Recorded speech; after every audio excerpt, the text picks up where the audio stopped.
Bismillahirrahmanirrahim. Assalamualaikum warahmatullahi wabarakatuh. Alhamdulillah, segala puji bagi Allah Tuhan semesta alam. Salam serta taslim atas junjungan kita baginda Rasulullah Muhammad sallallahu alaihi wasallam, atas agama Islam yang dibawa oleh beliau, dan iman Islam kita yang alhamdulillah semakin hari semakin kuat, semakin hari semakin menjadi indah agama Islam ini, dikarenakan materi-materi yang kita sajikan dalam perbandingan agama.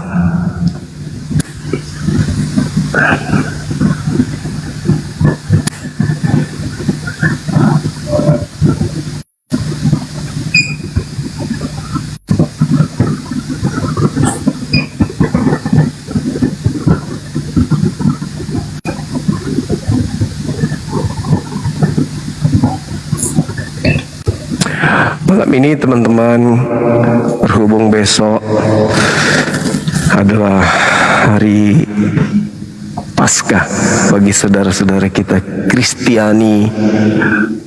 Paskah ini kalau di dalam tradisi Yahudi juga diperingati. Dan kalau kita melihat Paskah, orang-orang Yahudi ini itu mereka menyebutnya dengan hari yang berbeda, ucapannya dalam bahasa Ibrani. Saudara-saudara kita ketika berbicara mengenai Paskah, mereka menyebutnya dengan sebutan Pesah. Artinya berbeda dengan makna yang ada di dalam tradisi Kristen. Pesah ini adalah mereka selalu menyatakan bahwa Pesah ini adalah hari perlindungan, atau hari di mana mereka kemudian mendapatkan keselamatan dari Elohim atau Allah, dikarenakan mereka dibebaskan dari perbudakan Mesir atau Fir'aun pada masa itu. Jadi orang-orang Yahudi memperingati Paskah itu berbeda dengan apa yang diperingati oleh saudara-saudara kita Kristen hari ini, di mana orang Yahudi memperingati Paskah ini itu mereka memperingati keselamatan mereka dari perbudakan Mesir.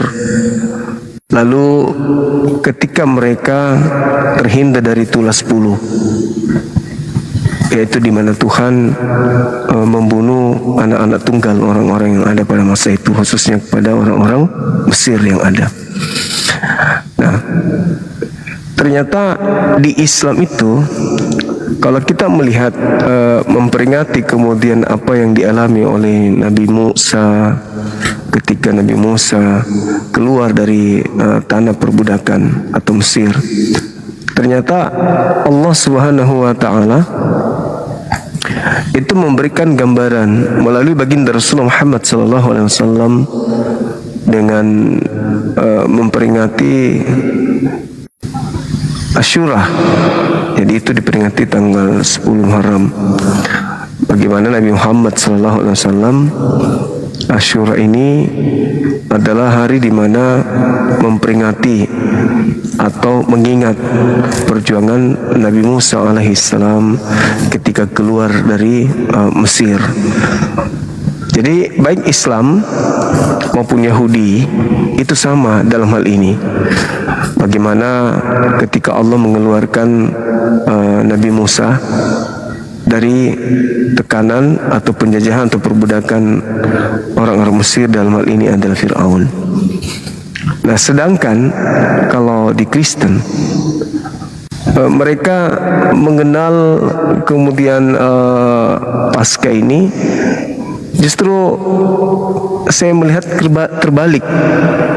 Bagaimana Yesus terakhir diberitakan itu bukannya selamat dari musuh, tapi Yesus malah disalib oleh musuh. Kalau kita ingin menyamakan Paskahnya orang Yahudi, harusnya apa ini ya teman-teman sekalian, harusnya Nabi Musa itu juga mengalami kematian, tangkap atau teraniaya kemudian oleh orang-orang Mesir, dalam hal ini adalah Fir'aun dan bala tentaranya. Tapi faktanya Nabi Musa selamat. Nabi Musa itu selamat. Makanya Nabi Musa di dalam Al-Quran itu menyeru kepada kaumnya, ya qaumizkuru ni'matallah alaikum, wahai kaumku, bersyukurlah terhadap nikmat Allah atas kalian.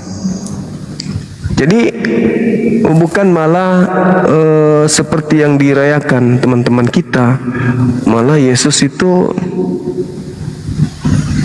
dibunuh oleh musuhnya, kan gitu. Jadi kenapa bisa Paskahnya bukan menyelamatkan Yesus seperti Nabi Musa diselamatkan? Ini kok malah terbalik dalam pandangan Yahudi.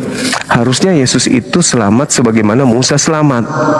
Itu baru disebut Paskah atau Pesah dalam kaidah Yudaism, atau Asyura di dalam kaidah Islam.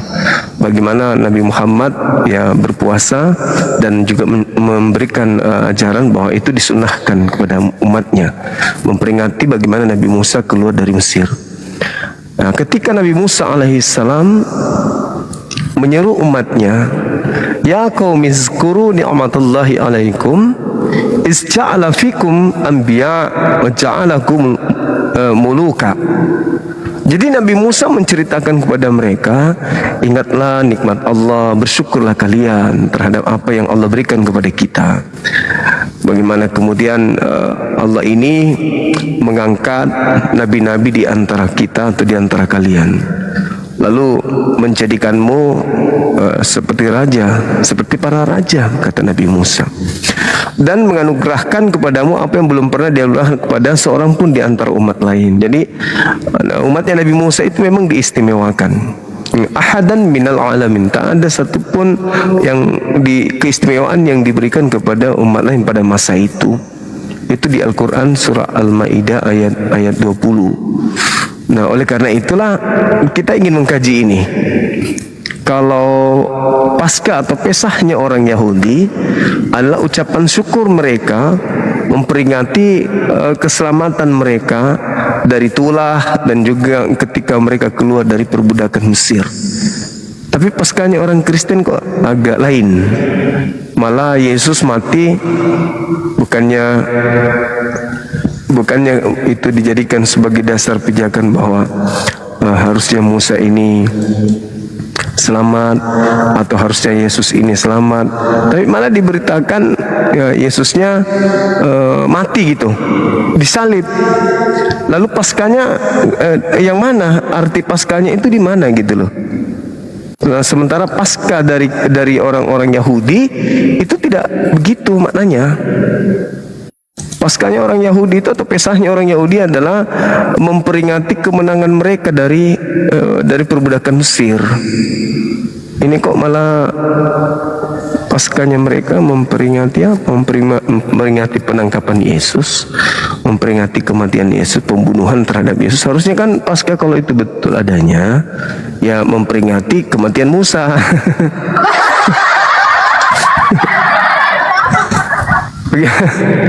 Iya kan teman-teman, coba Paskah bagi orang Yahudi adalah memperingati kemenangan mereka atas penjajahan terhadap mereka dari perbudakan Mesir. Nah, ada juga yang memperingati Paskah. Tapi tidak sesuai dengan ini Paskahnya orang Yahudi gitu loh. Kalau orang Yahudi karena kemenangan Nabi Musa, kalau dia ini karena kematian Tuhannya. Anda tidak selalu cocok untuk menonton ini terus dibatasi tayo sama TikTok. Musuhan terus, makanya penonton tidak pernah naik karena dibatasi di setiap wilayah. Aduh, lucu ini TikTok ini. Jadi gitu teman-teman sekalian. Menarik sih, menarik. Saya sebenarnya masih mau membahas tema yang tadi siang, tapi karena saya ingat besok adalah Paskah, maka sedikit saya ingin mengajak teman-teman Kristen menjelaskan adanya keanehan gitu. Ada keanehan yang terjadi ketika berbicara mengenai Paskahnya orang Yahudi dengan Paskahnya orang Kristen kok tidak sesuai gitu. Makanya Allah itu mengatakan dalam Al-Quran, ya Bani Israel, ingatlah, bersyukurlah kalian terhadap nikmat yang Allah berikan kepada kalian. Ingatlah nikmatku, dan sesungguhnya aku telah melebihkan kamu pada masamu daripada semua umat di alam ini. Pada masa itu, maksudnya pada masa Nabi Musa membawa mereka, memilih mereka.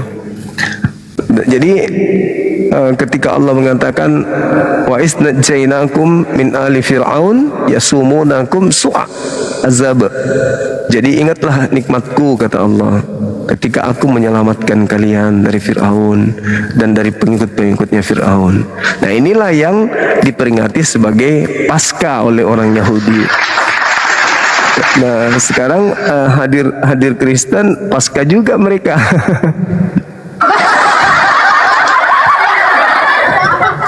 Tapi Paskahnya bukan memperingati Nabi Musa keluar dari Mesir, tapi Paskahnya memperingati ketika Tuhan mereka mati dibunuh oleh orang Roma. Aduh, agak lucu. Aku tutup pintu dulu kawan ya.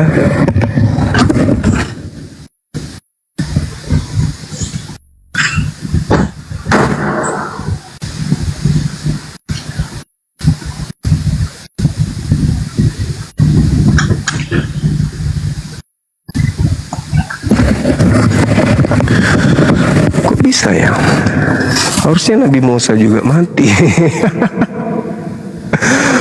Harusnya kan Nabi Musa juga mati.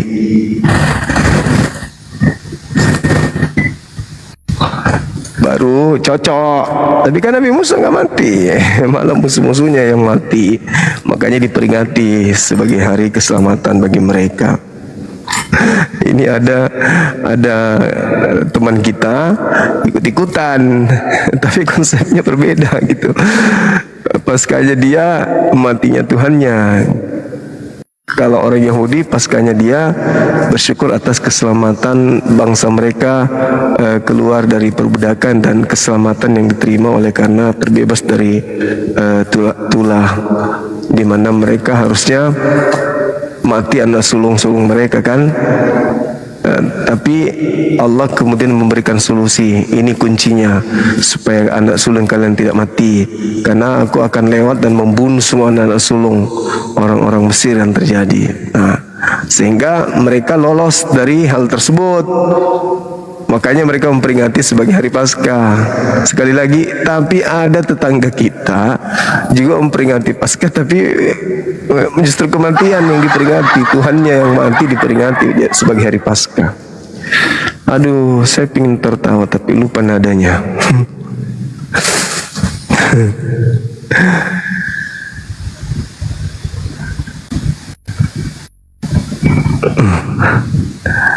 Gimana dong teman-teman kita ini? Kenapa bisa begitu?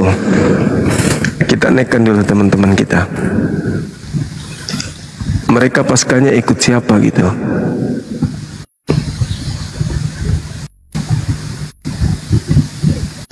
ada Pak Desugi.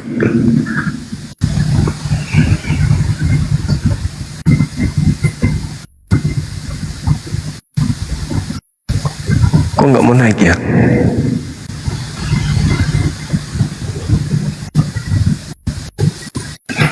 Halo, selamat siang. Selamat malam. Halo malam.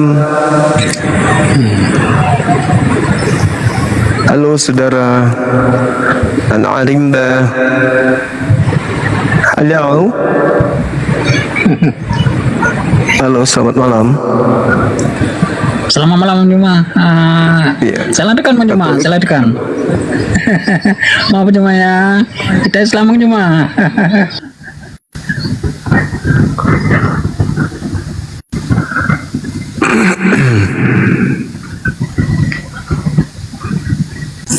Ayo teman-teman non muslim ketik 3.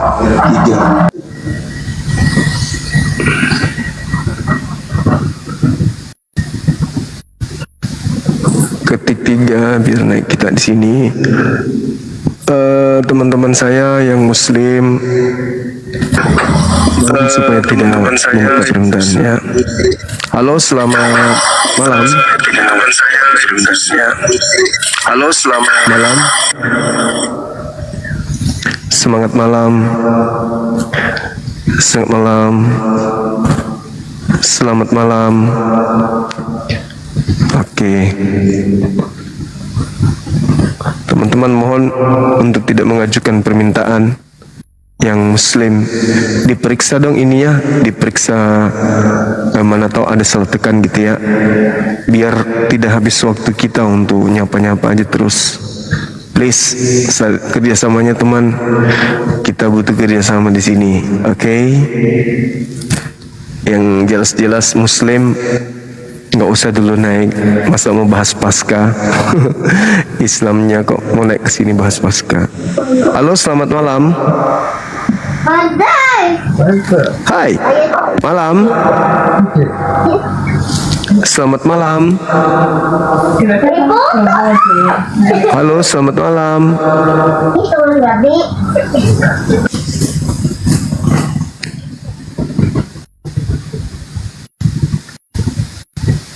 Bisa kerjasamanya enggak teman-teman? Yang muslim mohon untuk tidak ini, minta pengertiannya. Halo, selamat malam. Halo. Halo. Malam. Halo. Halo. Halo.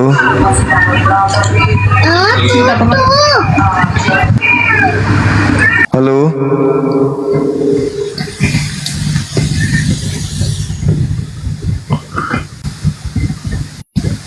Ini teman-teman kayaknya memang ditungguin saya live untuk digangguin gitu maksudnya. Ditungguin saya live untuk Apa gue dijambak? Kasih pengertian dulu Kanda.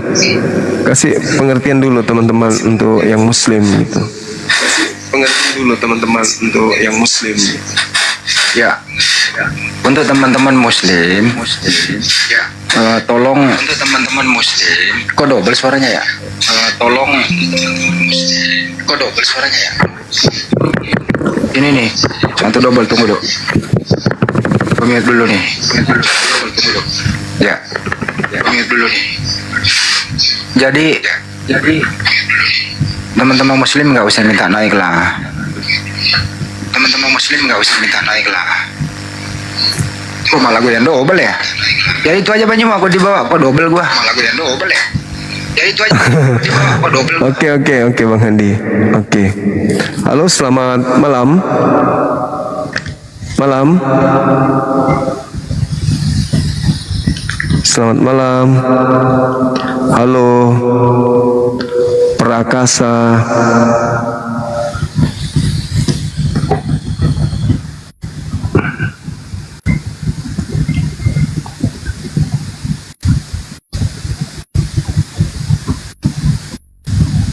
Ketik 3 dong yang di Kristen, mohon ketik 3 untuk naik ke atas ya, kita bahas ini.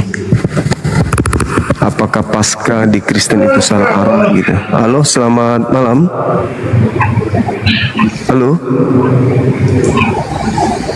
Halo. Selamat malam. Saudara, silakan, ada yang mau bicara kah? Halo. Halo. Halo. Halo.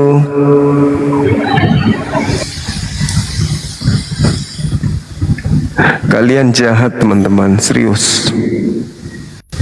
Masa kalian tidak sadar tuh kalau lagi minta permintaan kan bisa dicek, ya kan?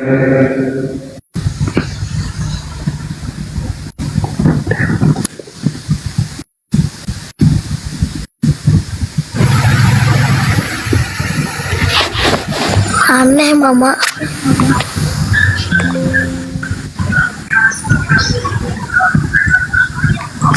Halo, semangat malam.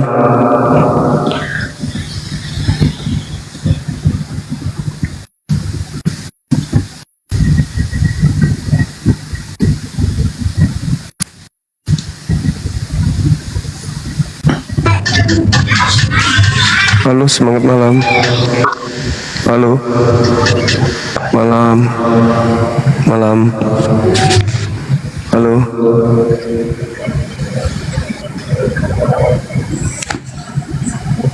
Halo, semangat malam. Halo. Semangat malam. Maksudnya tiga-tiganya bisu gitu ya? Lulus sama-sama dari SLB gitu. Halo, semangat malam. Halo. Halo. Bisa ngomong kah? Masa buka komal perbandingan agama kayak gini? Cuman halo-halo. Halo. Halo. Halo. Halo. Halo, halo, halo, halo, halo. Capek loh teman-teman, serius. Ini yang minta permintaan 22 orang, Islam semua. Mau naik ngapain kira-kira ini teman-teman kita? Naik diam-diam. Halo, selamat malam. Halo, assalamualaikum Tuan Guru. Ya, gimana bang? Udah dibilang kan jangan naik, abangku. Saya jawab salamnya tapi dalam hati, bukan di mulut karena kesal. Udah dibilang di bawah, bantu tap-tap layar, nggak usah tampil. Tampil juga nggak bakal jadi artis. Serius deh, percaya sama aku. Gak akan jadi artis. Jadi percuma aja naik. Bukannya kita senang, tapi hati ya mendongkol pastinya. Bukannya senang melihat Anda naik. Dongkol aja sih. Acting aja itu aku ramah-ramah. Iya, waalaikumsalam. Iya bang, wah abangku. Tahu nggak hati saya dalam tuh? Kapan lah orang ini berhenti makan kutu? Biar telinganya bisa mendengar.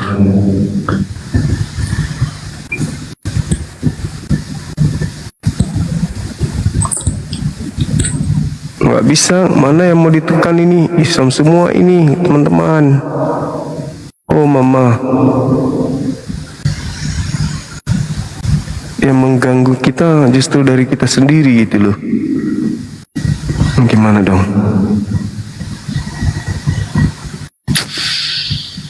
Kasian ya. Kasian. Banyak kali pun. Ngeri bah.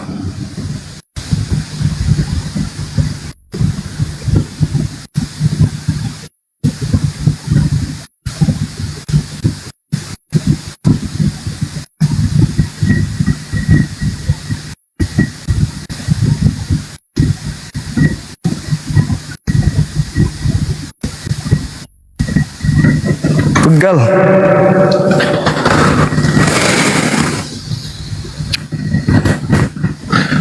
apa kita hentikan aja?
Kok ibu suka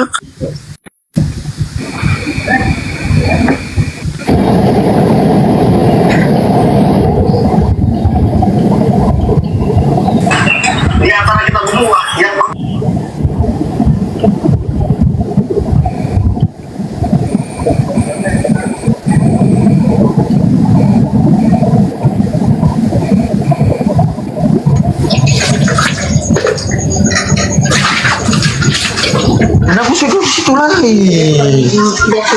Bapak dia bikin Dapat sana. Jangan manggil dia setiap hari.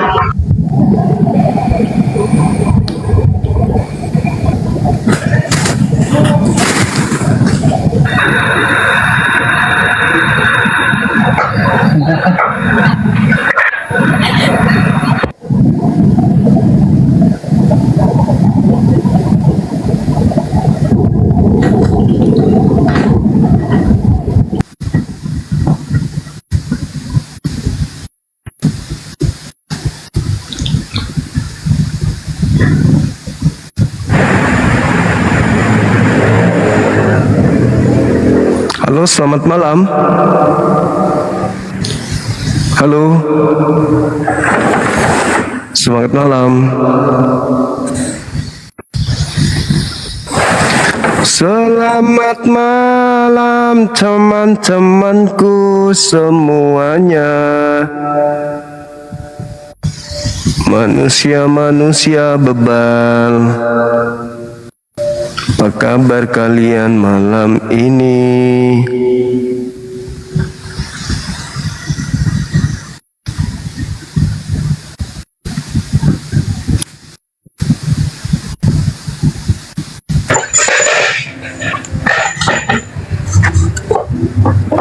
Halo, semangat malam. Halo. Halo, semangat malam. Halo bang. Halo. Halo juga. Katolik Protestan abang. Saya Katolik yang tadi naik bang. Boleh silakan buka kameranya Ya saya mau minta abang. maaf tadi saya bicara kasar. Nggak apa-apa. Ya. Silakan buka kameranya abang. Oh ya sebentar bang. Siap. Nah. Udah kelihatan bang. Belum. Nah, ini saya yang tadi maaf saya bicara kasar tadi siang bang. Lupa, aku udah lupa. Oh ya sudah ya syukur kalau udah lupa. Tidak menyimpan dendam. Soalnya tadi banyak yang naik. Oh enggak, wah aku Ya, orangnya mana betul. bisa dendam. Sip. Gimana malam ini kita bahas tentang Paskah. Paskah itu apa menurut abang ini? Paskah itu peristiwa sengsara, wafat dan kebangkitan Yesus Kristus. Kalau menurut saya, Kalau Paskahnya Yahudi apa? wah saya kurang tahu, saya nggak ngurusi orang Yahudi bang. Tapi kan Paskahnya niru dari sana. Yang penting yang saya imani saja, saya nggak mikir dari Yahudi, dari Israel, dari Palestina, saya nggak ngurusi. Yang penting Tapi apa yang saya yakini saya jalani gitu aja bang. Tapi Yesus kan juga ini merayakan Paskah. Gimana dong? Kok beda? Saya nggak tahu ya bang. Saya cuman mengimani apa yang sudah saya imani aja. Gitu. Gitu. Mau orang Israel ngomong apa, Palestina ngomong apa, terserah mereka. Israel Yunani ngomong apa, itu terserah mereka. Apa yang Gitu ya? sudah saya imani ya saya jalani aja gitu aja bang. Enggak, masalahnya kan katanya Yesus itu adalah yang Anda ikuti. Ya kan? Ya betul. Padahal Yesus ini kan selalu melakukan tradisi orang-orang Yahudi. Ya. Mereka orang tua Yesus selalu membawa Yesus untuk ke Yerusalem merayakan Paskah. Betul. Itu terekam di dalam kitab Lukas 2 kan gitu. Nah, kalau Yesus sendiri merayakan Paskahnya orang Yahudi, di mana mereka orang-orang Yahudi merayakan Paskah itu berdasarkan atas Keluaran 20, di mana mereka memperingatinya, yaitu pada saat Nabi Musa membawa Bani Israel keluar dari tanah perbudakan. Nah, itulah yang mereka rayakan kemudian. Islam juga begitu. Islam itu ada yang disebut puasa Asyura. Puasa Asyura itu adalah memperingati pada saat Nabi Musa alaihissalam itu diselamatkan oleh pencipta langit dan bumi dari perbudakan. Jadi yang dirayakan umat Islam itu hari Asyura atau Pesah di dalam tradisi Yahudi itu adalah sama, memperingati pada saat Nabi Musa menyelamatkan kaumnya. Penyelamatan. Jadi Paskah itu, Pesah itu adalah penyelamatan. Lah ini kok Yesus justru bukan penyelamatan, justru Yesus yang tidak selamat. Itu gimana ceritanya kok? Kebalik. Memang beda ya bang ya. Yang Anda imani dengan yang saya imani itu memang beda. Yang Anda imani dengan yang Yesus imani sama enggak? Saya mengimani Yesus itu dia itu sang firman yang untuk menebus manusia harus melewati yang namanya sengsara, wafat, dan pada hari ketiga dia bangkit. Itu yang saya imani. Kalau Anda kan mengimani Isa Al-Masih, ya terserah Anda. Enggak, maksud saya Yesus. kalau Yesusnya sendiri imannya sama enggak dengan iman Anda sampean? Ya beda bang. Beda kan? Maksudnya gimana itu? apa yang Yesus lakoni dengan apa yang saudara lakoni, apakah sama Ya dalam beda iman? bang, saya manusia biasa Beda. bang, dia Tuhan bang, saya cuma orang berdosa. Kok Tuhan dari Hong Kong? Tuh, jangan gitulah. Lah kan Yesus tidak pernah mengajarkan dirinya Tuhan, saudara. Kenapa bisa jadi Tuhan? Ya itu ada Yes. kok di ayatnya itu ada kok. Yohanes berapa ya, 13 apa berapa itu ya? Engkau menyebut aku guru dan Tuhan, katamu itu benar. Oh, Tuhan Akulah beda, dia. beda. Tuhan bukan Kok Tuhan. beda? Beda Tuhan dengan Tuhan. Kalau Itu Tuhan kata-katanya itu Tuhan bang, Tuhan kan? Tuhan. Tapi bahasa Yunaninya mengatakan Tuhan, gimana dong? Oh ya, saya nggak ngurusi orang Yunani bang. Israel Nggak, saya nggak masalahnya- ngurusi bang. Apa yang saya baca, yang saya udah ditranslatekan ke dalam bahasa Indonesia itu yang saya imani. Nah, kalau Ya. disalahartikan sama yang penerjemah gimana? Oh, itu sudah dikanonkan toh bang, nggak mungkin disalahartikan toh. Lu, bahasa Yunaninya apa di situ? Biasa kurang tahu, saya nggak ngurusi itu. Ah, itu makanya kelebihan Kristen di situ nggak mau tahu. Nggak mau tahu kalau orang Kristen karena sudah nyaman di agamanya, jadi nggak ada waktu untuk belajar. Mana tahu saya belajar malah mempersulit. Nah, nggak usah belajar, percaya aja kan gitu. Oh gitu. Terus saya mau Padahal tanya, Bang. bahasa Yunaninya di situ kurios, itu Tuhan, bukan Theos, bukan dewa. Iya, itu salah arti itu, Bang. Jadi imannya orang Kristen dengan imannya Yesus itu beda ya. Kalau nggak tahu, saya Katolik kok bang. Iya, Katolik maksud saya. Maksud saya iman Katolik dengan imannya Yesus itu berbeda. Yesus imannya apa, Katolik imannya apa gitu. Karena memang Katolik ini kan bukan ajaran Yesus kan gitu. Terus ajarannya siapa, Muhammad? Bukan dong. Katolik itu bukan didirikan oleh Yesus. Enggak, Bukan emang Yesus. enggak. Saya percaya juga Nah. enggak itu bang. Saya percaya, cuman Tuhan Yesus itu cuma bilang seperti ini. Ikutilah aku, gitu aja. Udah, kita ikuti aja jalannya dia. Yesus kalau hari Sabtu kemana? Ke gereja atau ke sinagoge? Wah, saya kurang tahu bang. Saya bukan hidup di zamannya. Loh, terus kenapa Anda mengatakan pengikut Yesus kalau Anda tidak tahu jalannya Yesus? Itu memperbodoh diri. Anda pengikut Yesus tapi Anda nggak tahu Yesus yang Anda ikuti itu Yesus yang mana. Yesus ke sinagoge hari Sabtu, bukan ke Ngapain, Bang? gereja. Ngapain bang? Ibadah menyembah Elohim, menyembah Tuhannya. Kok abang bisa tahu bang?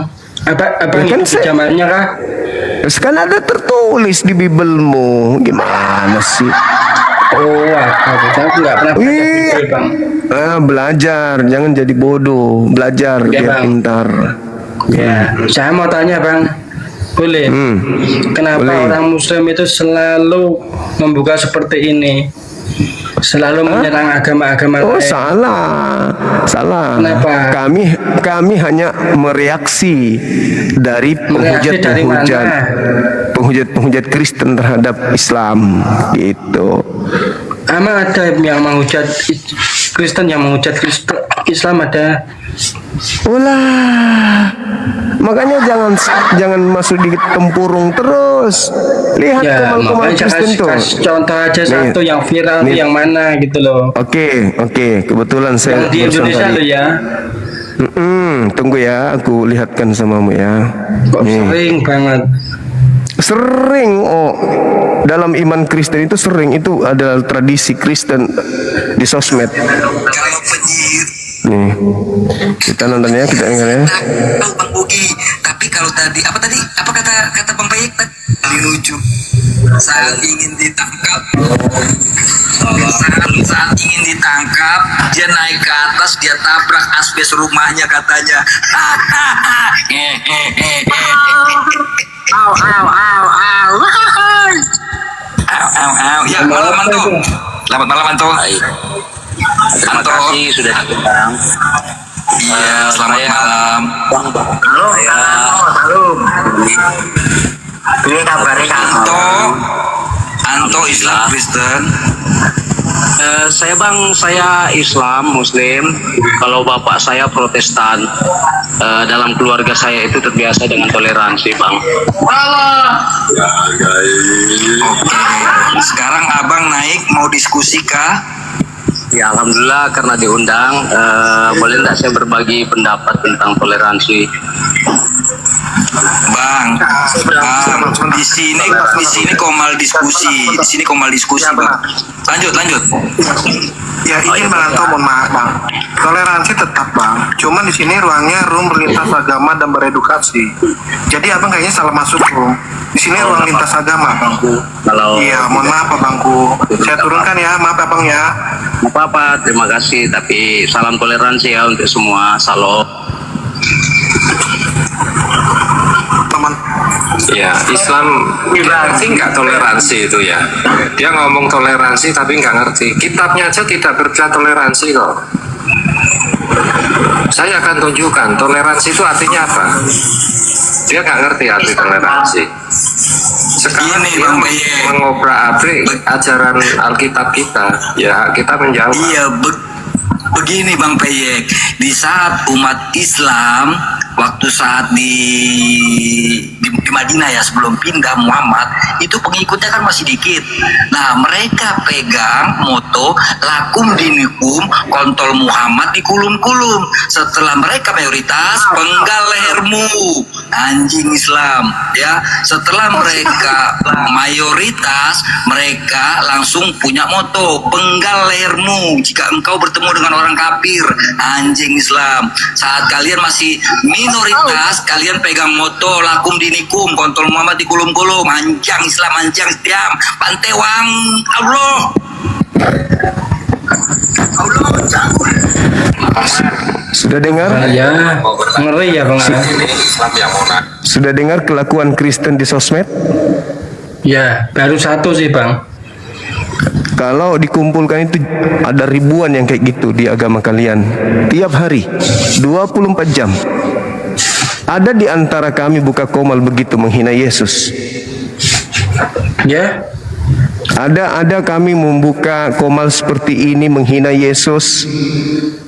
tadi Abang bilang kalau Yesus itu iblis. Lah, bukan Yesusnya yang iblis. Yang keluar dari kubur itu yang iblis. Anda salah. Oh, tadi Abang bilang sendiri loh. Kan saya jelaskan. Itu yang ini. Yesus Saya itu yang jelaskan. ini. Saya jelaskan sama Anda tadi. Yesus sendiri mengatakan waspadalah kepada penyesat. Penyesat itu iblis. Iblisnya datang memakai nama Yesus. Dalilnya di mana? Matius 24, nomor 4, nomor 5, nomor 23, 24, 25, 26. Jadi Yesus Abang sendiri percaya Yesus mengatakan. juga ya. Bukan Isa Al-Masih ya. Nah ini Anda kayak Paulus. Saya sudah katakan sama saudara, yang keluar dari kubur itu adalah bukan manusia yang datang kepada Paulus nantinya. Dan Yesus mengatakan dalam Yohanes 12 nomor 31, Yesus sendiri yang ngomong. Apa kata Yesus? Sekarang dunia dihakimi, sekarang juga penguasa dunia yaitu iblis dilemparkan keluar dari mana? Dilemparkan dari mana? Kalau kita lihat dari Yesaya 14:15 keluar dari kubur. Berarti berdasarkan data itu, apalagi di data Matius 12:38-40, Yesus sendiri mengatakan orang jahat ini minta tanda dan orang jahat ini tidak akan diberikan tanda selain tanda Yunus, yaitu anak manusia akan keluar dari kubur pada hari ketiga. Berarti yang keluar dari kubur itu adalah tanda untuk orang jahat. Begitu. Jadi saya tidak ada menghina. Saya hanya mengingatkan Anda terhadap ucapan Yesus kepada orang Yahudi. Berbeda dengan komal-komal Kristen yang tadi. Bahasa manusia enggak itu. Padahal bayangkan, mereka minoritas. Cuman 3% di Indonesia ini. Kami 87%. Bayangkan itu. Tapi kalian aman kan di Indonesia? Begitu kalian aman, justru kalian kemudian menghina Islam. Ya aman di beberapa tempat aja bang. Waktu Nah, di mana Ya, tidak dulu aman? ada juga pembongkaran gereja, ibadah Di mana itu? dibubarkan. Di mana itu gereja Cikarang. dibongkar? Waktu saya masih ada di Cikarang dulu. Kenapa dibongkar? Apa alasannya? Nggak tahu tiba-tiba digeruduk aja suruh bubar. Berisik katanya. Oh, disuruh berisik. Berarti Iya, kalian nggak ada menyebut-nyebut nama izin dan Tuhannya umat segala Islam. macam lah. Nggak ada izin berarti. Alasannya Masa karena nggak ibadah ada harus izin. Masa sholat juga harus ada izinnya kan? Rumah ibadahnya, masjidnya harus ada izin. Apalagi kalau rumah ibadah itu di tengah-tengah pemukiman masyarakat yang justru berbeda keyakinan dengan rumah ibadah tersebut. Oh gitu. Nah, iya dong. Lagian Kristen juga usil. Kristen itu usil. Kenapa saya katakan usil? Mereka memanggil-manggil Tuhannya umat Islam ketika mereka ibadah. Kenapa nggak panggil Tuhannya sendiri? Coba. Kenapa kalian? Emang Ya, kalian kalau berapa tuh bang? cuman satu, cuman di Ya, agama udah. kalian itu Tuhannya ada udah. 3. Tinggal kita menyebutnya aja kan yang beda-beda kan? Masalahnya Tuhan kita beda. Lah ya udah beda. Kok beda? Nah, terus kenapa? Katanya Kenapa satu. orang? Sebentar. Ya, Tuhan yang satu itu yang benar yang kami sembah, sementara kalian 3 Tuhan yang kalian sembah 3-tiganya tidak benar. Lagi salah bang. Bukan gitu bang. Apa bukan Gitu. begitu? Tuhan yang pertama yang kalian sembah roh. Allah bang. Allah. Nah, ini makanya kalian dibubarkan. Bapak. Nah, kalau Bapak silakan, Father silakan. Kenapa kau panggil Tuhan kami di sana pada saat kalian menyembah berhala? Kenapa panggil Tuhan kami? Yang memanggil Tuhan abang siapa? Tadi Anda menyebut Allah. Iya, itu ada sebelum abang lahir. Itu ada sebelum bangsa Anda lahir. Di mana dapatnya Allah itu, Kristen? Aduh. Di mana? Kitab suci Bapak.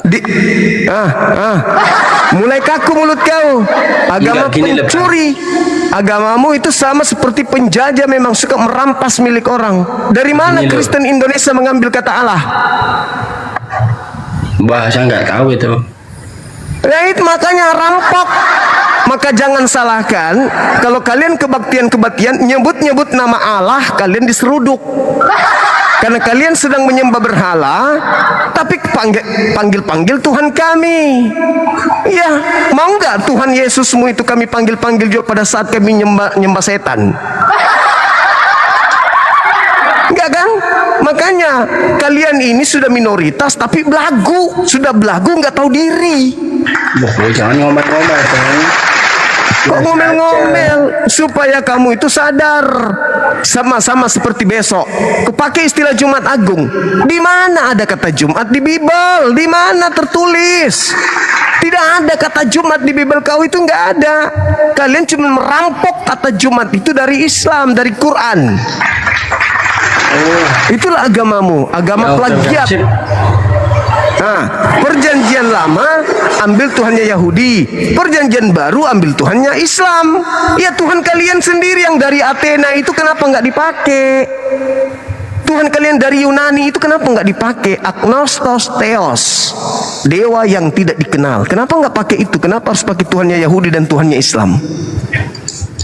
Ayo. Bingung bang, jelasinnya bingung. Bingung. Saya tahu kok. Bingung. Arah penjelasannya tahu kok. Silakan, Anda jelaskan. Saya diam. Ya itu kan bahasa orang-orang masing-masing tuh bang. Orang Yunani pakai bahasa itu, ya kita pakai bahasa Indonesia. Kayak Indonesia bahasa Inggris gitu ditranslate gitu loh bang. Mungkin Terus seperti kenapa itu. harus menggunakan kata Allah? Loh. Lah terus harusnya panggil apa? Dewa, karena berasal dari kata Theos. Dalam bahasa aslinya agamamu Theos. Theos ketika ditranslate ke bahasa Indonesia dengan jujur artinya dewa. Kenapa jadi ke Tuhannya umat Islam? Allah itu Tuhannya umat Islam. Itu bukan bahasa Indonesia. Di Itu kota-kotakin nama. gitu ya bang ya? Di kota-kotakin gitu ya? Oh ini Kok di Tuhannya orang ini, kota-kota? oh ini Tuhannya orang ini gitu ya? Kalau menurut abang gitu ya? Ya iya dong, kalian menyembah kepada makhluk roh, kenapa kalian pakai Tuhan kami? Oh gitu. Ya udah cukup tahu aja saya bang. Kalau berpikirnya seperti itu boleh saya nggak? cukup tahu. Boleh tidak kalau monyet disebut Yesus? Boleh nggak? Kalau Muhammad disebut Yesus boleh nggak? Enggak boleh. Ya Ulang udah. lagi, boleh nggak monyet disebut Yesus? Nggak boleh kan? Karena bukan pada tempatnya. Nah, kenapa Tuhan kau yang keluar dari kubur kau sebut Allah? Kenapa dewamu yang bertanduk 7 bermata 7 kau sebut Allah? Kenapa? Loh, itu dapat dari mana bang? Bertanduk 7 berkepala 7 itu dapat dari mana? Wahyu 5 nomor 6 itu Tuhanmu tuh. Binatang yang disembeli bertanduk 7 bermata 7 itu Tuhanmu. Kenapa kau sebut pakai Tuhannya umat Islam?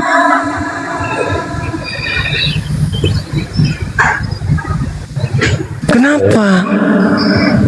Coba baca Wahyu 5 nomor 6. Enggak tahu lagi? Sebentar. Baca dulu. Nah, baca, silakan. Wahyu 5 ayat. Ayat lagi kau pakai kan? Al-Quran kapang. Nomor. Jangan niru-niru Al-Quran. Tak mana nomor. sama apa? Wahyu. Ya, nomor. Jangan kau kayak ikuti tradisi Belanda penjajah, jangan. Wahyu berapa? 6. Heeh. Ya, baca. Nomor berapa? 6. Itu bab atau nomor? Bab 5 nomor 6.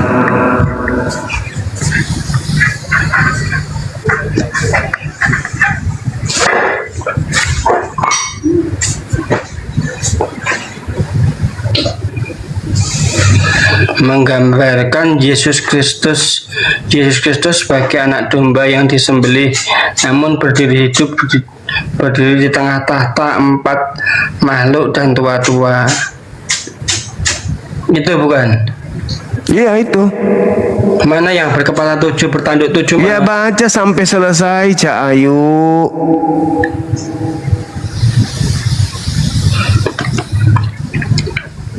Bentar. Ini bukan Bible ini.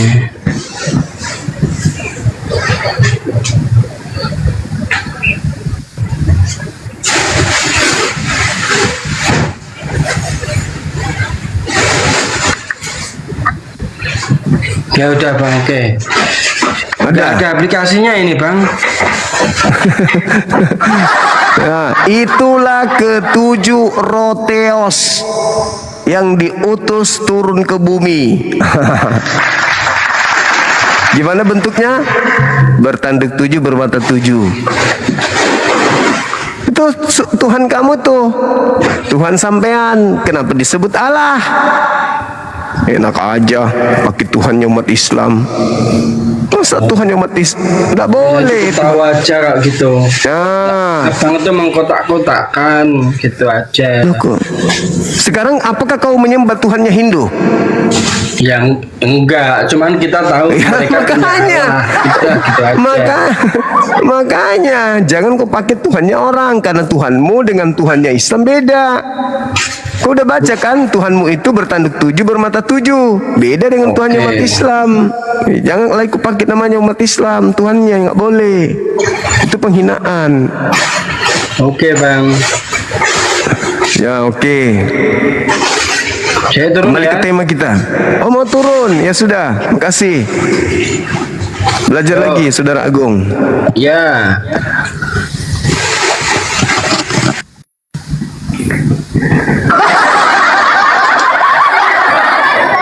Mau marah salah, tidak marah juga salah, akhirnya terpendam. Teman-teman non muslim silakan naik.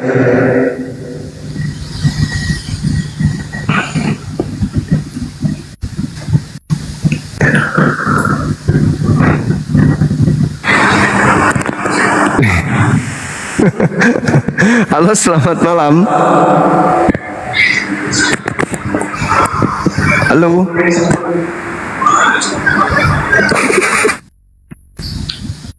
Halo, selamat malam.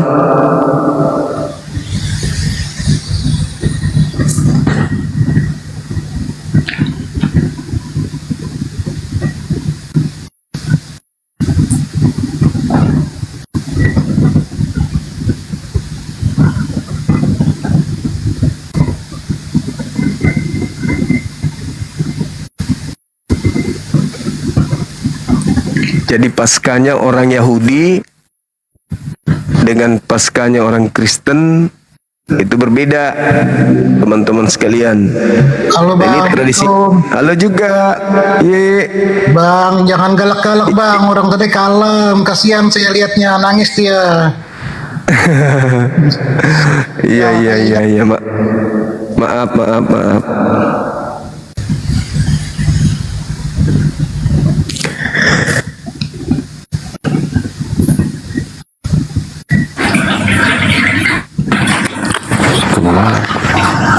Halo, selamat malam. Halo, selamat malam. Malam, Bang. Halo. Ada onde-onde.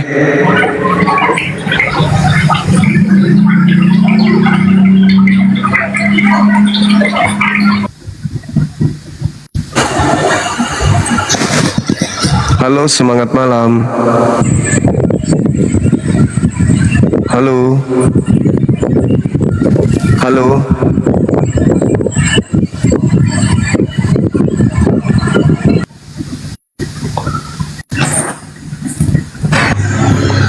Semangat malam. Halo. Semangat malam.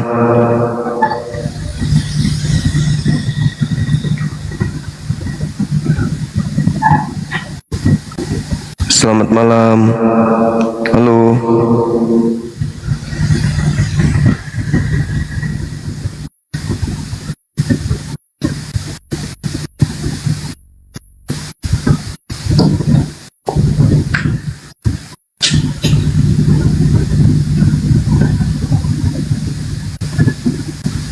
Halo.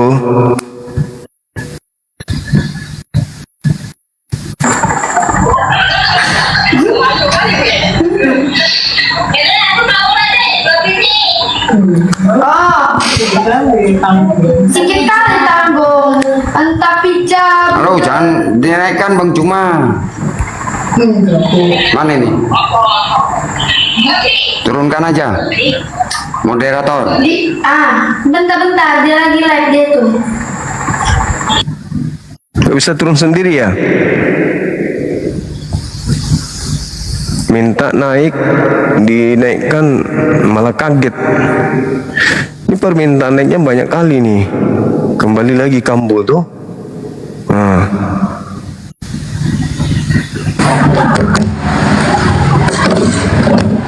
Halo, selamat malam.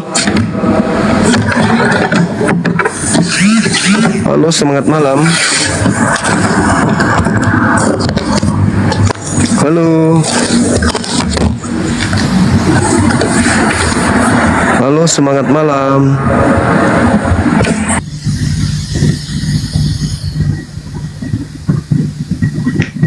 Semangat malam.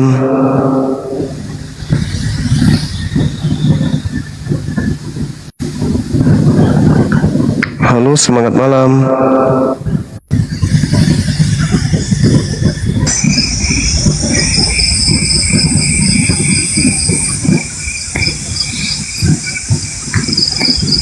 Halo.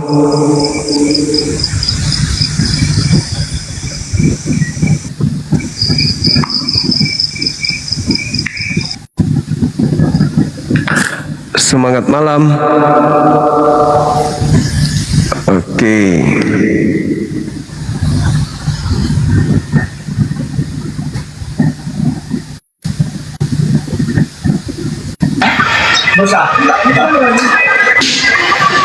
Halo, semangat malam.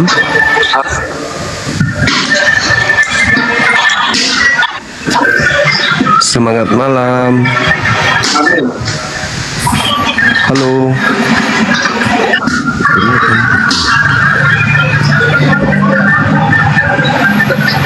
Halo, semangat malam.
Semangat malam. Halo.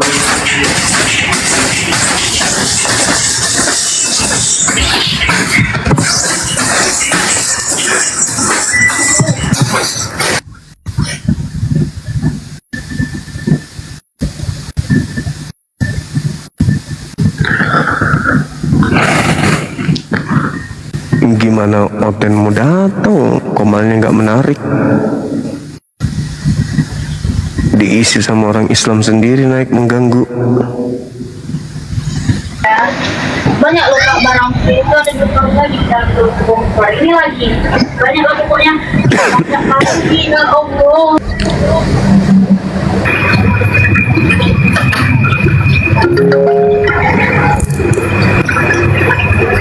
Semangat malam.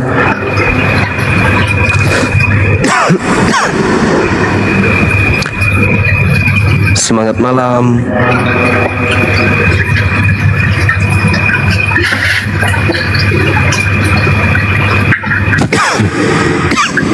Semangat malam.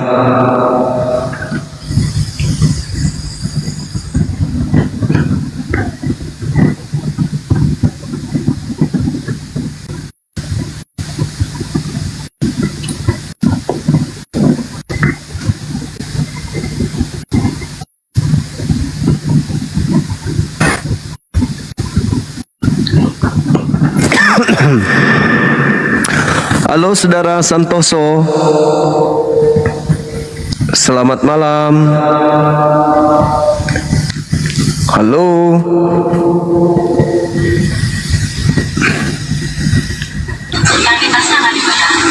Halo, selamat malam.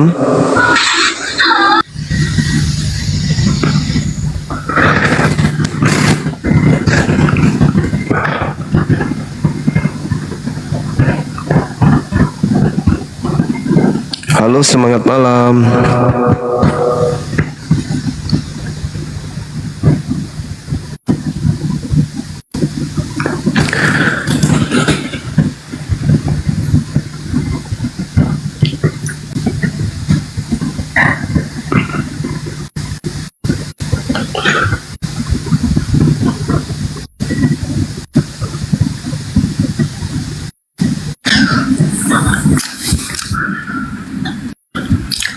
Halo, assalamualaikum. Buat teman-teman Muslim tolonglah. Udah dibilangin juga. Nggak, kenapa kali?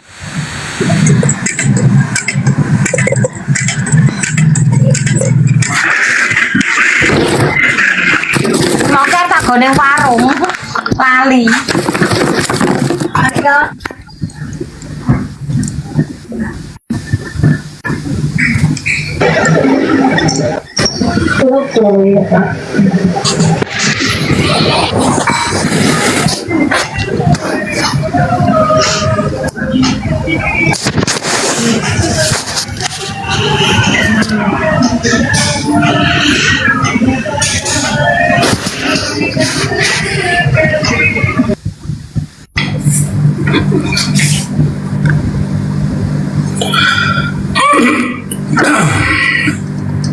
Ya, selamat malam Jumat.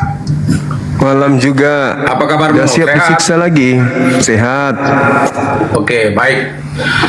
Udah siap disiksa lagi malam ini? Tema kita apa ini? Terang kali ya. Pasca salah arah atau gimana itu paskanya Kristen? Pasca salah arah. Oke, baik. Apa kira-kira dasar kerangka berpikirmu mengatakan tema seperti ini, bahwa pasca salah arah? Coba jelaskan. Oke. Pasca itu kan asalnya dari Yahudi. Mereka memperingati bagaimana mereka selamat dari perbudakan Mesir. Makanya mereka memperingati Paskah. Karena mereka bersyukur selamat dari perbudakan Mesir setelah bertahun-tahun mereka hidup di bawah tekanan. Maka mereka Bani Israel memperingati Pesah atau dalam bahasa kita Paskah. Nah, tiba-tiba saja Kristen juga ikut-ikutan memperingati Paskah ini. Tapi konsepnya berbeda gitu, kebalik. Dasarnya mengatakan konsepnya berbeda itu apa? Iya, karena memperingati kematian Yesus. Harusnya jika Paskah itu searah dengan Paskahnya Yahudi, Yahudi memperingati kematian kematian Musa. Tapi justru Paskah itu memperingati keselamatan mereka Bani Israel dari tekanan musuh. Nah, Kristen memperingati Paskah dari tekanan apa? Kristen ini tidak ada tekanan, tetapi merayakan kematian Tuhannya. Nyambungnya di mana coba? Paskahnya Yahudi dan Paskahnya Kristen nyambungnya di mana? Baik, sebelum saya jawab, saya ingin tanya lagi nih sama si Juma. Menurut Juma, ada nggak hubungan perjanjian lama dengan perjanjian baru sebagai Alkitab atau kitab suci yang diyakini oleh umat Kristen? Tidak ada hubungannya sama sekali. Maksud saya begini, kalau misalnya Kristen aja yang kalau memang strict ya jawabanmu ini mengatakan tidak ada hubungan perjanjian lama memang dengan perjanjian baru, maka gugurlah pertanyaanmu. Jadi kenapa bisa? Bagaimana mungkin engkau mempertanyakan tentang Paskah orang Kristen itu salah arah dengan Paskah di orang Yahudi, sementara Anda sendiri sudah berstatement secara sah bahwa nggak ada hubungan perjanjian lama dengan perjanjian baru. Itu pertanyaan yang ilusi namanya. Justru karena tidak ada hubungannya makanya salah arah. Kalau sudah ada nggak hubungannya Bang Juma, kalau memang makanya salah arah. Tidak ada hubungan, ya jangan pertanyakan lagi antar dua. Makanya salah arah karena tak ada hubungannya. Jangan pertanyakan lagi. Justru berhubungan dalam hal Paskah berhubungan. Tapi kesinambungan antara kitabnya Yahudi dan kitabnya Kristen itu nggak ada. Menurut orang Kristen yang merayakan Paskah, apa sih makna Paskah itu? Karena orang Kristen ternyata dalam sejarahnya melaksanakan acara Paskah. Bukankah Paskah itu hanya milik Yahudi? Jadi kenapa Kristen merayakan Paskah? Mestinya begitu, baru melepaskan hubungan. Oke, baik. Paskah itu apa menurut saudara? Sekarang pertanyaan. Definisikan dulu. Maaf dulu sebentar ya. Paskah itu apa menurut saudara? Saya koreksi dulu pertanyaanmu supaya jangan jawabannya jadi salah. Jadi Paskah itu apa? Kalau bertanya itu Jum, yang cerdas sedikit gitu loh. Katanya ya Paskah itu apa? Paskah itu apa? Tapi Paskah adalah kalau pertanyaanmu demikian, menurut orang Kristen Paskah itu apa sih? Iya, Paskah itu kan berasal dari Ibrani, bahasa Ibrani, bukan bahasa Kristen. Langsung termute. Ada yang tidak bisa tahan dengar Kia. Ada yang nggak bisa dengar narasi. Tutup kuping teman-teman.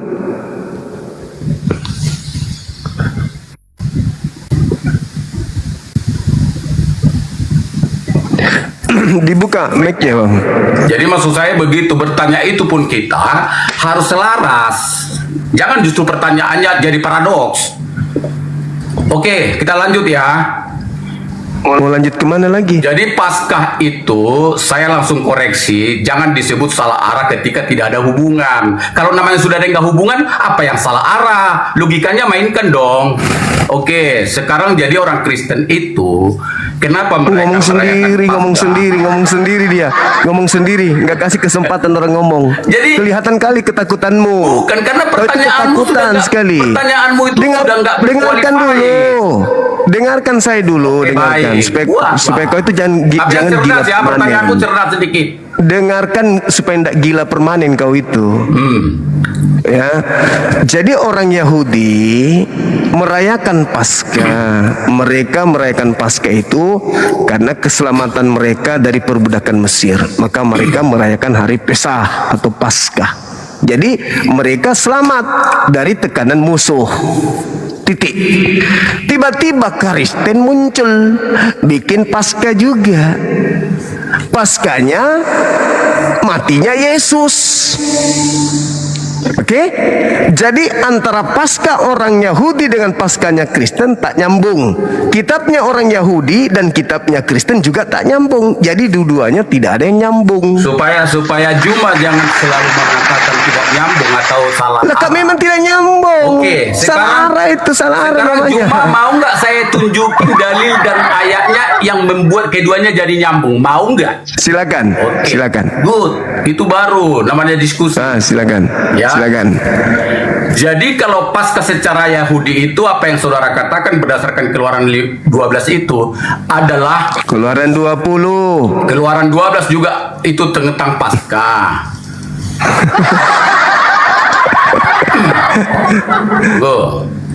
Biar salah kita. Ya, apa gimana? Silakan. Silakan.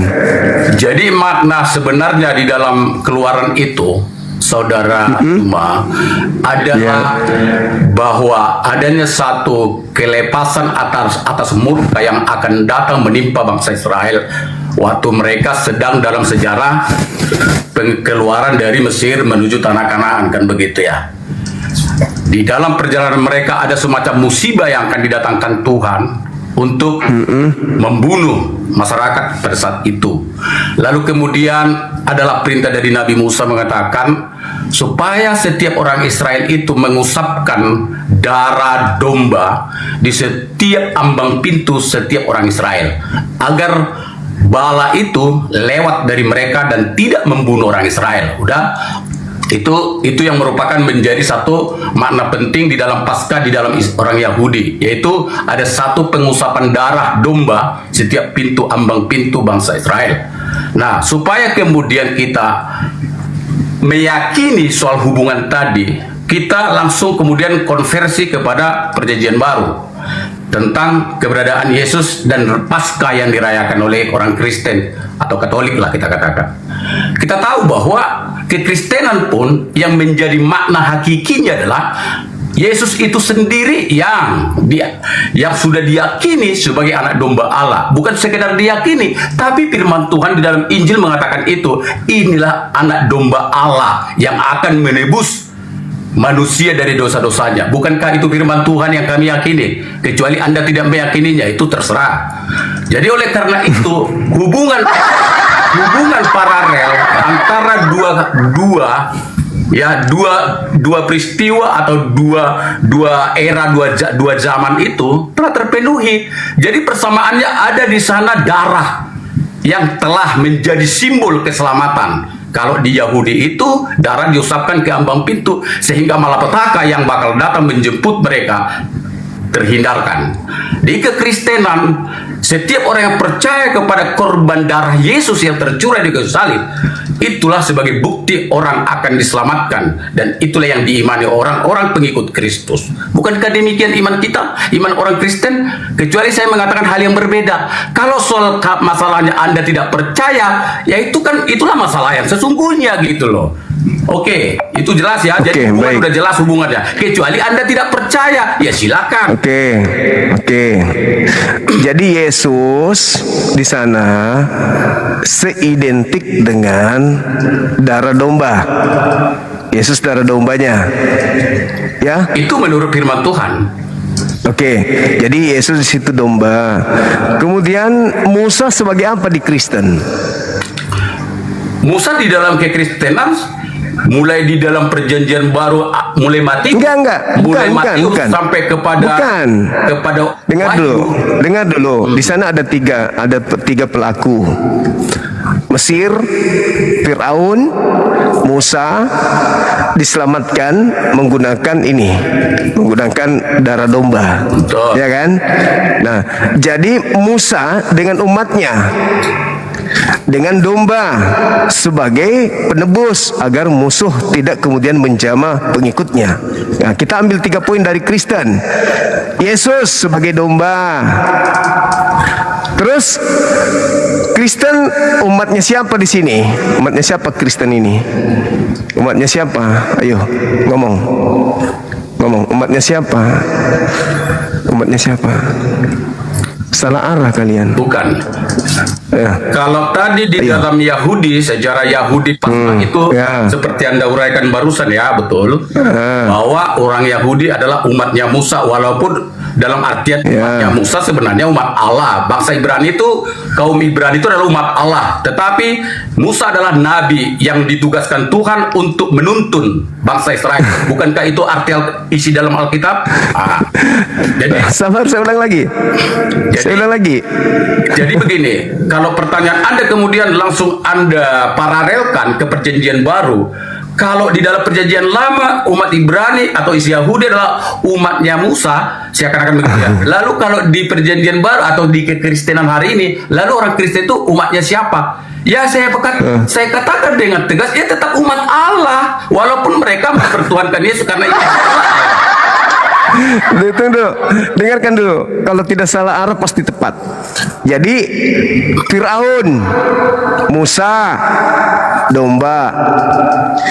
Dombanya ini di Kristen Yesus. Musanya siapa? Jadi kan kekristenan sudah beda dengan zaman Yahudi. Apakah menurut Juma ingin mengcopy paste perjanjian lama ke perjanjian baru? Kan tidak demikian. Bukan. Saya katakan pasca salah arah. Tuh, dengar dulu. Saya ulang lagi. Firaun ini ingin membasmi umatnya Nabi Musa. Tuhan datang tuh marah, maka Tuhan datang membunuh anak sulung. Musa diperintahkan kemudian untuk mempercikan darah. Nah, setelah dipercikan darah, diambillah binatang ini sebagai sumber darah yang dipercikan kepada rumah-rumah mereka sehingga mereka terhindar dari tulah, kan gitu. Kita lihat di sini, ini Firaun. Bagi Kristen siapa di Kristen itu Firaun ini? Ini kan musuhnya Musa. Kalau di Kristen musuhnya siapa? Sampai butuh binatang untuk jadi korban. Musuhnya siapa? Saya bacakan ayat untuk menjawab pertanyaanmu ya. Boleh. Kalau ada Alkitab silakan buka, kalau tidak dengarkan saja. Ya, saya dengarkan. Injil yang kami yakini Yohanes 1 ayat 29. Firman Ya, Tuhan domba, mengatakan itu domba. demikian. Bukan itu. Dengar dulu. Jadi Yesus, jangan orang menjawab dipotong. Nggak boleh. Inilah anak domba Elohim. Inilah anak domba Theos. Udah, yang akan dengar aja mendamaikan dulu. dosa Jangan dunia. Anda yang menyebutkan. Saya Ya, kan yang silakan. menjawab. Anda mendengar dong. Oke. Yohanes Pertanyaan tidak 1:9 nyambung. mengatakan dengan jelas, lihatlah anak domba Allah yang menghapus dosa dunia.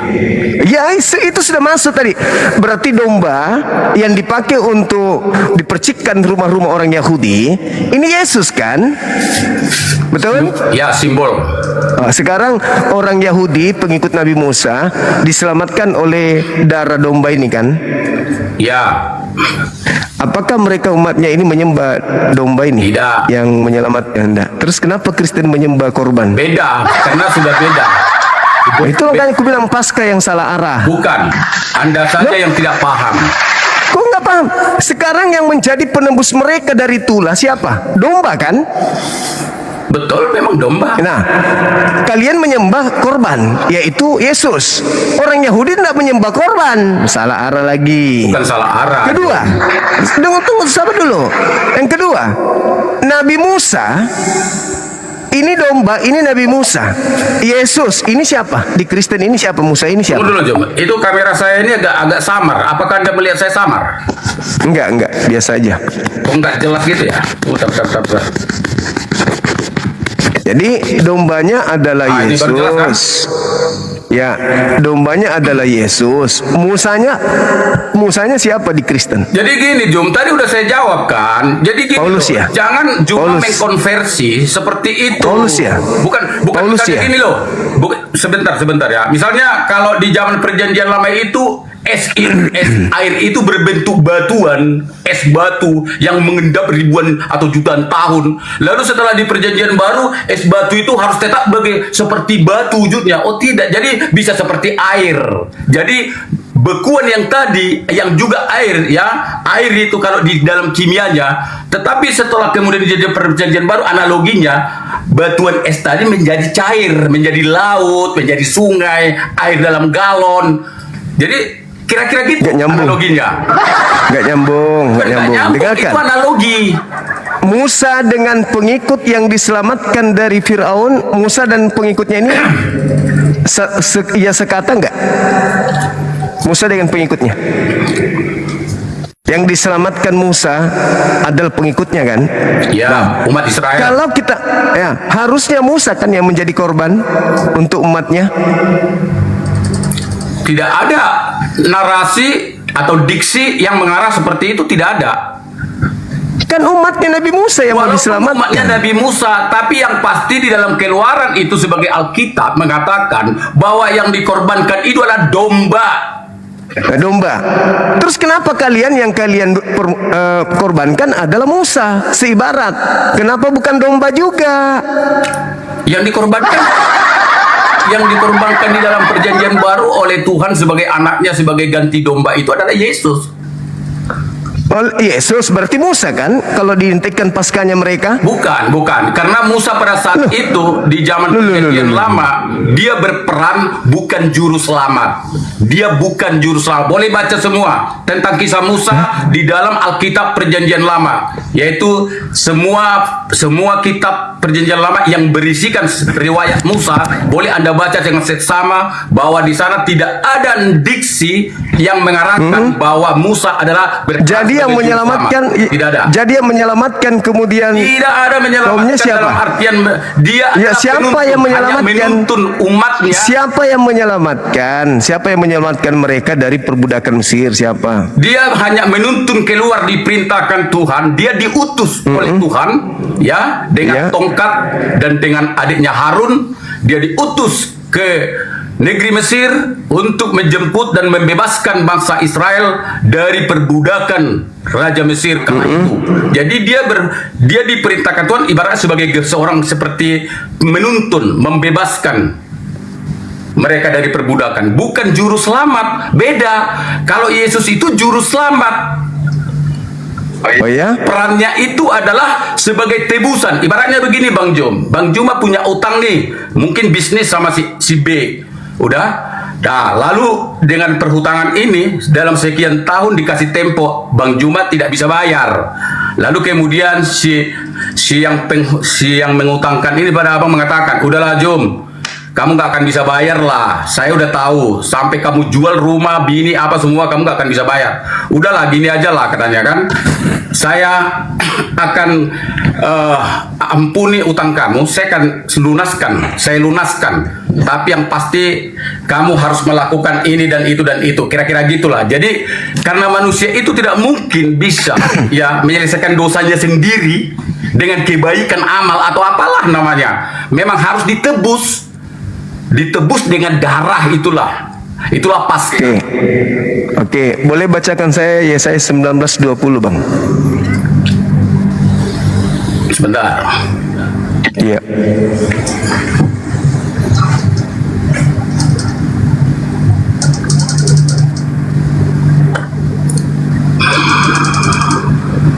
Yesaya berapa, Jom?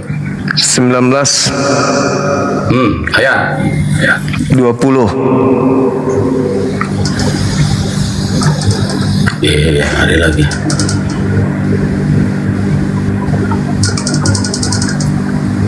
Baik. itu akan menjadi tanda kesaksian bagi Tuhan semesta alam di tanah Mesir. Apabila mereka berseru kepada Tuhan oleh karena orang-orang penindas, maka Ia akan mengirim seseorang juru selamat kepada mereka yang akan berjuang dan akan melepaskan mereka.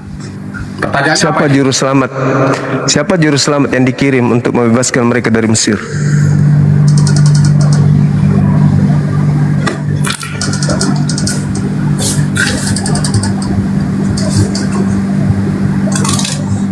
Baik, di sini tidak ada Musa ya. Saya tidak akan mengatakan Musa. Kalau saya katakan Musa, di sini nggak ada tertulis Musa loh. Apakah cuma berani berkata Musa? Jadi siapa? Loh, ya, oke, kita sama-sama Enggak, bertanya nih. Karena kan iya. Anda Lalu yang memberi siapa? ayat. Siapa? Ya, Juma yang memberi ayat ini sebagai bahan diskusi kita. Jadi siapa? Sekarang tanya pada ayat ini. Ayat ini sendiri apakah mengatakan bahwa ada Musa di sini? Jadi siapa yang menyelamatkan Bani Israel setahu Anda dari Mesir? Siapa? Kalau yang saya tahu menuntun umat Israel dari Mesir itu adalah Musa. Menuntun atau menyelamatkan? Kalau di sini tidak ada disebut Musa. Oh, jadi yang objektif aja Jum, tapi cuma orang cerdas. Gimana? Allahu Akbar. Cuma katanya bahkan satu titik pun Anda mampu mengoreksi. Kenapa kalimat nama Musa berapa huruf Anda tidak mau koreksi, menerima begitu saja padahal tidak ada disebut. Di mana logikamu? Baik. Saya dibantu oleh Kisah Para Rasul 7:35. Boleh dibacakan? Oke.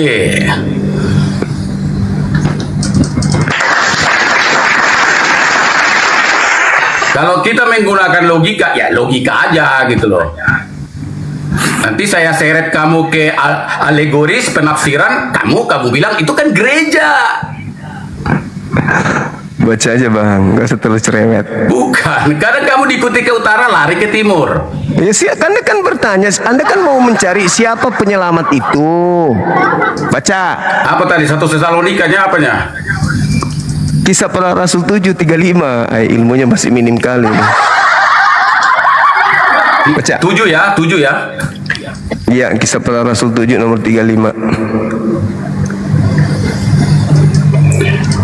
Musa ini yang telah mereka tolak dengan mengatakan, siapakah yang mengangkat engkau menjadi pemimpin dan hakim? Musa ini juga telah diutus oleh Allah sebagai pemimpin dan penyelamat oleh malaikat yang telah menampakkan diri kepadanya di semak duri itu. Siapa penyelamat? Enggak bagi ada mereka? penyelamat, enggak ada juru selamat. Yang kita bahas tadi juru. Ingat, juru. Ini beda loh. Perasaannya udah beda. Ini kalau Anda gali penyelamat dengan juru selamat itu beda loh. Bagaimana sih? Makanya Jom, juru selamat, penyelamat. Saya tanya. Aduh, Saya tanya Jom. Oke, saya tanya ya. Timsar ketika ada banjir bencana alam melanda masyarakat, Timsar diutus oleh negara pemerintah untuk menyelamatkan. Apakah itu juru selamat? Yesaya 19 tadi nomor 20. Tuhan akan mengutus seorang juru selamat. Tidak ada nama Musa, bro. Tidak ada nama Musa, bro. Kisah Para Rasul 7:35 tadi apa itu? Tidak ada juru Siapa selamat, nama? bro. Siapa nama di situ sama disebut? dengan Timsar. Timsar juga penyelamat. Siapa nama yang disebut tadi? Namanya siapa? Ya, Musa ini juga diutus oleh Allah sebagai pemimpin dan penyelamat. Apakah sama dengan juru selamat? Iya sama lah. Ya, sama. Sama juru selamat dengan penyelamat. Penyelamat dengan juru selamat itu sama. Kalau bahkan penyelamat, bahkan penyelamat itu, penyelamat itu jauh lebih tinggi derajatnya daripada juru. Kalau juru selamat itu mengarah pada satu orang, satu oknum. Kata siapa? Guru. Kata siapa? Juru mudi. Apakah juru mudi? Juru mudi, kemudi, sering bawa mobil nggak? Bisa juru mudi 2-3 orang. Tapi di sebelah saya mobil lain banyak juga juru mudi yang lain, bukan Kita cuma bicara saya. konteks mobilmu sekarang. Bukan cuma Mobilmu. masalahnya Bani Israel itu cuma satu. Berarti ketika dikatakan di dalam Yesaya 19:20, Tuhan akan mengutus seorang penyelamat atau juru selamat yang menyelamatkan Bani Israel dari Mesir, cuma satu orang, namanya Musa. Dan di ayat yang Anda kutip yaitu yang 19 tidak menyebutkan nama Musa di situ. Iya, tapi diterangkan kisah para Kalau memang pewarta. lebih supaya perfect, Kisah para pewarta. Maksud saya, Kisah Jun. para pewarta sudah menyebutkan itu. Maksud saya, Anda nggak Jun, bisa Pak. bantah. Anda nggak bisa bantah. Sekarang ketika Anda mengatakan bahwa tidak salah arah, harusnya Musa yang menjadi korban, bukan domba. Darahnya Musa yang harusnya dipercikan di rumah-rumah orang Israel. Sekarang kutanya lagi kau, Jum. Sabar dulu. Dan ketika Anda mengatakan Yesus itu sebagai penyelamat karena darah Yesus, maka harusnya orang Yahudi menyembah kambing, menyembah domba. Karena domba lah yang kemudian menyelamatkan mereka dari tulas 10. supaya logikamu nyambung. Kutanya Sabar dulu. sekarang. Saya dulu bertanya. Anda kan bertanya tadi, sekarang giliran saya. Oke. Yang menyelamatkan sebagai juru selamat Bani Israel dari tulas 10 itu siapa? Musa atau kambing atau domba? Di yang mana ini konteksnya? Baca ayatnya dong. Enggak, saya bertanya. Tulas 10 itu adalah pembunuhan terhadap anak-anak sulung. Apa yang Tuhan jadikan sebagai dasar pijakan untuk tidak membunuh mereka? Sebagai juru selamat mereka sehingga mereka tidak meninggal apa? Ya darah tadi. Darah apa? Darah domba. Berarti juru selamatnya siapa? Juru selamatnya. Ya, Juru selamatnya adalah domba yang dikorbankan. domba. Sekarang apakah mereka menyembah juru selamat? Kambing, domba? Tidak mungkin lah, Jum. Udah bisa aku bertanya? Lalu kenapa Anda menyembah Ya, bisa aku bertanya. anak manusia yang berdomba itu? Kenapa? Kenapa Yahudi tidak menyembah domba yang menjadi juru selamat mereka? Biar ku jawab. Oke. Sekarang aku jelaskan. Oke, diskusi yang menarik. Silakan. Saya tanya Juma sekarang. Apakah Juma secara jujur berintegritas dalam jiwamu bisa mengakui sekarang bahwa Juma bisa nggak membedakan pribadi si Musa, apalagi pribadi seekor domba, perbedaannya dengan Yesus? Bisa nggak bedakan? Beda, jelas beda. Jelaskan perbedaannya. Musa dan Yesus sama-sama juru selamat bagi Bani Israel. Sedangkan ingat, sedangkan domba itu adalah alat pendamai antara Tuhan dengan Bani Israel. Imamat 1 nomor 1 dan nomor 2. Imamat 1 nomor 2. Katakanlah kepada orang Israel apabila mereka hendak mempersembahkan mempersembahkan binatang sebagai korban penebus dosa, ajarkan mereka, perintahkan mereka untuk melakukan domba, kambing dan sapi. Tidak ada perintah Tuhan Elohim. Katakanlah kepada orang Kristen, orang Roma, Yunani, Belanda, Indonesia, apabila mereka ingin mendamaikan dosanya dengan Tuhan Theos Dewa, hendaklah mereka membunuh Yesus, kurbankan darah Yesus, tumpahkan darah Yesus. Itu nggak ada. Berarti Jumat tidak memahami secara benar dan berintegritas tentang perbedaan Musa dan Yesus, domba di perjanjian lama sama Yesus. Yang saya maksud perbedaannya adalah Juma, perbedaan yang kami tanyakan adalah perbedaan secara latar belakang keberadaan tiga wujud itu, tiga material itu. Misalnya begini, menurut Juma, sepengetahuan Juma, karena Juma sudah menggali Alkitab, ya, kalau memang benar menggali Alkitab, bagaimana perbedaan latar belakang keberadaan Musa, baru anak domba di perjanjian lama, dengan Yesus? Bagaimana perbedaan latar belakangnya? Oke, baik. Nabi Musa latar belakangnya dengan Yesus punya latar belakang di mata Kristen itu nggak ada hubungannya. Ingat, Musa sebagai juru selamat bagi Bani Israel yang dalam tekanan, dalam masa perbudakan. Oke? Sementara Kristen ini siapa? Kristen ini yang dibebaskan oleh darah Yesus ini, Kristen ini siapa di mata Tuhan? Kutanya dulu. Siapa Kristen-Kristen ini? Orang Roma, Yunani, orang Indonesia, orang Belanda ini di mata Tuhan. Sampai Yesus harus menjadi korban tumbal untuk mereka. Kutanya dulu. Kalau itu pertanyaanmu, saya langsung bisa tanya balik dirimu. Lalu Kristen, orang Yunani, orang Romawi, orang termasuk sebagian orang Israel, termasuk Juma, termasuk orang Arab, termasuk orang Irak, Iran dan Kuwait. Siapa di mata Tuhan? Bisa kau jawab? Oke, saya jawab. Jawab. Ketika kemudian Nabi Musa diutus oleh Tuhan, Bani Israel adalah bangsa pilihan. Maka ketika bangsa pilihan dalam perbudakan, Tuhan mengutus Musa sebagai juru selamatnya. Lalu kemudian domba menjadi tameng agar supaya itulah yang datang anak sulung yang ada pada saat itu tidak mati. Maka Tuhan mengatakan kepada Musa, perintahkan kepada kaummu untuk mengambil darah kemudian domba, percikkan di rumah-rumah, pintu rumah-rumah kalian, supaya ketika aku lewat anak-anakmu tidak mati. Mereka adalah bangsa pilihan, maka ada domba sebagai penebus mereka. Pertanyaan saya, pada saat Yesus harus jadi korban, ditumpahkan darahnya untuk Kristen, siapa Kristen ini? Bukankah Kristen ini adalah bangsa yang menyembah agnostosteos, dewa yang tidak dikenal oleh orang Yahudi? Ayo, tunjukkan kepada saya pesenamu. Siapa Kristen di mata Elohim? Siapa orang Roma, Yunani di mata Elohim? Tuhannya Yahudi. Silakan. Sebenarnya pertanyaan saya tidak terjawab sama Abu tadi yang terakhir. Saya bertanya, yang bangsa pilihan Bani Israel, di luar Bani Israel bukan bangsa pilihan.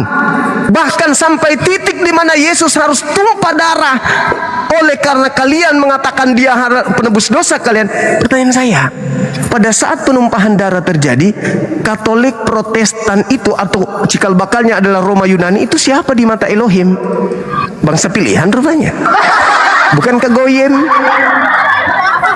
Oke, sudah. Saya Silakan. ya, Silakan.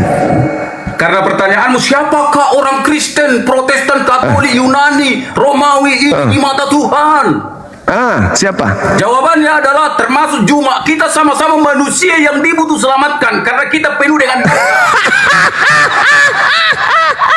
itulah jawabannya. Siapa? Mana dalilnya? Loh, mana? kok mana dalilnya? Dalil mana? Di dalam Alkitab. Mana? Silakan. Bentar, Edis. saya ambil. Kalau kamu Muridnya dalilnya. Edis. Kalau dapat dalil kamu harus percaya ya. Masalah generasi. Ayo. Siapa orang Roma, Yunani di mata Tuhannya Yahudi sampai harus orang yang diutus dikasih mati dengan darahnya dijadikan sebagai korban tumbal untuk orang Roma, Yunani? Itu siapa mereka ini?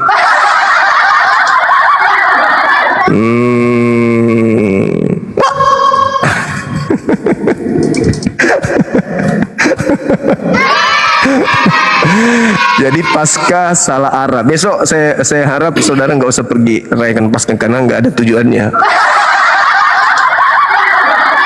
Oke. Semoga Juma terbuka hatinya. Karena saya juga tidak mau menjawab dengan asal-asalan, apalagi dengan opini sepertimu. Yohanes 3. Bukan. Kalau itu tentang bagaimana Yesus dapat sebagai juru selamat itu. Ya, silakan.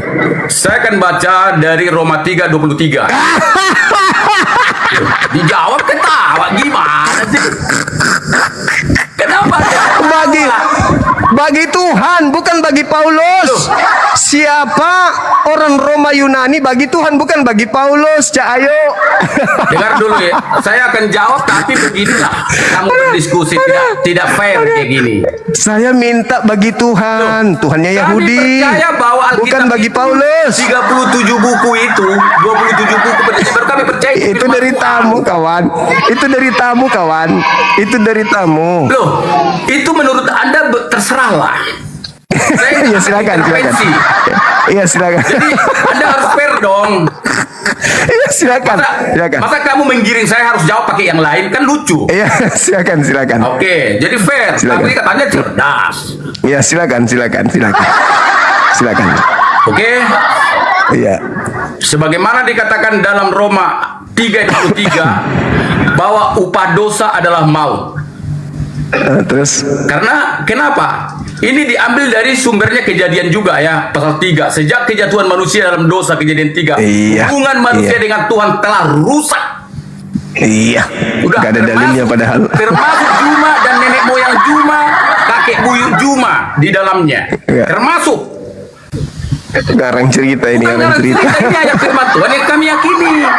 Mana dalilnya? Tuh, kau bacalah Roma 3:23 dan kau bacalah Oh, Kejadian 3 kejatuhan manusia dalam dosa. Biar jelas Kejadian padamu. 3. Kejadian 3 yang mana? Kejadian 3 Alkitab Perjanjian Lama, Kejadian 3 Ya, yang ada dikutuk perikopnya. di Kejatuhan Kejadian manusia dalam 3 dosa. itu, Kejadian 3 yang dikutuk itu iblis. Yang dikutuk ada antara lain iblis, Tanah. apa namanya, Tanah. Hawa dikutuk. Mana ada? Dalam Perjanjian Lama kami, Fitnah. dalam Fitnah. Perjanjian Lama kami sebagai Alkitab kami, ya Fitnah kami ini. dengar dulu, kami meyakini Alkitab sebagai sesuatu yang kami tidak bisa bantah tentang kejatuhan manusia. Mana? Saya dijelaskan dulu tentang kejatuhan manusia ya di dalam pasal 3, waktu manusia yaitu Adam dan Hawa. Mana kutukan Tuhan kepada Saat Hawa melakukan- mana? Saya baca, dengarkan. Oke, Tunggu saya sebentar. silakan. Kalau itu permintaanmu, bacakan ayatnya baru saya mau gitu loh. Bacakan. Bentar.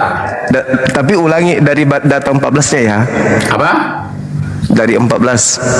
Dari 14. Iya. Ini Kejadian 3 ya. Kita masuk dulu Kejadian 3 tentang kejatuhan manusia dalam dosa. Iya, perikop yang salah. Manusia jatuh ke dalam dosa ya. Itu Kejadian 3 ya. Adam, itu perikop yang salah dibuat-buat itu. Jangan dulu masuk ke penafsiran ya. Itu yang ranahnya udah beda, menafsir. bro.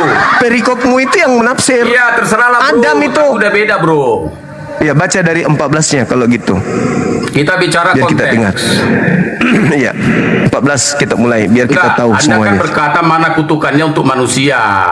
Iya, Jadi, baca dari 14. Tinggalkan aja itu yang ular.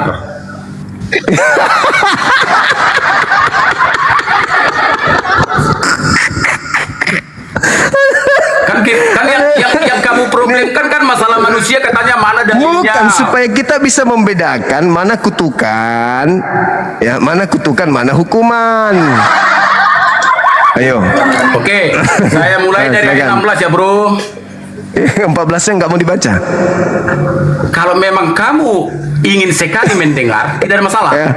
Iya, baca. Oke, baik. Saya mulai dari 14 saja. Biar nanti Ya. penonton pun dia nggak dipikir saya ada udang di balik batu seperti Juma ini. Aku pula yang salah. Dia yang baca, dia yang bawa. Silakan. Demikian firman Tuhan. Kejadian 3 yang 14 sampai berikutnya lah ya. Lalu berfirmanlah Tuhan Allah kepada ular itu, karena engkau berbuat demikian, terkutuklah engkau. Bahasa kutuk pun ada ya. Ini bahasa aslinya bahasa Ibrani nih, boleh Anda cek. Karena engkau berbuat demikian, terkutuklah engkau di antara segala ternak, di antara segala binatang hutan. Dengan perutmu lah engkau akan menjalar, dan debu tanahlah akan kau makan seumur hidupmu. Ayat 15, aku akan mengadakan permusuhan antara engkau ini maksudnya ular, dan perempuan ini maksudnya Hawa, antara keturunanmu dan keturunannya, maksudnya keturunan ular dan keturunan si Hawa.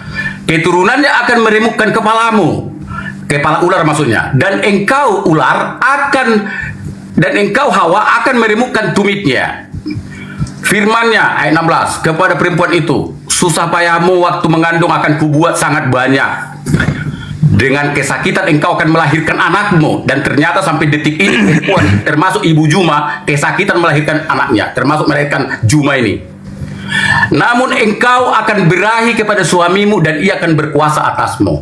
Jadi satu kutukan untuk manusia, yaitu perempuan ya, jelas. Lalu firmannya kepada manusia itu, dengar dulu. Masalah Lalu firmannya general. kepada manusia itu, saya lagi mempertanggungjawabkan dalil ini sesuai tuntutan, tolong dengarkan baik-baik. Lalu firmannya kepada manusia itu, karena engkau mendengarkan perkataan istrimu dan memakan dari buah pohon yang telah kuperintahkan kepadamu, jangan makan daripadanya, maka terkutuklah tanah karena engkau dengan bersusah payah engkau akan mencari rezeki dari tanah seumur hidupmu. Bukankah kita sekarang susah cari rezeki, bos? Tapi Yesus sudah tebus, kenapa masih susah? Tunggu dulu. Ini kita konteks di sini. Jangan lari dulu ke situ. Makanya kulihat kau sedang Masalah. pertanyaanmu ada udang di balik batu. Hancur. Ayat 18 jom. Dengar. Ya. Semak duri dan rumput duri yang akan dihasilkan bagimu, dan tumbuh-tumbuhan di padang akan menjadi makananmu. Dengan berpeluh engkau akan mencari makananmu sampai engkau kembali lagi menjadi tanah, karena dari situlah engkau diambil, sebab engkau debu dan engkau akan kembali menjadi debu, termasuk si Juma jadi debu nanti, termasuk nenek moyangnya. Bukankah ini suatu fakta yang tak bisa kau bantah? Terus kutukannya mana? Kutukannya mana? Ini kutukan, semua itu kutukan. Ada siapa yang dikutuk di situ? Aduh, pertanyaanmu seperti tamat PAUD kau ini, seperti TK kau ini. Yang dikutuk di situ tanah. Kalau kau Yang dikutuk, sudah mentok, yang bilang dikutuk aja, kita tanah. sudah di perdebatan ini bilang kalau kau udah kalah. Yang dikutuk iblis, yang dikutuk tanah. Yesus datang nih menebus. Apa yang ditebus? Kutuk. Sekarang cuma mau ke zaman Yesus. Saya siap. Tunggu.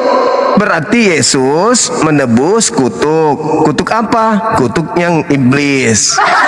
Berarti iblis sekarang tidak dikutuk lagi karena Yesus sudah tebus. Yang kedua, Coba dulu ini. Ada ini pendukungmu. Emosi Oten katanya. Siapa yang emosi? Kita aja ketawa-ketawa. Justru penonton ini yang emosi ku tengok. ketika Yesus itu kemudian datang mati di atas salib untuk nebus kutuk, kenapa wanita melahirkan masih sulit? Kenapa laki-laki masih susah cari kerja? Jadi apa fungsinya Yesus ini mati? Lagi pula Roma 8 nomor 10 di situ dikatakan. Terbalik otakku jom. Loh, Yesus mau ngapain? Ngapain Yesus turun ke bumi? Ngapain dia menebus? Apa yang ditebus Yesus? Terbalik otakku jom. Coba agak. Apa yang ditebus Yesus? Minum air dulu, biar lurus. Apa yang ditebus Yesus? Dosa apa yang ditebus Yesus? Kutuk apa yang Yesus tebus? Kepada penonton-penonton yang 5,2 ribu ini ya, ini si Juma udah terbalik otaknya. Dia cerita tentang kejadian pasal 3, kejatuhan iblis, kejatuhan manusia dan dikutuk Tuhan. Tapi dia cerita tentang akibat Yesus sebagai korban menebus manusia yang 2000 tahun lagi baru muncul. Kan aneh ini orang. Yang tadi ke kejadian 3 siapa? Saya ya? Bukannya situ. Kejadian 3 tadi kan saya sebut tentang bagaimana manusia di hadapan Allah. Karena pertanyaan bagaimana orang Yunani, orang Roma, orang Kristen, Katolik, Protestan terus ada bantuan. Saya ambillah. Ambil itu. Ya. Sekarang Yesus turun untuk menebus manusia-manusia kan?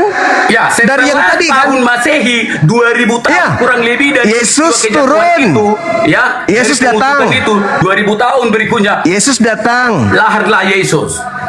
Nah, Yesus datang untuk menyelamatkan orang-orang semuanya kan? Ya. Dari kutuk tadi, menurutmu? Berarti setelah Yesus datang untuk menebus itu, sebagaimana domba dipercikkan darahnya di pintu-pintu rumah orang Israel, mereka nggak mati kan? Anak sulung nggak mati kan?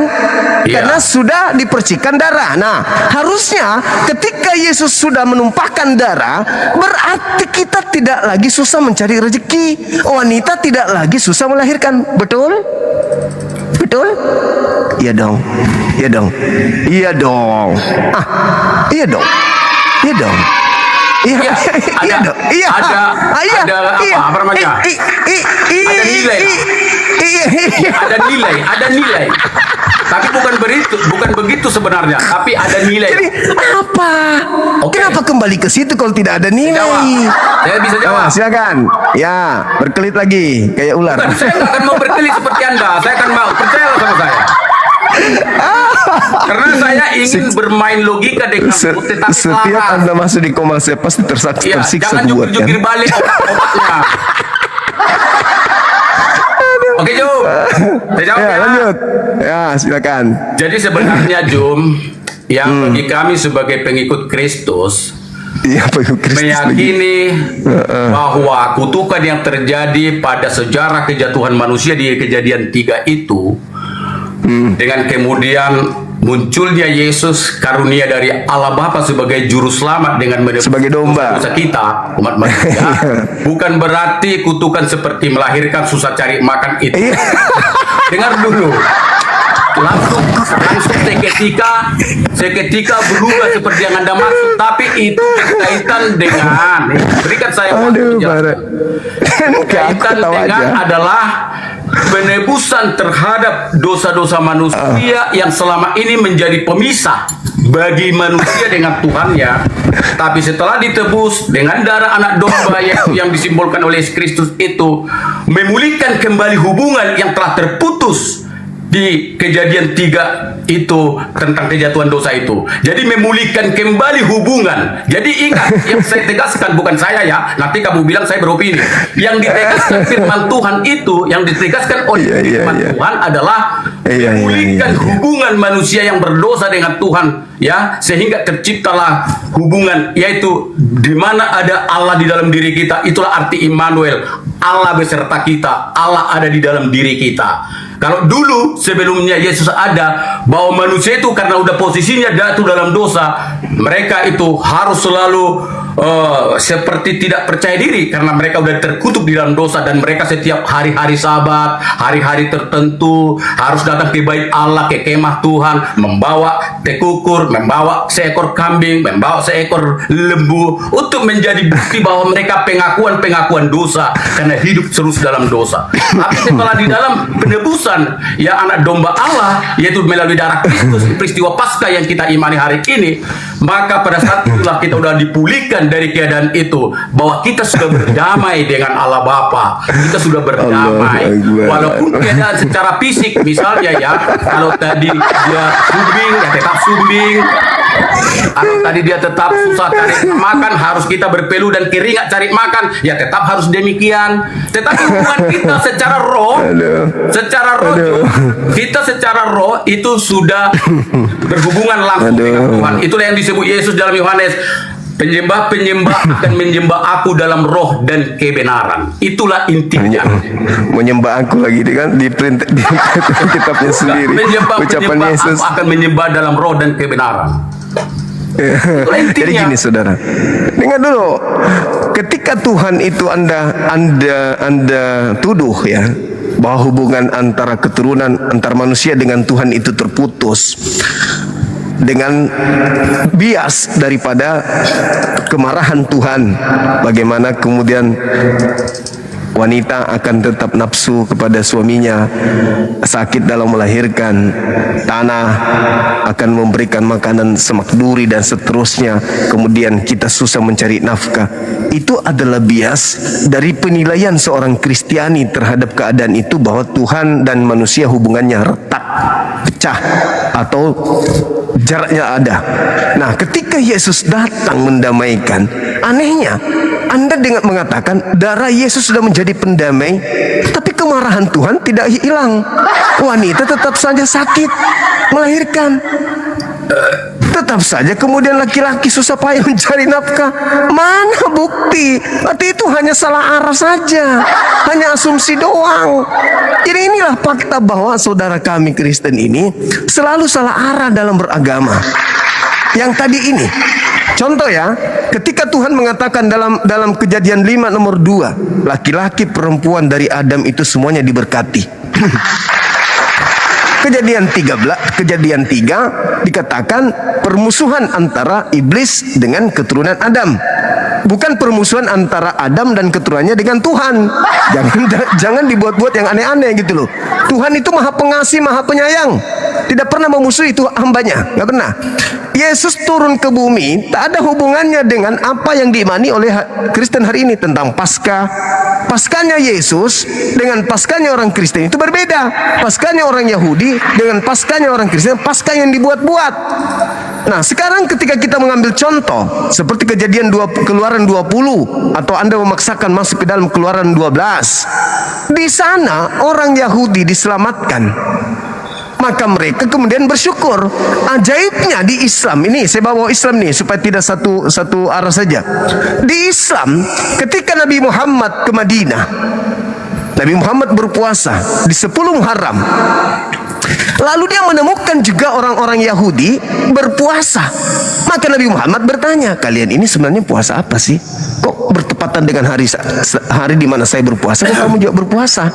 Ternyata di dalam kitab Keluaran 12, mereka juga diajarkan pada tanggal 10 bulan ini, diambillah kemudian oleh masing-masing seekor anak domba. Ternyata di tanggal 10, di bulan yang dimaksud Bani Israel, di Keluaran 12 itu sama dengan tanggal 10 Muharram di Islam, di mana mereka, Nabi Muhammad juga berpuasa, namanya puasa Asyura, memperingati Nabi Musa ketika selamat dari perbudakan Mesir, dari kejaran Fir'aun. Nabi Muhammad memperingati dan disunahkan kepada umatnya juga memperingati. Berarti antara Pesah atau Paskah orang Yahudi dengan Asyura di Islam itu selaras, relevan, sama-sama memperingati kemenangan Musa dari Firaun. Sedangkan Kristen, kemenangan dari mana Kristen ini? Oh, kemenangan dari dosa-dosa. Dosa apa rupanya Kristen? Dosa yang mana? Dosa yang mana? Dosa yang dilakukan siapa? Adam. Apa hubungannya? Kenapa Yesus jadi tumbal? Apa hubungangannya? Tidak ada hubungannya Yesus. Silakan aja Jum, Anda berpendapat. Ya, tidak ada hubungannya. Apapun, ya nah, kan? sekarang, tunggu. Ini baru tembok pertama yang tidak bisa Anda tembus.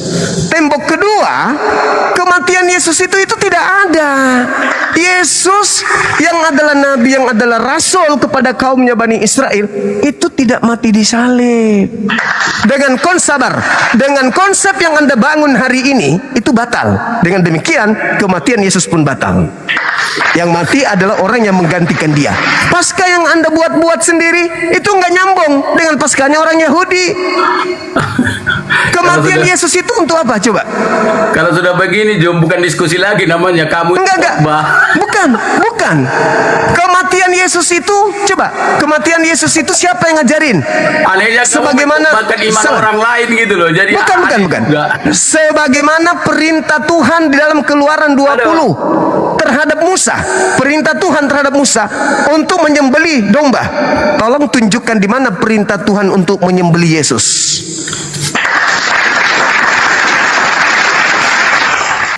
Mana? Yang mengatakan sama cuma ada perintah mengatakan menyembelih Yesus siapa?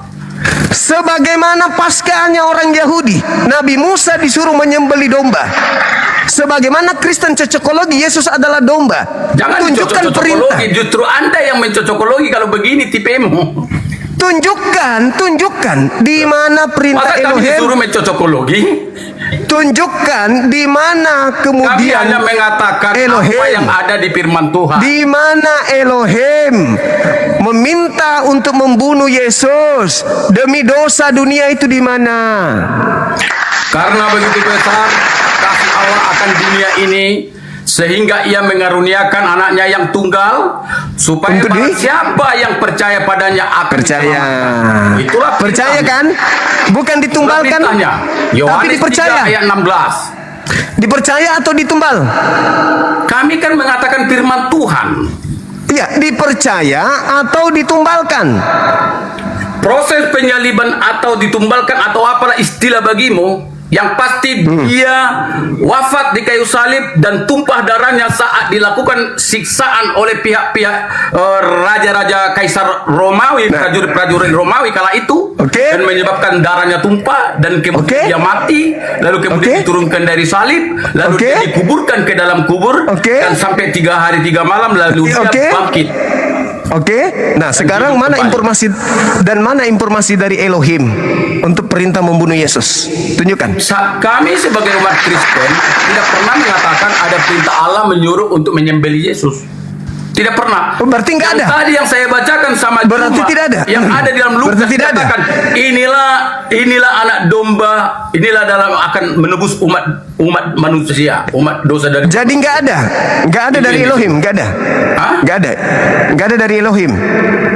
Tidak ada bahasa dari Elohim seperti yang ada yang Anda mau. Itulah makanya aku bilang Paskahnya salah arah. Karena perkataan Elohim atau bagaimana cara Allah merencanakan sesuatu yang akan ditindak lakukan ya bukan seperti Juma berbicara kan?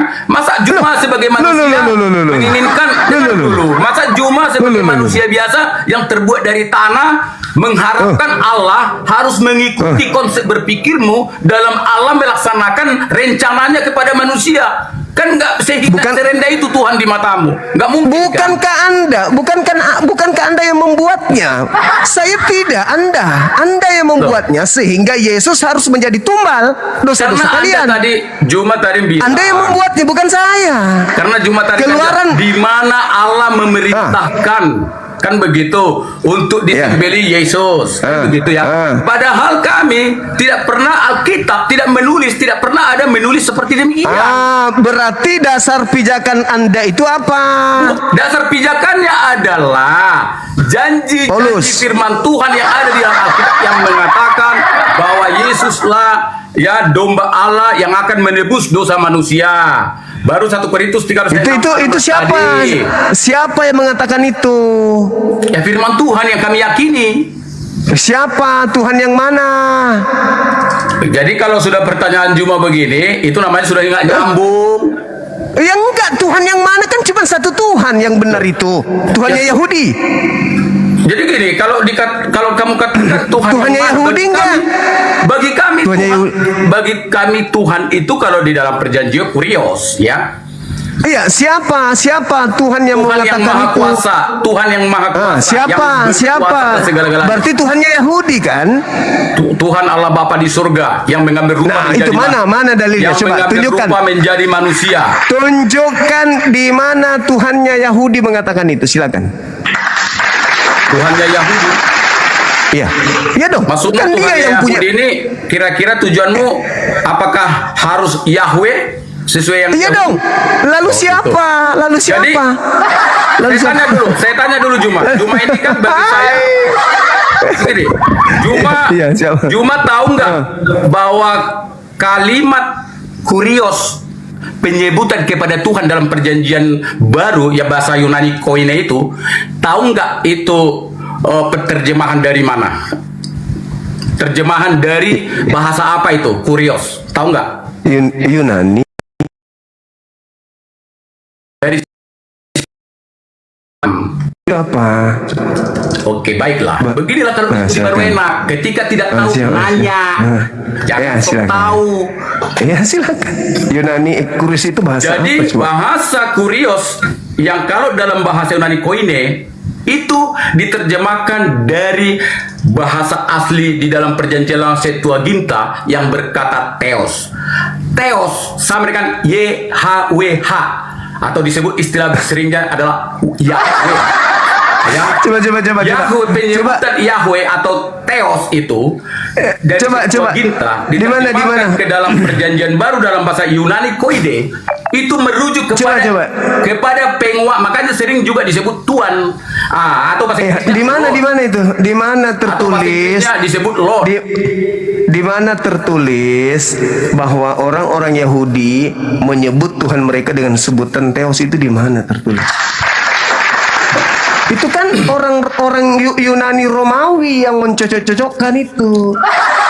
Artinya gini Jum, kalau Juma kemudian lalu terus merasa secara karakter berpikir yang a priori setiap perkataan orang bagimu adalah salah, maka bukan salah.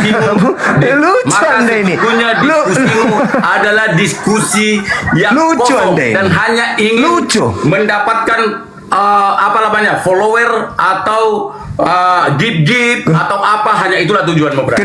Kenapa giliran Anda tersanggup lantas menuduh saya? Tidak.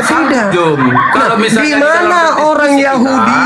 Di mana orang Yahudi menyebut Elohim, menyebut Elohim dengan sebutan Theos itu di mana? Itu kan sanggahan kalian aja. Di mana? Sanggahan itu firman Tuhan yang kami yakini loh. Bagaimana? Di mana Tuhannya orang Yahudi berfirman begitu? Di mana? Yang mana maksudmu di mana? Yang mana satu? Iya. Yesus harus menjadi penebus dosa, manusia menjadi penebus dosa. Di mana Elohim mengatakan itu?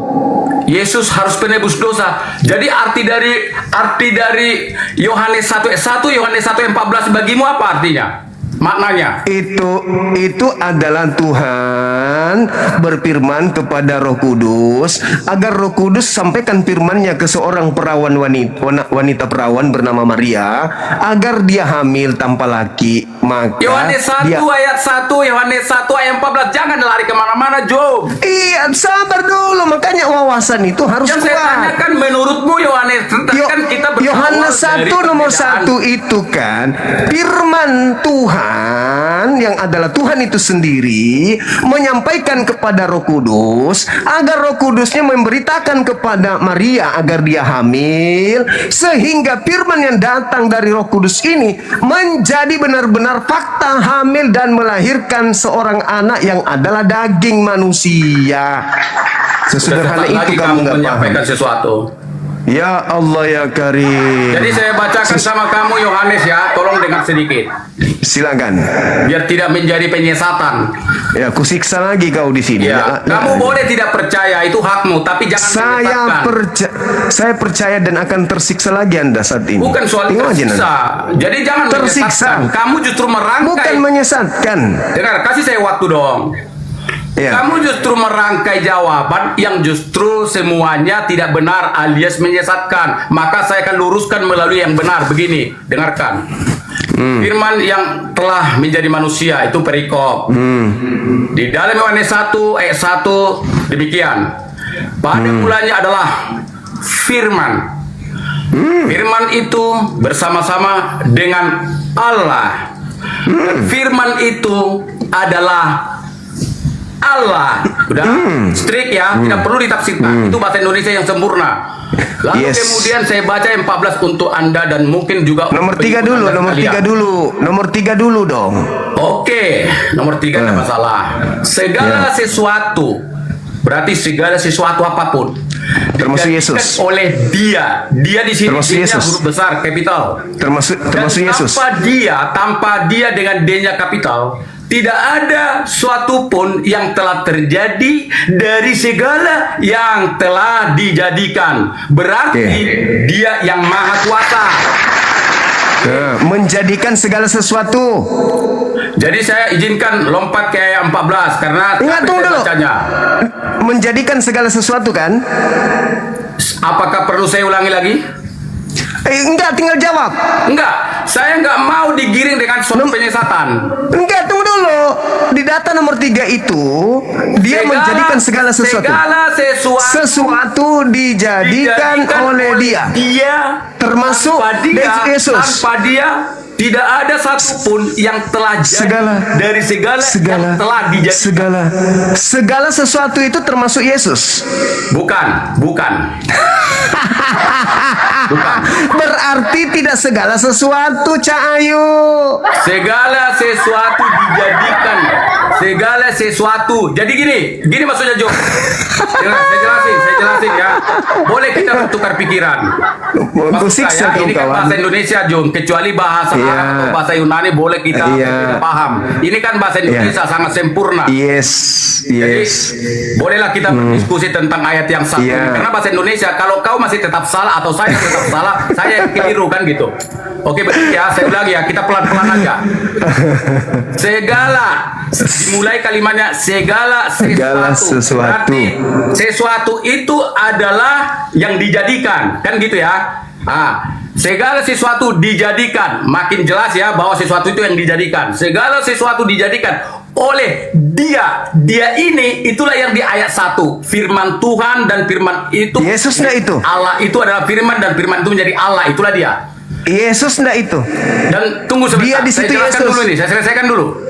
Dan dia di situ Yesus atau bukan? Dan tanpa dia, tanpa firman yang menjadi Allah itu, tidak ada suatu pun ya yang telah jadi dari segala yang telah dijadikan. Itu jelas ya, jelas. Jadi sesuatu itu adalah yang dijadikan. Sudah ada Yesus di situ. Penjadinya, kreatornya, itu penciptanya siapa? Dia. Dia ini merujuk kepada pasal 1 ayat 1. Pada mulanya adalah firman, firman itu adalah bersama-sama dengan Allah, dan firman itu adalah Allah. Itu adalah Yesus yang telah menjadi daging dari manusia di ayat berikutnya. Di ayat berikutnya. Kok Yesus ada di situ? Izinkan saya membaca ayat 14 biar diskusi kita sehat.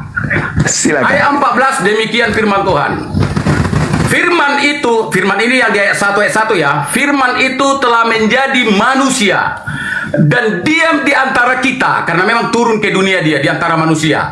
Dan kita telah melihat kemuliaannya. Keilah berarti berbicara keilahian, yaitu kemuliaan yang diberikan kepadanya. N besar merujuk kepada Kurios, kepadanya sebagai anak tunggal Bapa, penuh kasih karunia dan kebenaran, sangat sempurna. Oke, saya kira Jom, kita sudah cukup lama. Tunggu dulu. Waktu, dan semoga perdiskusian kita ini membawa manfaat yang baik. Dan saya berdoa selalu Abang Juma selalu sehat, karena bagi saya sebagai orang Kristen, Juma adalah pastinya bermanfaat.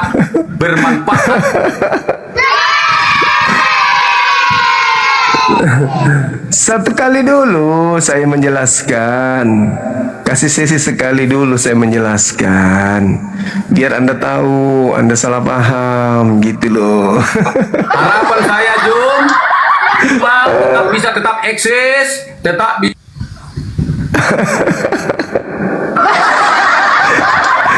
Jangan dulu pergi. Saya berdoa kepada Tuhan. Jangan dulu pergi. Makin hari makin cerdas, ya kan? Di sini dulu. Tapi hanya itu. Jangan pergi dulu. Yuk, kita coba yang agak sehat dan fair. Jangan pergi dulu. Ya udahlah, udah, thank you.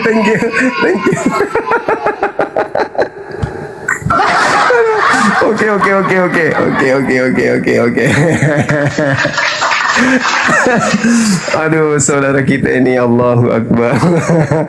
Allahu Akbar, Masya Allah. Sebenarnya jawabannya itu sangat gampang, teman-teman sekalian. Jawabannya di situ sendiri. Jadi ku bilang tadi saya akan nyiksa Anda dengan tema Yohanes 1 dan Yohanes 1 nomor 1 dan 14 ini.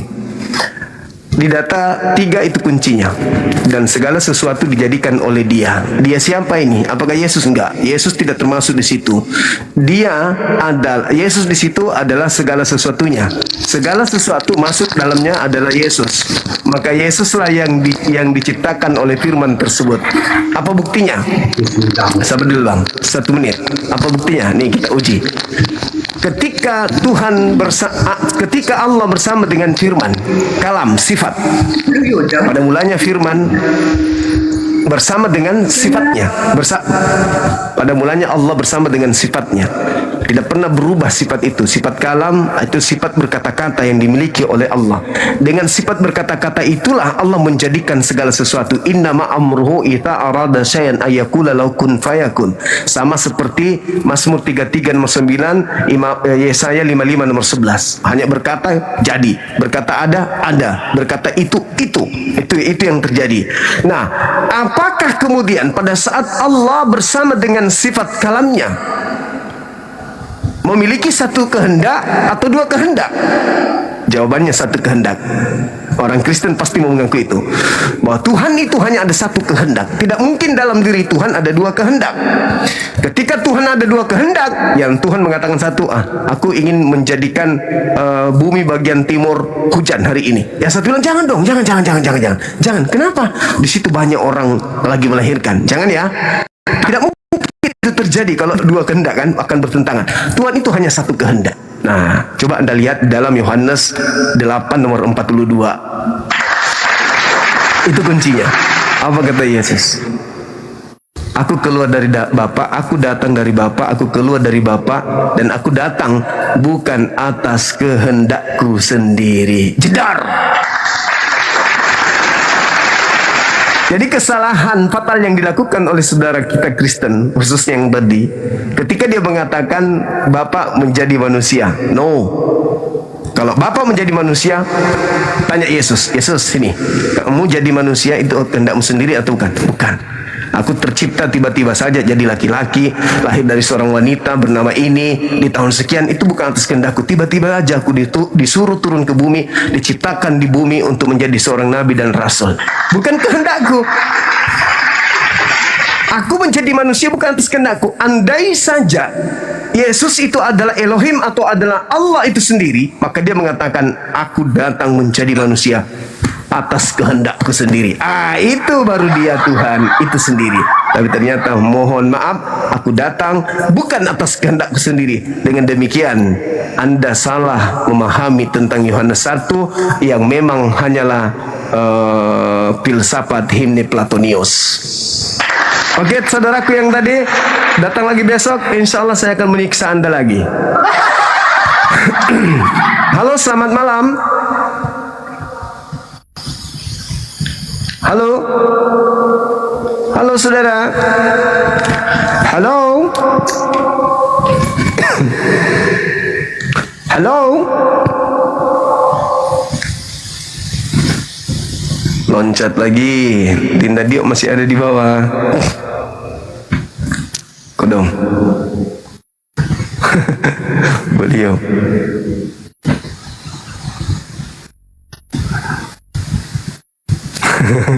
Itu aslinya kabur, teman-teman. Aslinya menyerah. Itu aslinya. Oh, ampu makodong. Ampu makodong. Itu aslinya itu angkat tangan. Ampu makodong. Tea makikodong. Ampu ma. Adakah yang lain? Kita kasih naik jami saya. Ampu mas saya kodong. Dak kuat mak. Halo, semangat malam. Halo. Semangat malam. Semangat malam.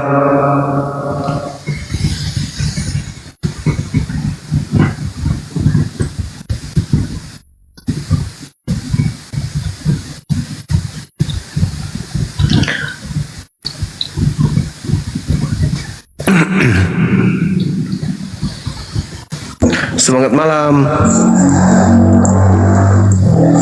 Halo.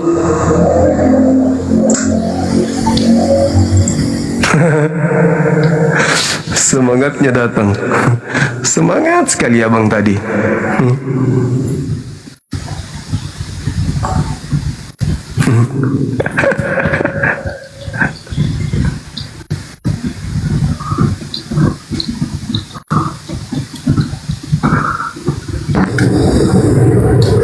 Assalamualaikum warahmatullahi wabarakatuh. Salam ya dek. Karena izin menginformasikan buat kawan-kawan di bawah. Buat teman-teman yang minta naik itu kan bisa dibatalkan. Jadi kalau akun kalian itu akun bodong, kami periksa dari sini. Begitu naik ke atas disapa dan tidak berbicara, maka kami blokir permanen, mohon dimaafkan. Dan sebelumnya kami sudah ingatkan, nanti kami kirim peringatan warning buat teman-teman muslim yang mungkin salah tekan atau mungkin salah pencet. Kami warning di bawah. Kalau warning itu tidak diindahkan, kalian minta permintaan berikutnya langsung diblokir auto permanen. Terima kasih Kandaku, lanjut terus monitor di bawah. Makasih Dina, makasih. Luar biasa. Masya Allah. Kan ada serunya kalau yang naik oten kan, teman-teman. Kayak tadi kan seru gitu. Kita berharap sih sepanjang kita dialog itu dengan teman-teman kita yang non muslim supaya mencerdaskan juga. Oh, ternyata di Islam juga ada Paskah. Dalam arti kata puasa Asyura, memperingati Nabi Musa ketika kemudian selamat dari kejaran Fir'aun. Dan di Keluaran 12 ternyata mereka orang-orang Yahudi juga memperingati itu di tanggal 10, sama seperti kita di 10 Muharram. Cuman Nabi Muhammad itu dengar-dengar menambahkan satu hari di tanggal 9 gitu ya. Oke, silakan saudara non muslim naik, kita bahas tema ini. Tapi Asyura, puasa Asyura dengan Pesahnya atau Paskahnya orang Yahudi itu sama ceritanya, latar belakangnya itu sama. Nah, yang tidak sama ini yang tadi ini, yang saudara kita Kristen ini yang agak lain, tapi memperingati juga Paskah. Oke. orang Islam yang nggak ngerti apa sih Paskah itu, seakan-akan mereka dengan mudahnya, oh kami Yudaism loh, kami Yahudian loh, kenapa orang Yahudi memperingati Paskah, kami juga memperingatinya loh, berarti kami sama. Pret. Begitu kita bahas ternyata nggak nyambung sama sekali, teman-teman. Mungkin itulah yang membuat pendeta ini menghitung, ini Bang Suma kalau diajak diskusi kok aneh-aneh aja. Dan thank you teman saya yang ada di Polda Riau. Terima kasih abangku. KBP siapa gitu, lupa saya namanya. Jangan disebut di sini. Makasih karena beliau yang menyarankan ke saya untuk mengangkat tema ini. Ada juga yang dari Polda Sumut. Ya. Ada lagi yang di Polda Sulsel juga ada. Entah kenapa ada teman-teman dari beberapa kesatuan, bukan cuma dari Polri yang yuk kita bahas Paskah ini bang, kami dari non-muslim ingin tahu dari Bang Suma. Jadi ada juga teman kita yang dari non-muslim yang minta supaya tema ini diangkat. Oke, aku bilang Paskah ada di dalam kitab saudara, memperingati kematian Yesusnya, dan ada itu di dalam kitab saudara itu kan jelas yang diperingati kematiannya, kebangkitannya. Ada lagi tuh hari Sabtu. Sabtu itu adalah memperingati masa penungguan bangkitnya Mesias. Nah, ini lebih parah dalam pandangan saya sebagai seorang apologet. Kenapa? Karena tidak ada satupun murid, saya ulang lagi, tidak ada satupun murid atau keluarga Yesus. Nih, dengarkan, tidak ada satupun murid atau keluarga Yesus yang menunggu detik-detik kebangkitan Yesus. Catat itu. Saya mengundang pendeta atau pastor untuk naik ke atas membahas ini, karena kita akan bahas ini sampai hari Ahad, sampai kebangkitan. Kita endingnya nanti akan membahas siapa yang bangkit. Nah, gitu kan. Dan yang berat itu adalah siapa di antara murid Yesus yang menunggu detik-detik kedatangan gurunya dari kubur, sedangkan ketika ada orang yang datang mengaku Yesus dengan tangan bolong dan kaki bolong, justru dikira hantu oleh murid-muridnya, dan murid-muridnya ketakutan karena itu. Maria malah menganggapnya itu adalah tukang kebun. Jadi tak ada yang menunggu kebangkitan Yesus. Artinya ketika di dalam Lukas 24 murid-murid nggak percaya dan mengatakan kebangkitan itu omong kosong, disitulah kita bisa mencerahkan teman-teman kita yang mau belajar tanpa kemudian diikuti dengan kebencian, tapi betul-betul ingin belajar. Jangan bilang Bang Suma Muslim Islam, ngapain saya belajar? Tunggu dulu. Seorang guru di kelas bukanlah murid, dan bukan dia yang punya pegang, dan bukan dia yang pegang yang punya buku cetak. Murid-muridlah yang pegang buku cetak, dan dia bukan murid, tapi guru bisa menjelaskan isi buku cetak itu. Silakan. Selamat berpisah. Inilah kalau yang naik Muslim kan gitu. Kita baru mau sapa turun, cuma naik aja. Orang Jepang bilang mengganggu. Halo, selamat malam. Nah, tuh kayak gitu, cuman mengganggu aja kan. Cuman mau ini lo, aku tampil lo di komalnya ini api, kayak gitu aja nya. Habis itu tanpa disapa turun. Padahal jelas-jelas pakai hijab. Minta permintaan. Nah, contoh teman kita ini, halo selamat malam.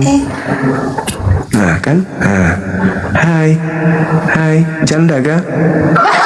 Masih gadis? Nah itu kan. Tolong diperiksa teman-teman, mohon diperiksa dulu, diperiksa di bawah, diperiksa. Iya, tidak disengaja, makanya diperiksa. Saya paham kok, saya ngerti teman-teman salah ketik. Silakan. Saudara non muslim silakan naik, abang. Kata non muslim, ngapain saya naik, kan udah banyak Islam. Dan naik turun. Ini yang kunaikkan ini dari tadi teman kita ini minta aja terus. Berapa kali sudah dihapus, minta lagi. Coba Dinda dia diperiksa ini. Ini teman kita ini yang baru naik ini. Kita sapa dulu ya. Yang ini. Honi. Ini siapa nih? Honi. Selamat malam. Honi. Ya ini. Dari tadi ini minta terus tapi ngorok. Kok bisa? Bagaimana bisa akunnya minta naik kalau ngorok?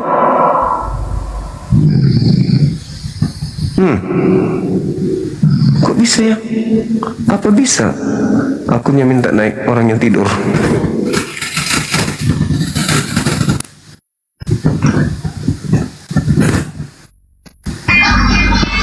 Halo, semangat malam. Nah kan, langsung loncat. Oko dong.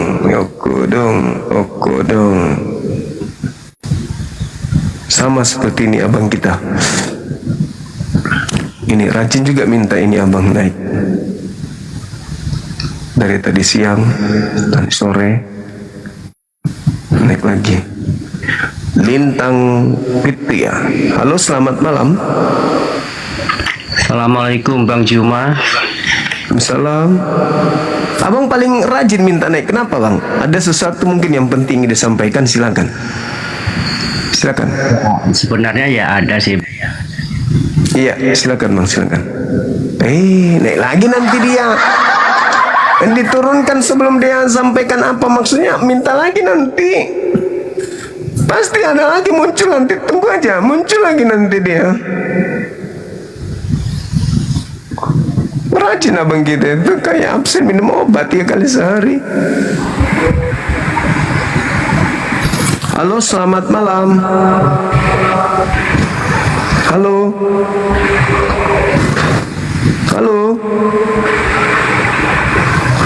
Semangat malam.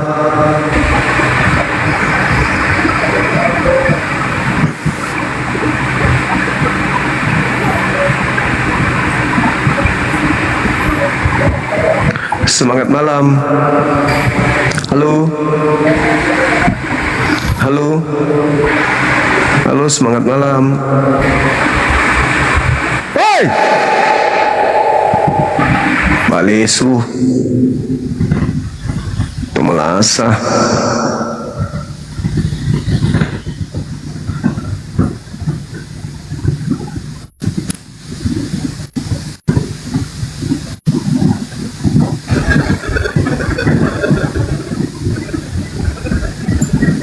Semangat malam. Halo.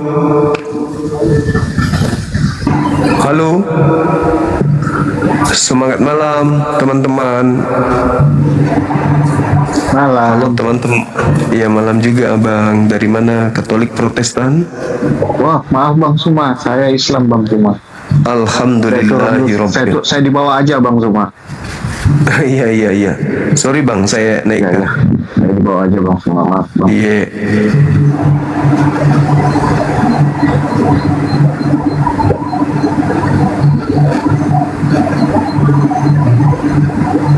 Halo, semangat malam. Semangat malam.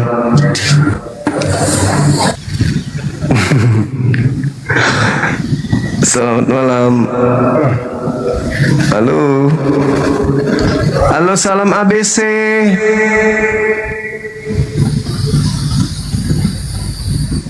Halo. Aku dong.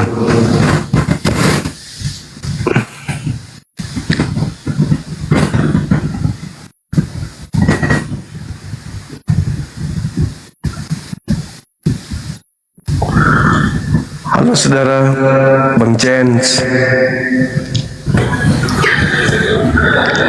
Halo, selamat malam. Halo, selamat malam, Gurunda. Siap. Gurunda, ini saya seorang Muslim. Ini saya ada temuan sih. Ya. Jadi beberapa waktu yang lalu itu, jadi teman-teman kita yang Muslim ini barangkali kan ngajinya belum sampai. Nah, jadi naik ke komalnya Edis TV. Nah, jadi kami ingin sampaikan di sini, barangkali sama Bang Zuma juga sampaikan ke viewersnya. Jadi yang orang-orang Muslim yang nggak paham tidak perlu naik, soalnya sering di framing sama Bang Edis TV kan. Nah, soalnya Bang Edis TV ini bahayanya gini, dia sering memframing. Ya, namanya iblis, Bang. Iblis begitu. Yang aneh itu yang Muslim yang naik ke sana, ngapain coba ke situ? Menjadi murid dari orang yang tidak bisa ngaji.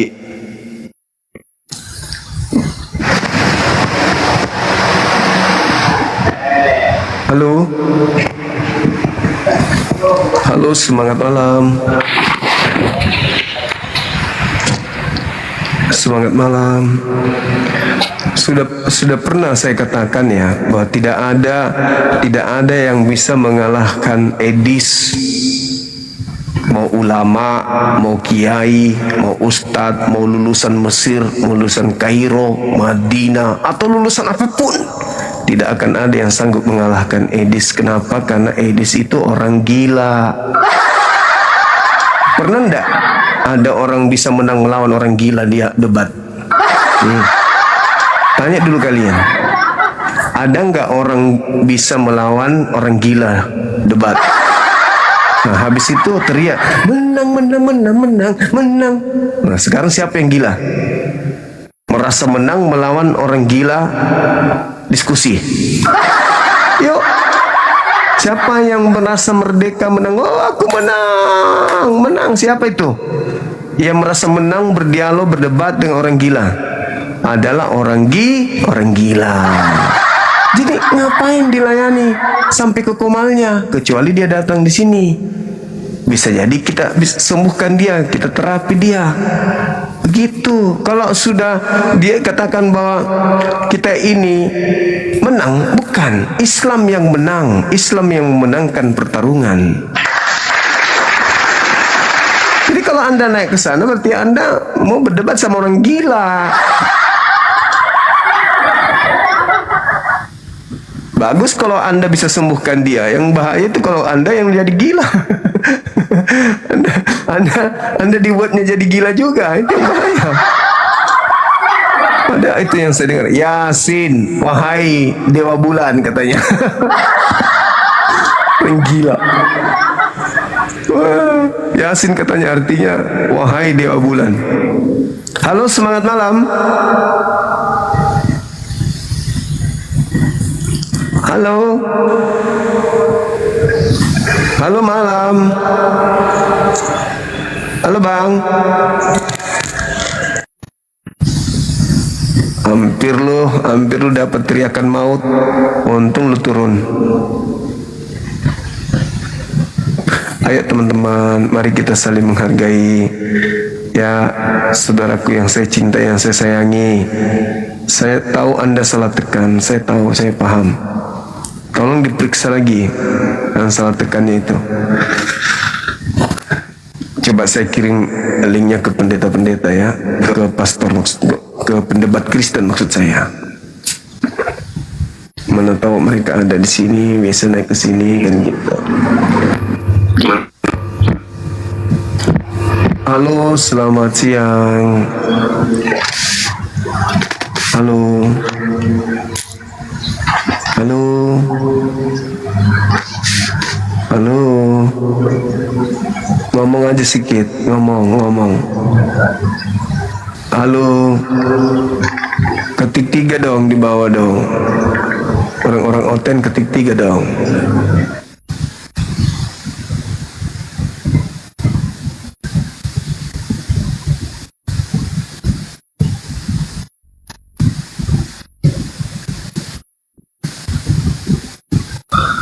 Sapu rintas penghujat kita undang.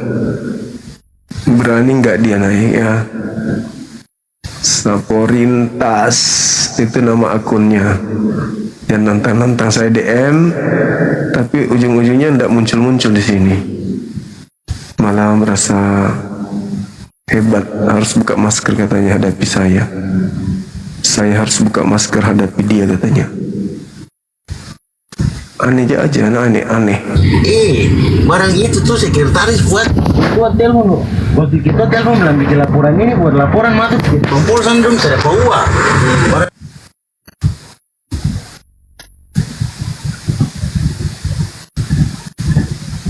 Kenapa itu dia? Udah dapat duit dia.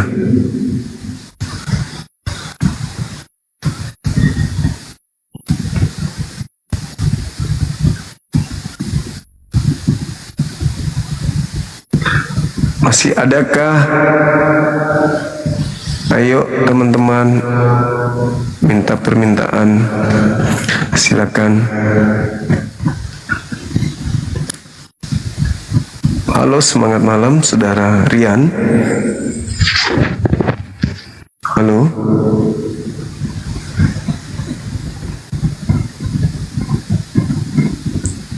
Halo.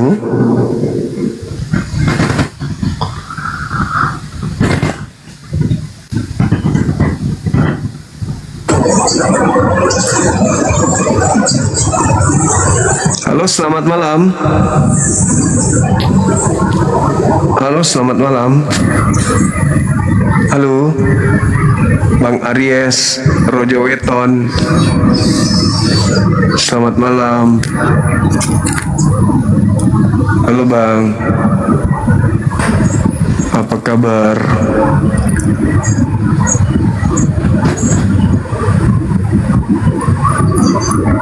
Halo. Semangat malam. Halo.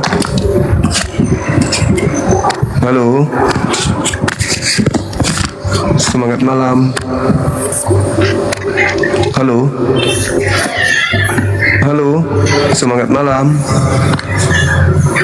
Halo.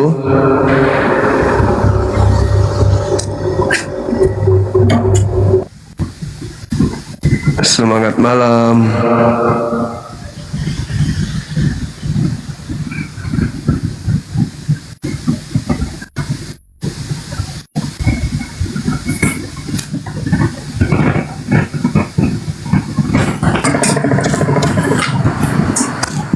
Semangat malam. Halo. Halo. Malam. Assalamualaikum Bang Zuma. Salam. Aduh, dari mana bosku? Aku dari Jambi Bang Zuma. Oke. Gimana Bang?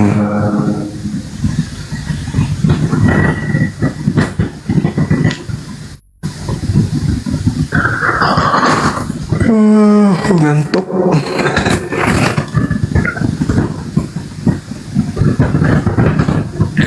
Halo, selamat malam. Halo, halo, Aldi. Aldi, selamat malam Aldi.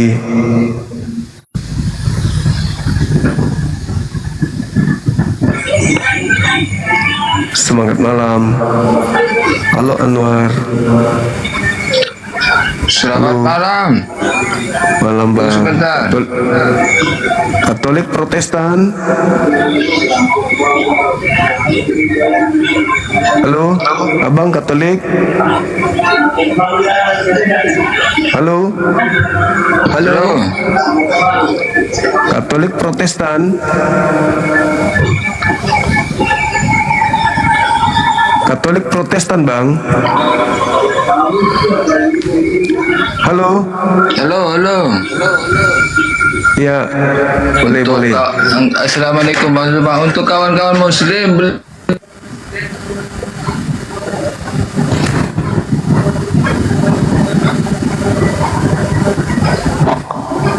Halo Halo, selamat malam. Ya, assalamualaikum Bang Juma. Waalaikumsalam juga. Iya, sehat selalu ya. Iya. Alhamdulillah, makasih. Makasih Bang. Ya, sama-sama.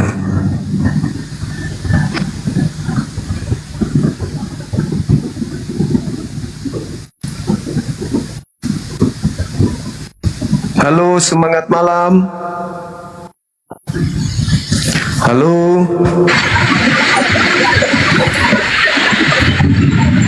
Semangat malam. Halo, saudara Aksa.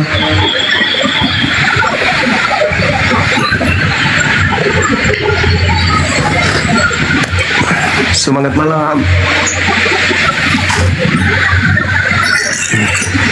Halo. Halo. Ha!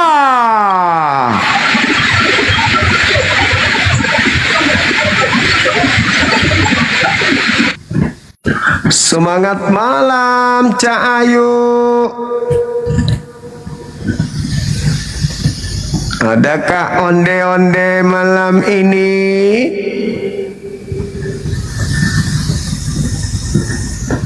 Halo.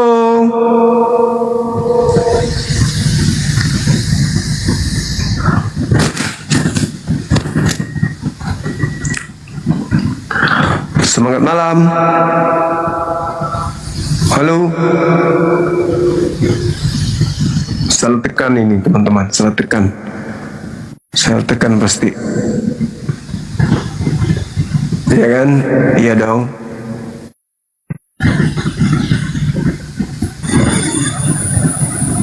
Ayo, selamat malam.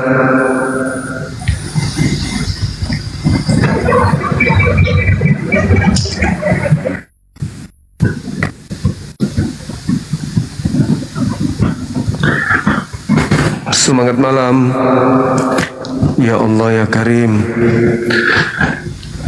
Wis sekali permintaan tumpah ruah ini. Wis mantap.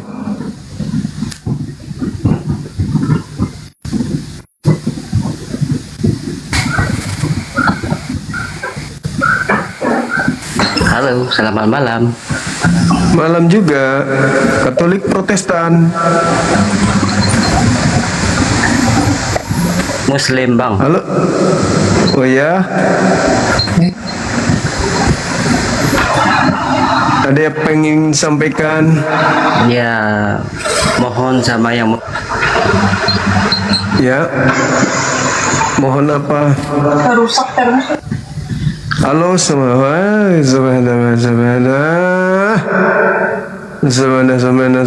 Semana.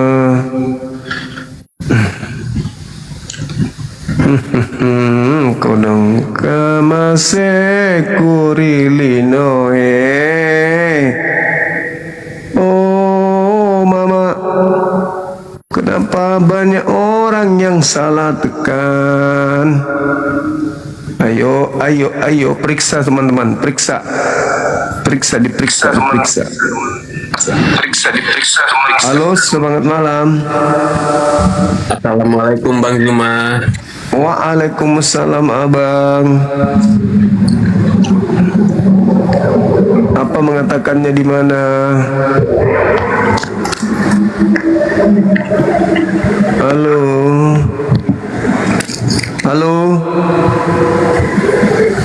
Capek saya bang. Capek ini. Tangan kiri kanan menaikkan, turun tangan, turun kiri kanan. Allahu Akbar. Halo, semangat malam. Ya, semangat malam. Malam juga bang. Dari Katolik Protestan. Bang. Oh, kodong. Kenapa begini teman-temanku? Halo, selamat malam. Malam Bang Suma. Malam juga.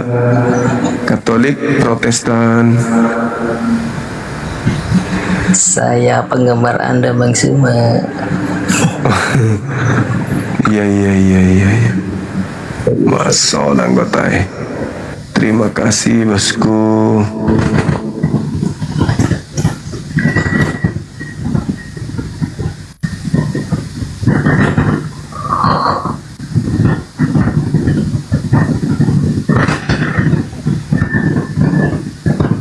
Sudah nggak ada lagi otennya kayaknya ya teman-teman ya.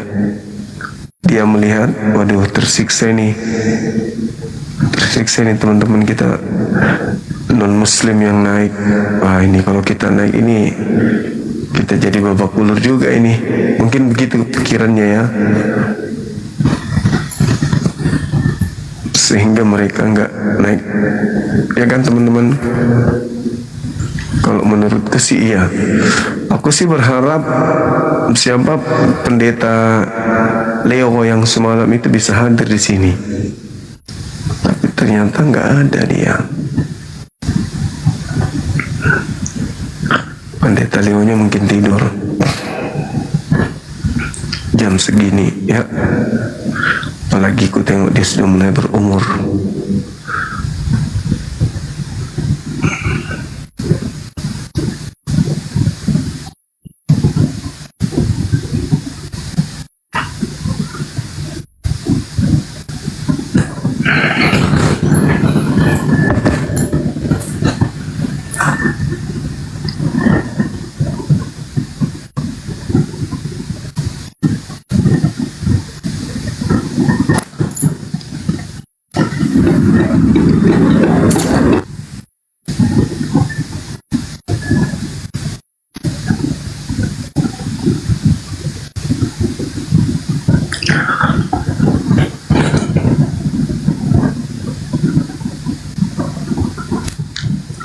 Halo, selamat malam Mbak Dewi.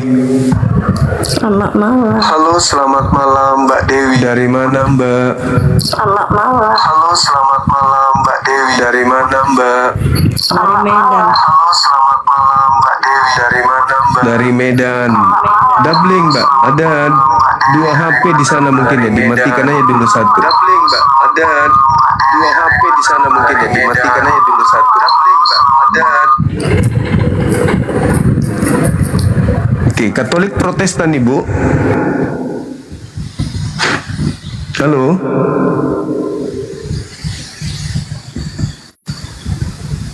Halo. Bu Dewi. Bu Dewi. Ibu. Bu.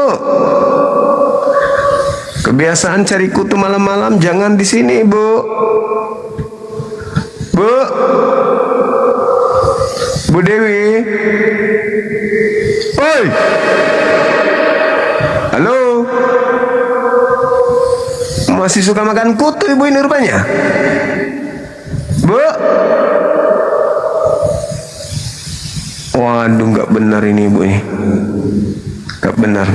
Kebiasaan lama masih di bawah-bawah. Pendeta Gilbert Lamoindong.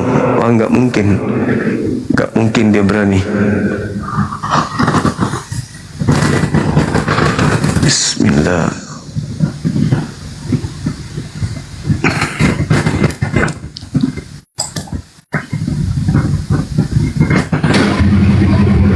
Halo, selamat malam. Selamat malam. Halo. Halo. Halo. Halo. Halo.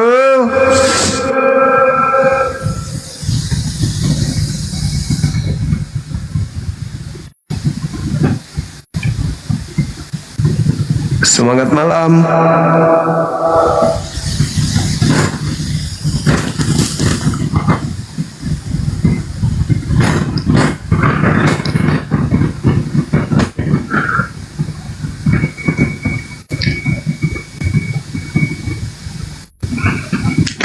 Jadi teman-teman sekalian, terkait dengan apa kegiatan. Halo, selamat malam.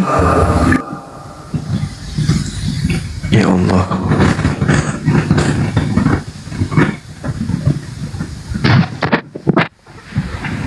Halo, selamat malam. Halo.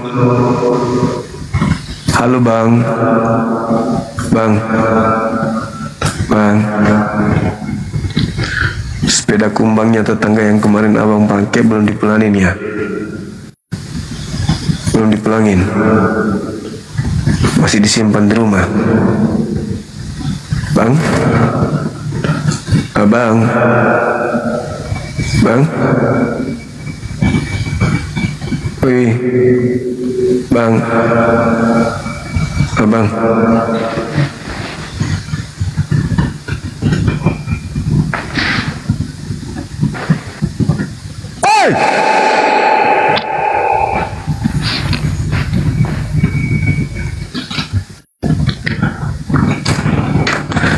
Jadi kalau kita lihat apa yang tertuang di dalam kitab Keluaran 20 terkait dengan Pesa atau Paskah, itu menyiratkan bagaimana mereka orang-orang Yahudi memperingati ya hari kemenangan mereka dari Firaun, sehingga mereka senantiasa setiap tahun merayakan hal tersebut. Nah, sedangkan saudara-saudara kita Kristen juga merayakan Paskah, tapi ya itu tadi polanya beda, gitu. Entah dari mana mereka mendapatkan materi Paskah itu, bahwa Yesus mati untuk keselamatan mereka, gitu. Pola yang ada di Pesahnya orang Yahudi itu enggak begitu. Kejadian yang terjadi terhadap Nabi Musa, hubungannya dengan Firaun sama sekali enggak ada, enggak terkait. Halo, selamat malam saudara DJ. Halo. Halo. Bosku, adakah onde-onde? Oh, diam-diam.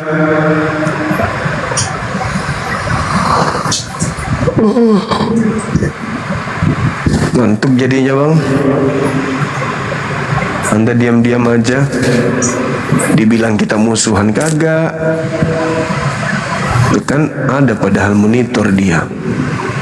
Kenapa Abang menunggu disepak ya dari sini ya?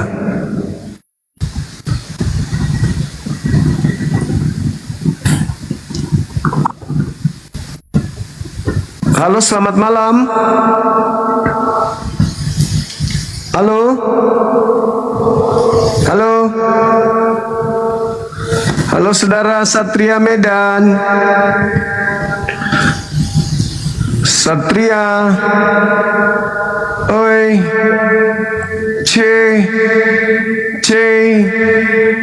Cendol.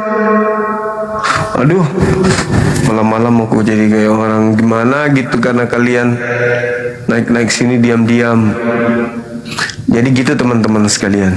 Kalau kita lihat di Keluaran 20 atau di Keluaran 12, bagaimana Tuhan Elohim datang kepada Nabi Musa memperingatkan mereka, orang-orang yang ada di sana, untuk memercikkan darah domba setiap pintu-pintu rumah atau di palang rumah mereka, supaya anak sulung mereka itu tidak mati. Halo, semangat malam. Semangat malam. Katolik Protestan, Bang. Halo, Kristen. Oke, silakan saudara buka kamera, kita diskusi baik-baik ya. Silakan. Oh, boleh nggak buka kamera atau harus buka kamera? Harus abangku. Oh, ya, sebentar ya. Bentar ya. Oke, sip. Siap.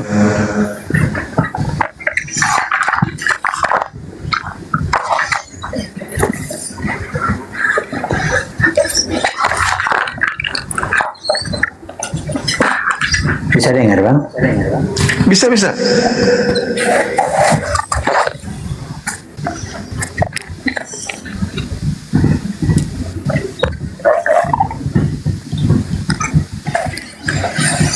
Iya. Oke, mantap sekali ya Bangku, terima kasih banyak. Ini tema yang saya usung sekaitan dengan besok peringatan Paskah. Oh iya. Iya, silakan. Mungkin sudah dengarkan penjelasan saya tadi atau diskusi saya tadi dengan teman-teman. Saya baru masuk bang, apa yang mau ditanyakan tentang Paskah bang? Ya, saya melihat Paskah itu dalam kacamata Yahudi, bagaimana mereka memperingati rasa syukur atas kemenangan mereka terhadap Fir'aun. Mereka bebas dari perbudakan, kemudian mereka juga bebas dari tulas 10, di mana anak-anak sulung mereka itu bisa selamat dengan mereka memercikkan darah domba di setiap pintu rumah mereka berdasarkan apa yang diperintahkan Elohim kepada Nabi Musa untuk disampaikan kepada Bani Israel saat itu. Artinya ketika orang Yahudi hari ini memperingati Paskah, maka yang mereka peringati adalah kemenangan mereka dari tekanan Fir'aun atau Mesir. Waktu itu masih diperingati dari tahun ke tahun. Nah, sedangkan Kristen juga merayakan juga Paskah, di mana Paskahnya mereka juru selamatnya yang mati. Tidak seperti Bani Israel, juru selamatnya justru tidak mati. Nabi Musa alaihissalam tidak mati demi untuk menyelamatkan bangsanya gitu. Jadi saya mengatakan, apakah ini tidak salah arah? Ketika Nabi Musa menjadi juru selamat, benar-benar menyelamatkan kaumnya Bani Israel dari perbudakan Mesir. Nah, Kristen ikut pola ini, yaitu Yesus menyelamatkan, mati dengan menyelamatkan, mati dengan tujuan menyelamatkan orang-orang di luar Yahudi. Ya, sedangkan yang mati pada saat Musa dan kaumnya itu dihidupkan oleh Elohim adalah domba beneran. Dan orang Yahudi tidak menyembah domba yang sebagai juru selamat mereka ini. Oke. Gitu bang. Ya, oke, silakan. Saya boleh bernarasi bang ya? Boleh, silakan. Mungkin tidak sepemahaman dengan abang, tapi nggak apa-apa lah ya bang ya, kalau nggak sepaham kan boleh. Biasa lah ya bang. Iya. Jadi begini bang, pusat kekristenan itu, atau taruhlah pusat Alkitab ya bang, dari Kejadian sampai Wahyu.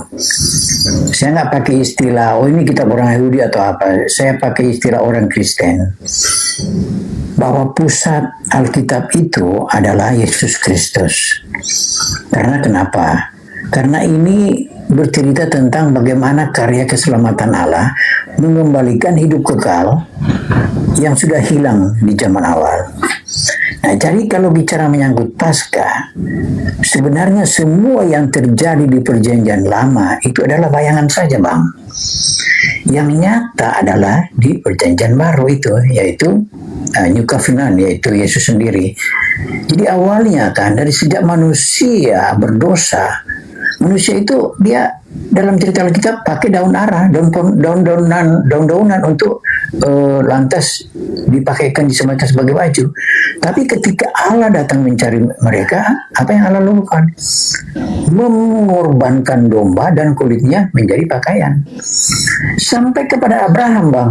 Cerita itu juga masih ada kan? Abraham tahu sendiri kan?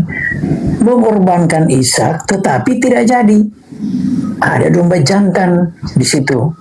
Nah, sampai kepada peristiwa Israel yang Abang bilang tadi, Jumat Paskah itu adalah meluputkan hukuman mati kepada anak-anak sulung, tapi Israel selamat.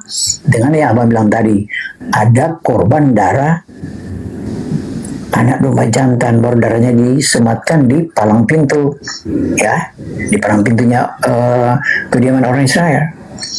Nah, begitu Bang. Nah, itu lah yang dikatakan bahwa itu adalah bayangan, wujudnya adalah kegenapan kasih Allah itu. Kasih itu apa Bang? Allah harus adil, tapi juga Allah harus penuh kasih. Adilnya apa, Bang? Namanya adil itu pengadilan, Bang. Hukuman itu harus ada.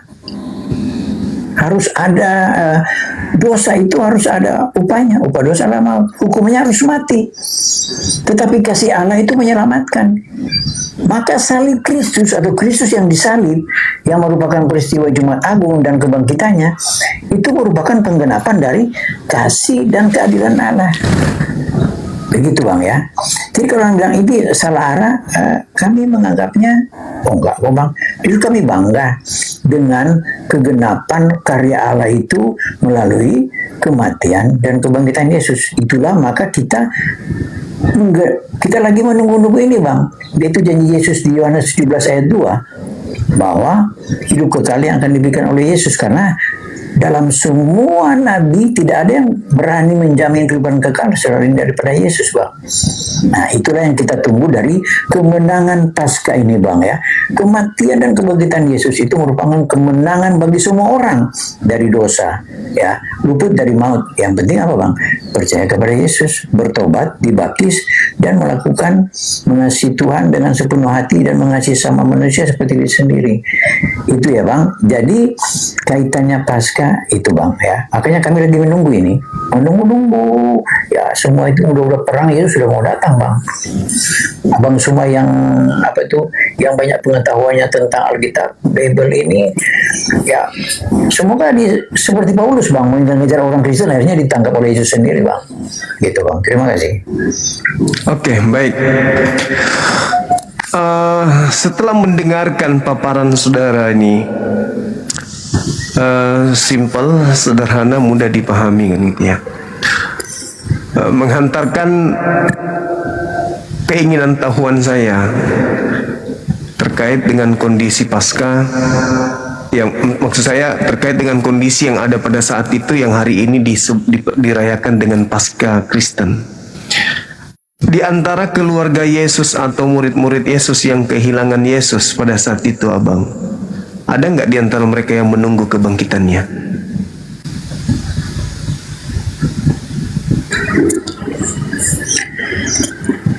Kalau cerita realnya begini, Bang, ya.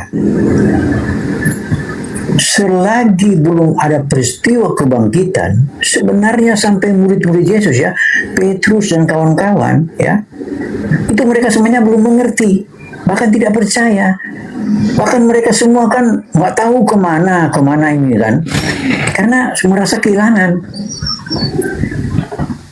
Itu, Bang. Nanti bagaimana? Setelah, ya. Gimana, Bang? Bagaimana mereka nggak percaya sementara Yesus mengajarkan dia mati dan bangkit hari ketiga? Atau jangan-jangan informasi kebangkitan ini itu adalah cerita yang disusun belakangan? Nah, ini, Bang, jadi mereka itu karena apa dikatakan bahwa mereka belum mengerti tentang kitab-kitab suci dan kitab para nabi. Itu penjelasan Alkitab pada waktu itu, ya. Nah, tadi Abang bilang apa yang terakhirnya, jangan-jangan mereka di ini, ya. Nah, justru sebaliknya, Abang saya rasa Abang juga udah baca itu, bahwa imam-imam kepala ini yang datang menghadap kepada Pilatus dan minta penjagaan karena orang ini berkata bahwa hari ketiga dia akan bangkit. Tolong tempatkan perwira untuk menjaga. Jangan-jangan dia berbohong, lantas nanti dikira, lantas muridnya datang mencuri mayatnya, baru dibilang dia bangkit. Jadi lawan Yesus, lawan daripada kelompok Yesus ini atau murid-muridnya juga, yaitu imam kepala, ya, mereka datang kepada Pilatus. Jadi setelah itu maka Pilatus suruhlah. Nah, jadi disuruh ada perwira-perwira, ada tentara yang menjaga kuburannya. Nah, begitu, Bang, ya, sampai pada waktu peristiwa itu. Baik. Oke, Bang. Jadi saya paham itu bahwa orang-orang jahat, orang-orang yang menolak Yesus itu tahu bahwa ada kebangkitan hari ketiga. Di mana Yesus mengatakan itu? Di Matius 12, 38 sampai 40. Kata Yesus, orang Farisi, ahli kitab, angkatan jahat dan angkatan tidak setia ini minta satu tanda dan tidak akan diberikan satu tanda apapun selain tanda Yunus, sebab Yunus dalam perut ikan selama 3 hari 3 malam, demikian juga manusia akan berada dalam perut bumi 3 hari 3 malam. Artinya, keluarnya manusia dari kubur itu adalah tanda yang diberikan oleh Yesus kepada orang-orang jahat. Maka orang jahat ini datang memerintahkan supaya makam daripada Yesus ini dijaga, karena dia mengatakan akan bangkit pada hari ketiga. Yang jadi permasalahan, kenapa justru orang jahat yang percaya? Murid-murid tidak percaya. Itu masalahnya itu di situ, Bang. Coba kalau kita lihat dalam Lukas 24 nomor 9, 10, 11, 12, malah menganggap omong kosong. Bahkan kalau kita lihat data nomor 37, mereka kaget dan ketakutan sebab mengira melihat hantu. Kalau abang ini mengatakan mereka belum mengerti tentang kitab suci. Orang-orang yang membenci Yesus tahu kok kalau dia Yesus pernah mengatakan bahwa akan bangkit dari ketiga, makanya minta untuk kuburannya dijaga. Tapi murid tak ada satupun yang menunggu detik-detik kebangkitan. Minimal Bang, ketika berulang dia akan bangkit, anak manusia akan bangkit, dia akan bangkit, anak manusia akan bangkit, dia bangkit pada hari ketiga. Minimal murid-muridnya ada yang menunggu gitu loh. Masa alasan tidak mengerti kitab suci ketika dia mengatakan dia akan membunuh dan pada hari ketiga dia akan bangkit? Masa nggak ngerti bahasa seperti itu? Aku akan bangkit. Dia tidak mengatakan aku. Dia akan bangkit. Dia akan bangkit. Mereka akan membunuh dia. Dan dia akan bangkit pada hari ketiga. Apakah karena murid-muridnya tahu bahwa itu bukan guru mereka? Ataukah memang Yesus tidak pernah mengajarkan itu? Sehingga tidak ada satupun murid yang menunggu dia untuk bangkit. Atau memang kebangkitan itu hanya dipersiapkan untuk angkatan jahat sesuai dengan pengakuan Yesus itu sendiri. Karena itu Petrus juga mengkhotbahkan dalam Kisah Rasul 2 nomor 29, 30, 31, 32, 33, 34, 35, 36. Endingnya di data 40. Bagaimana orang-orang yang menyalib orang ini, Yesus yang dianggap Yesus ini, dikatakan oleh Petrus ketika dia bertanya, apa yang harus kami lakukan sekarang setelah kami menyalib orang ini? Apa kata Petrus? Berilah diri kalian dibaptis dan bertaubat. Bertobat dari apa? Dari kelakuan yang kalian terima. Maka orang yang kau salib ini dijadikan menjadi Kristus dan juga Tuhan bagi kalian. Nah ini jadi bermasalah. Kenapa murid tidak percaya tentang kebangkitan ini? Silakan. Ya terima kasih Bang. Betul. Jadi sebenarnya bukan cuma tanda Yunus saja. Tanda Yunus itu jawaban Yesus kepada angkatan yang jadi, kepada orang-orang Farisi ya. Tetapi ada tanda lain yang Yesus berikan juga. Yesus bilang apa? Rubuhkan bait Allah ini dan aku akan membangunnya dalam 3 hari. Nah, itu juga implikasi daripada apa tanda-tanda Yesus yang dia umpamakan. Bagaimana, apa maksudnya? Bukan berarti dia merubuhkan orang, dia seluruh orang rubuhkan bait Allah, dia bisa bangun kembali dalam 3 hari. Itu saya rasa semua orang tahu bahwa itu cuma secara kiasan. Yang dimaksudnya adalah tentang peristiwa itu. Nah, jadi begitu Bang, yang nyata adalah memang seperti itu. Nah, Petrus menyampaikan khotbah di Serambi Salomo itu ya, yang dimana 3.000 orang langsung minta dibaptis. Itu karena apa? Itu kan sudah setelah Yesus naik ke surga. Jadi sebelumnya kan ketika dia bangkit, Yesus dikatakan apa? Dia menghembuskan Roh Kudus kepada para murid sehingga mereka mengertilah mereka mengerti bagaimana tentang kitab suci. Memang tidak dirincikan apa yang dimaksud dengan maka mengertilah mereka tentang kitab suci, kitab Taurat dan kitab para nabi. Nah, itu tidak dirincikan apa, tetapi intinya ialah bahwa mereka mengerti, sama seperti sebilang kenapa dia harus disalibkan, mati dan bangkit. Nah, Nah, itulah yang dikatakan kepada orang-orang Yahudi. Nah, ingat, saya mau klarifikasi bahwa ketika Petrus berkhotbah, dia memang yang kamu bunuh, begitu dia bilang kan kepada orang-orang Mesir itu. Tetapi kita ketahui bahwa yang berkumpul saat itu di Yerusalem dalam perayaan itu, ya, dalam perayaan hari ke-50 itu, ya, yang disebut Pentakosta. Pentakosta kan itu sebenarnya artinya hari ke-50, bukan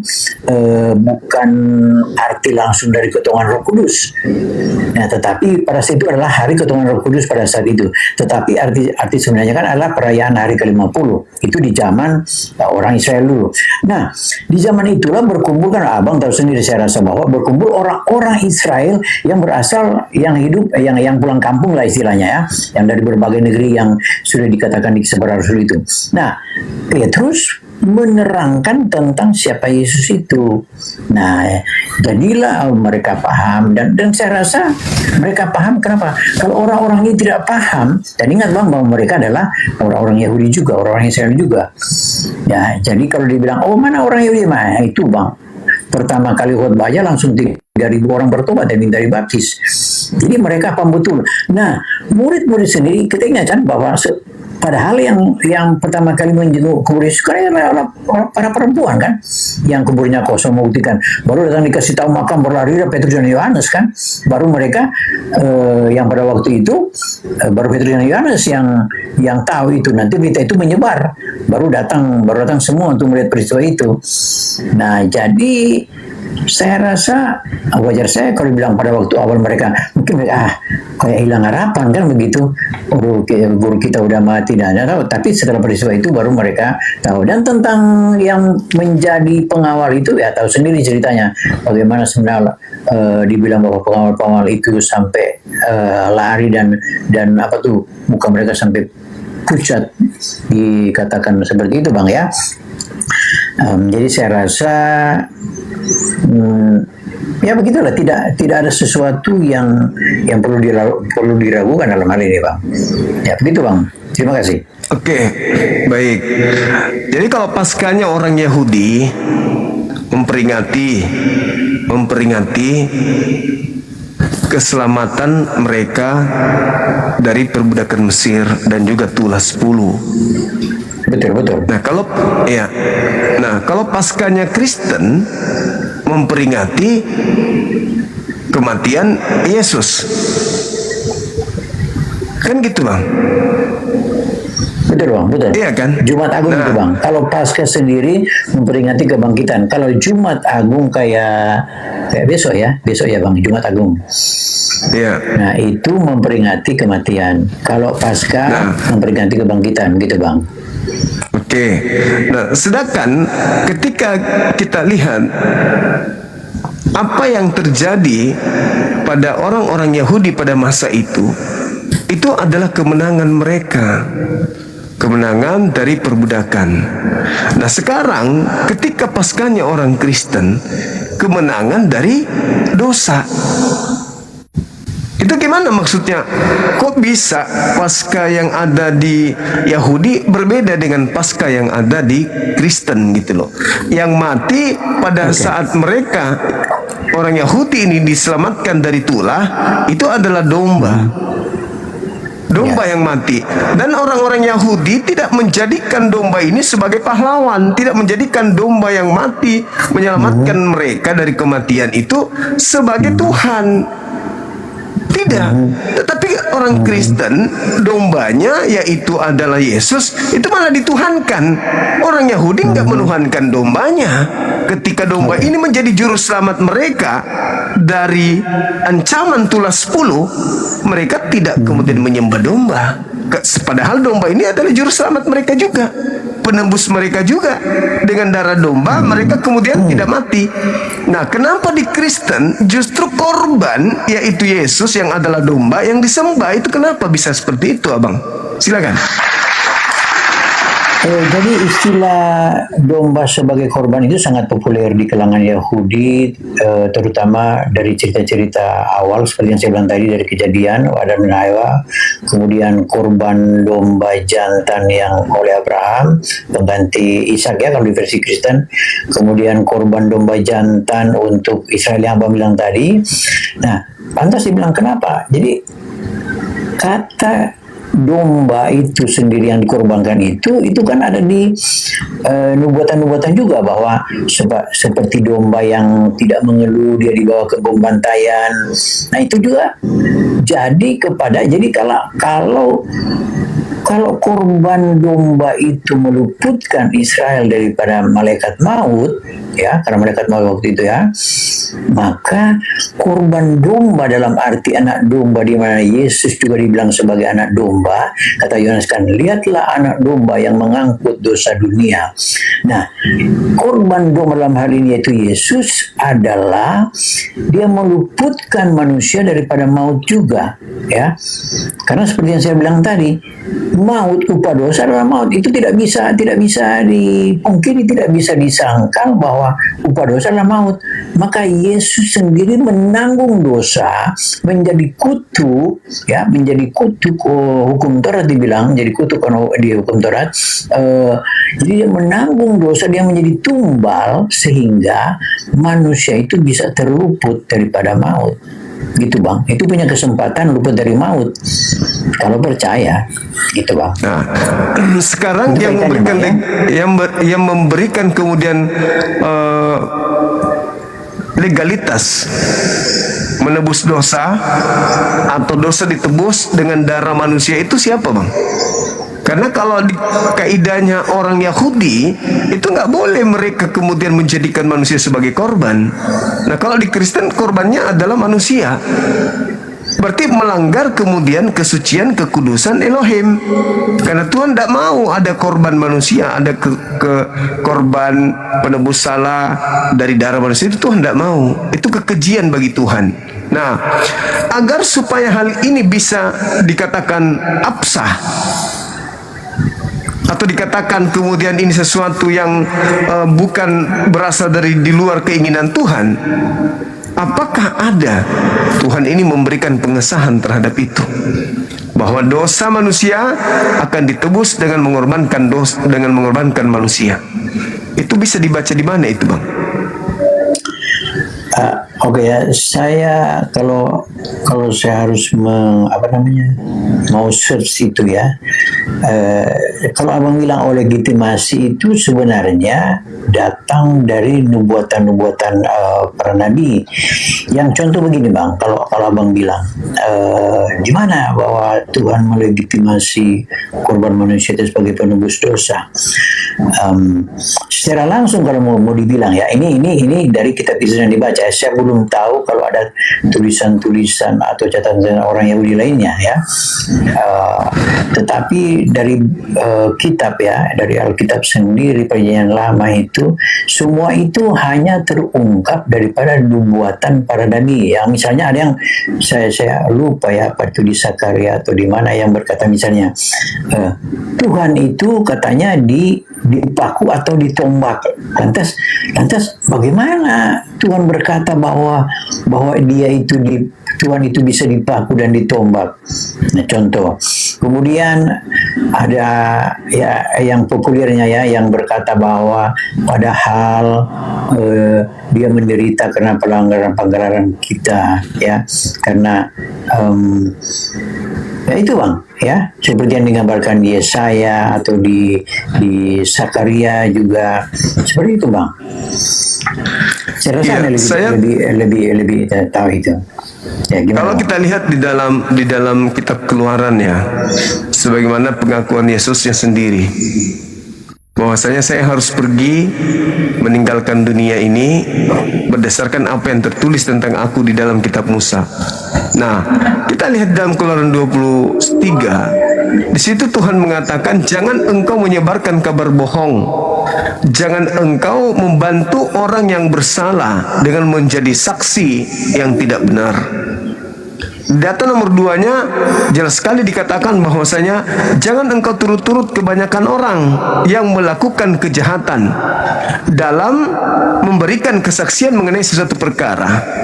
Janganlah engkau turut-turut kebanyakan orang yang membelokkan hukum. Nah, dikatakan data-data selanjutnya, orang yang benar tidak boleh kau hukum. Orang yang tidak bersalah tidak boleh kau bunuh. Sebab aku Tuhan tidak akan membenarkan orang yang bersalah. Jadi ceritanya orang Kristen bersalah, Yesus orang benar. Dibunuhlah orang benar ini demi untuk menyelamatkan orang yang bersalah. Itu terbantahkan oleh Keluaran 23 nomor 1, nomor 2, nomor 7, nomor 8. Itu nggak boleh. Harus kau jauhkan dirimu dari perkara dusta. Harus. Orang yang benar dan orang yang tidak bersalah tidak boleh kau bunuh. Berdasarkan hal ini, Yesus tidak boleh dibunuh. Nah, ketika ada pembunuhan terhadap orang, maka yang dibunuh itu bukan orang yang benar. Makanya saya mengatakan tadi di Matius 12 nomor 38 sampai 40, angkatan jahat, orang jahat diberi tanda. Apa tandanya? Anak manusia akan bangkit pada hari ketiga. Itu tanda untuk orang jahat. Coba saudara saya baca Matius 12, 38, 40. Angkatan jahat minta tanda, dan tidak akan diberikan tanda untuk mereka selain anak manusia berada di dalam perut bumi 3 hari 3 malam. Artinya bangkit pada hari ketiga. Nah, berarti Paskah yang diperingati oleh saudara-saudara kami Kristen itu adalah tanda untuk orang jahat. Itu dalil. Silakan Bang. Ya Bang, seperti yang saya bilang tadi, bahwa itu merupakan tanda yang ketika orang-orang Yahudi bertanya ya, bertanya tentang tanda yang akan mereka memintakan Yesus untuk membuat mujizat. Oh, angkatan jahat ini meminta suatu tanda. Jadi dia bilang bahwa angkatan jahat ini tidak bikin tanda selain daripada tanda Yunus. Namun saya juga bilang tadi bahwa ada sesuatu juga yang disampaikan oleh Yesus ketika ditanya kenapa engkau waktu Yesus marah kepada orang-orang yang berjualan di Bait Allah, dia membalikkan meja dan melemparkan uang penukar uang itu. Dia bilang, kenapa kamu berbuat ini? Dia bilang, kau menjadikan rumah doa rumah Bapakku ini bukan menjadi rumah doa tapi menjadikan sarang penyamun. Baru dia bilang, kenapa kamu berbuat ini? Ya, robohkan Bait Allah ini dan aku akan bangun dalam 3 hari. Itu juga tanda lain ya. Kalau Anda mau bilang tadi dengan angkatan yang jahat ini ya kalau Anda mengangkatkan itu silakan, tetapi bagi saya ya, dalam iman pribadi saya itu merupakan salah satu saja, dan ada banyak tanda lain yang diberikan. Dia bilang juga kan, sama seperti robohkan Bait Allah dan dalam 3 hari aku akan membangunnya. Kalau dikaitkan tadi dengan dibilang di Keluaran berapa itu, saya mau bilang bahwa waktu manusia berbuat dosa di awal kan Tuhan mulai mengutuk kan, dia mengutuk terkutuklah engkau terusnya. Nah, dia bilang kan bahwa kepada Adam bahwa keturunan manusia itu akan merumukkan kepala ular, tapi keturunan ular itu akan merumukkan tumit. Nah, itu juga merupakan ya dalam teologi Kristen itu artinya bahwa satu saat bahwa keturunan dari manusia ini akan datang keturunan yang akan yang akan menginjak kepala ular itu. Nah, dalam teologi Kristen menginjak kepala ular itu adalah di mana Yesus mati dan bangkit sebagai suatu kemenangan. Karena apa? Karena iblis yang sudah menang atas manusia, menjadikan manusia berdosa, menghilangkan kekekalan, dan dikembalikan lagi kekekalan itu oleh Yesus. Nah, saat itulah Yesus merumukkan kepala ular, menginjak kepala ular itu. Iya. Itu Bang. Jadi intinya adalah bagaimana, ini maksudnya begini Bang. Jadi intinya adalah bagaimana manusia yang seharusnya harus mati, ya Bang, mati karena upah dosa itu adalah maut, bisa lagi punya peluang untuk hidup kekal. Itu karena apa? Karena salib Kristus, gitu bang. Ya kalau kita lihat pengakuan Yesusnya bang, justru tidak ada tanda lain. Kan Yesus mengatakan angkatan jahat ini minta satu tanda dan tidak akan diberikan satu tanda apapun selain dari tanda Yunus. Tidak ada tanda lain. Nah, tanda yang diberikan kepada angkatan jahat adalah anak manusia berada dalam perut bumi selama 3 hari 3 malam. Berarti kalau selama 3 hari 3 malam, hari ketiganya harus bangkit. Dan itu adalah tanda untuk angkatan jahat, untuk orang-orang jahat. Nah, sementara saudara kami Kristen memperingati tanda angkatan jahat ini. Gitu loh. Artinya kesimpulan dari Paskah, kalau kita merujuk daripada Matius 12:38 sampai 40, yang diperingati oleh orang Kristen adalah tanda untuk orang-orang jahat. Itu tanda untuk orang jahat. Kebangkitan dari kubur itu adalah tanda untuk orang-orang jahat. Berarti ketika Anda gimana?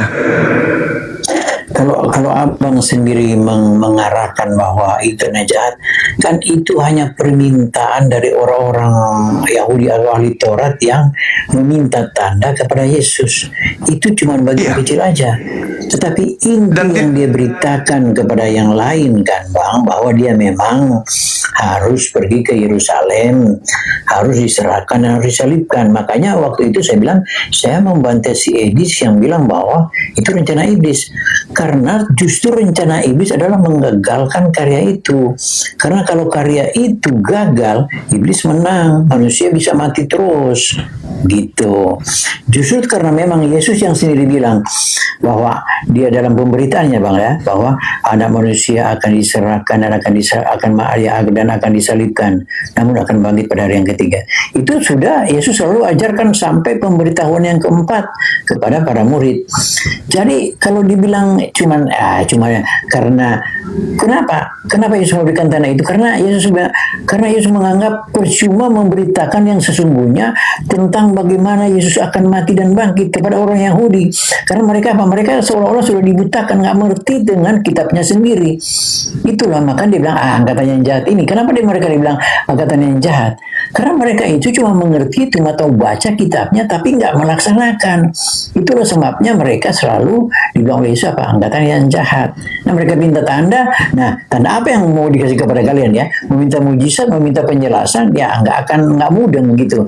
Jadi Yesus bilang, ya udah tanda Yunus aja yang kamu ingat. Ingatlah kisah Yunus. Nah, itu aja. Tapi bukan berarti itu lantas seperti Abang bilang, oh berarti kita merayakan. Oh enggak bang, kita merayakan itu sudah apa yang dikatakan oleh Yesus. Ya banyak hal bang. Jadi bukan kalau itu bang cuma salah satu bagian kecil. Begitu bang ya. Terima kasih. Iya, jadi tidak bisa. Coba saya kerucutkan materi ini abangku. Menurut abang ini, ketika orang-orang jahat minta tanda apa yang Yesus berikan kepada mereka? Saya kira tadi saya sudah jelaskan bang. Anak manusia akan keluar kan dari kubur. Iya. Kan? Nah, itulah yang kalian peringati. Iya, tapi kan mereka kalau meminta, coba abang baca, boleh nggak kita baca lengkap? Di mana? Silakan. Kita baca Matius 12 nomor, ya silakan. Oke. Matius 12 38 40, silakan.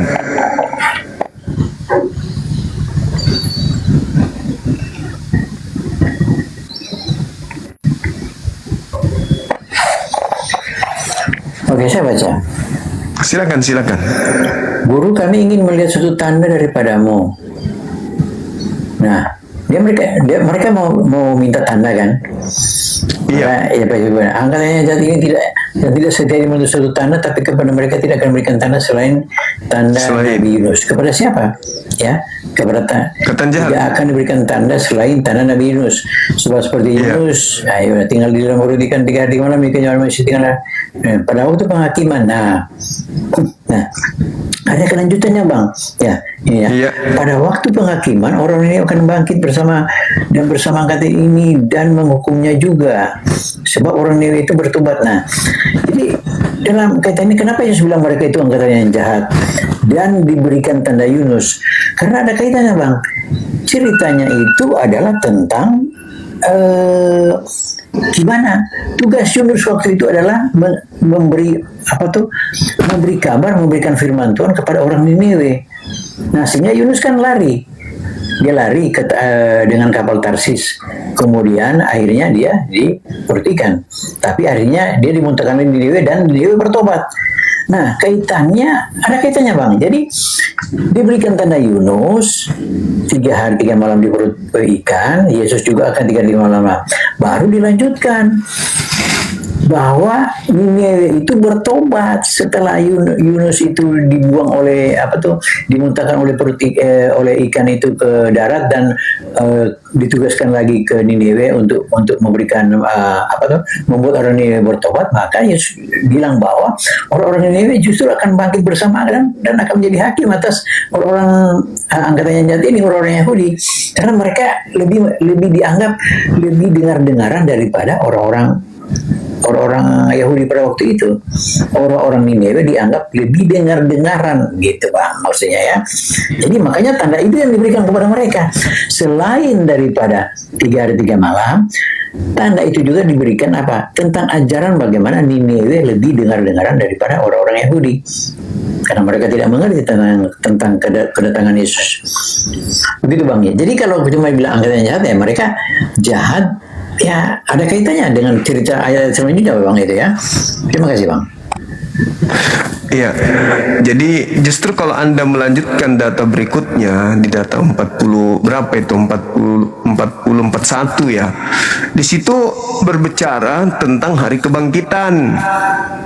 Jadi di hari kebangkitan nanti orang-orang Niniwe itu akan bangkit bersama dengan angkatan jahat dan menghukumnya juga. Jadi angkatan jahat akan dihukum bersama dengan orang Niniwe pada saat hari kebangkitan. Dihukum angkatan jahat ini. Datang Kristen justru menerima tanda itu juga dengan memperingatinya setiap tahun.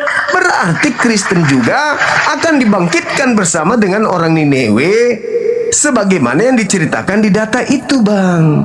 Jadi kita berdasarkan data sulit untuk Kristen ini lolos dari apa yang tertulis di Matius 12 tersebut. Angkatan jahat ini minta tanda, tidak diberikan tanda selain anak manusia keluar dari kubur.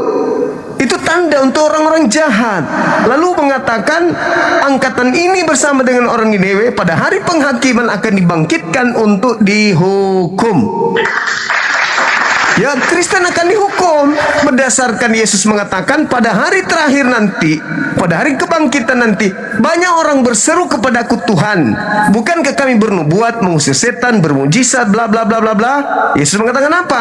Pada hari itulah aku akan berterus terang kepada mereka, enyahlah daripadaku, kalian semua adalah pembuat kejahatan, aku tidak mengenal kalian. Kan data itu. Jadi ketika saudara kami Kristen memperingati Paskah, itu sama halnya mereka memperingati angkatan jahat punya tanda. Begitu bang. Oke bang, saya kayaknya kita baru di situ.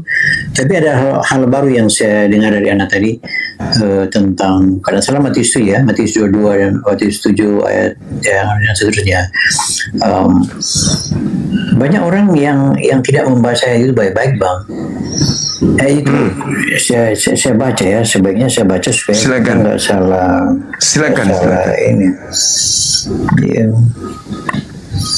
Jadi yang tadi orang Niniwe dan angkatan jahat, orang-orang jahat akan dibangkitkan untuk dihukum ya, kita sepakat ya. Untuk menghukumnya.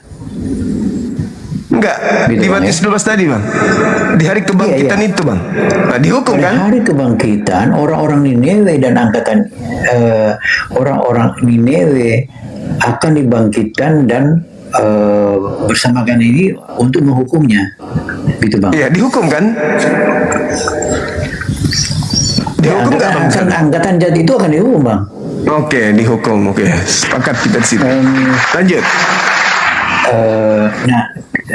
Tadi ya saya baca di Matius 7 ayat 21 ya.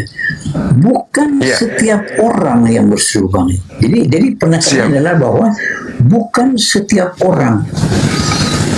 Jadi artinya begini Bang, ini kan bercerita tentang pengajaran sesat kan, perikopnya tentang nabi-nabi palsu, pengajaran sesat ya, hal pengajaran sesat.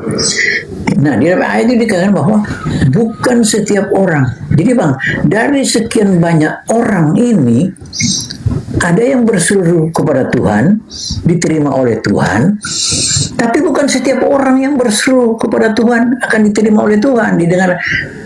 Begitu kan Bang maksudnya? Bukan setiap orang. Artinya misalnya dari 5, nggak semuanya itu yang berseru akan diselamatkan.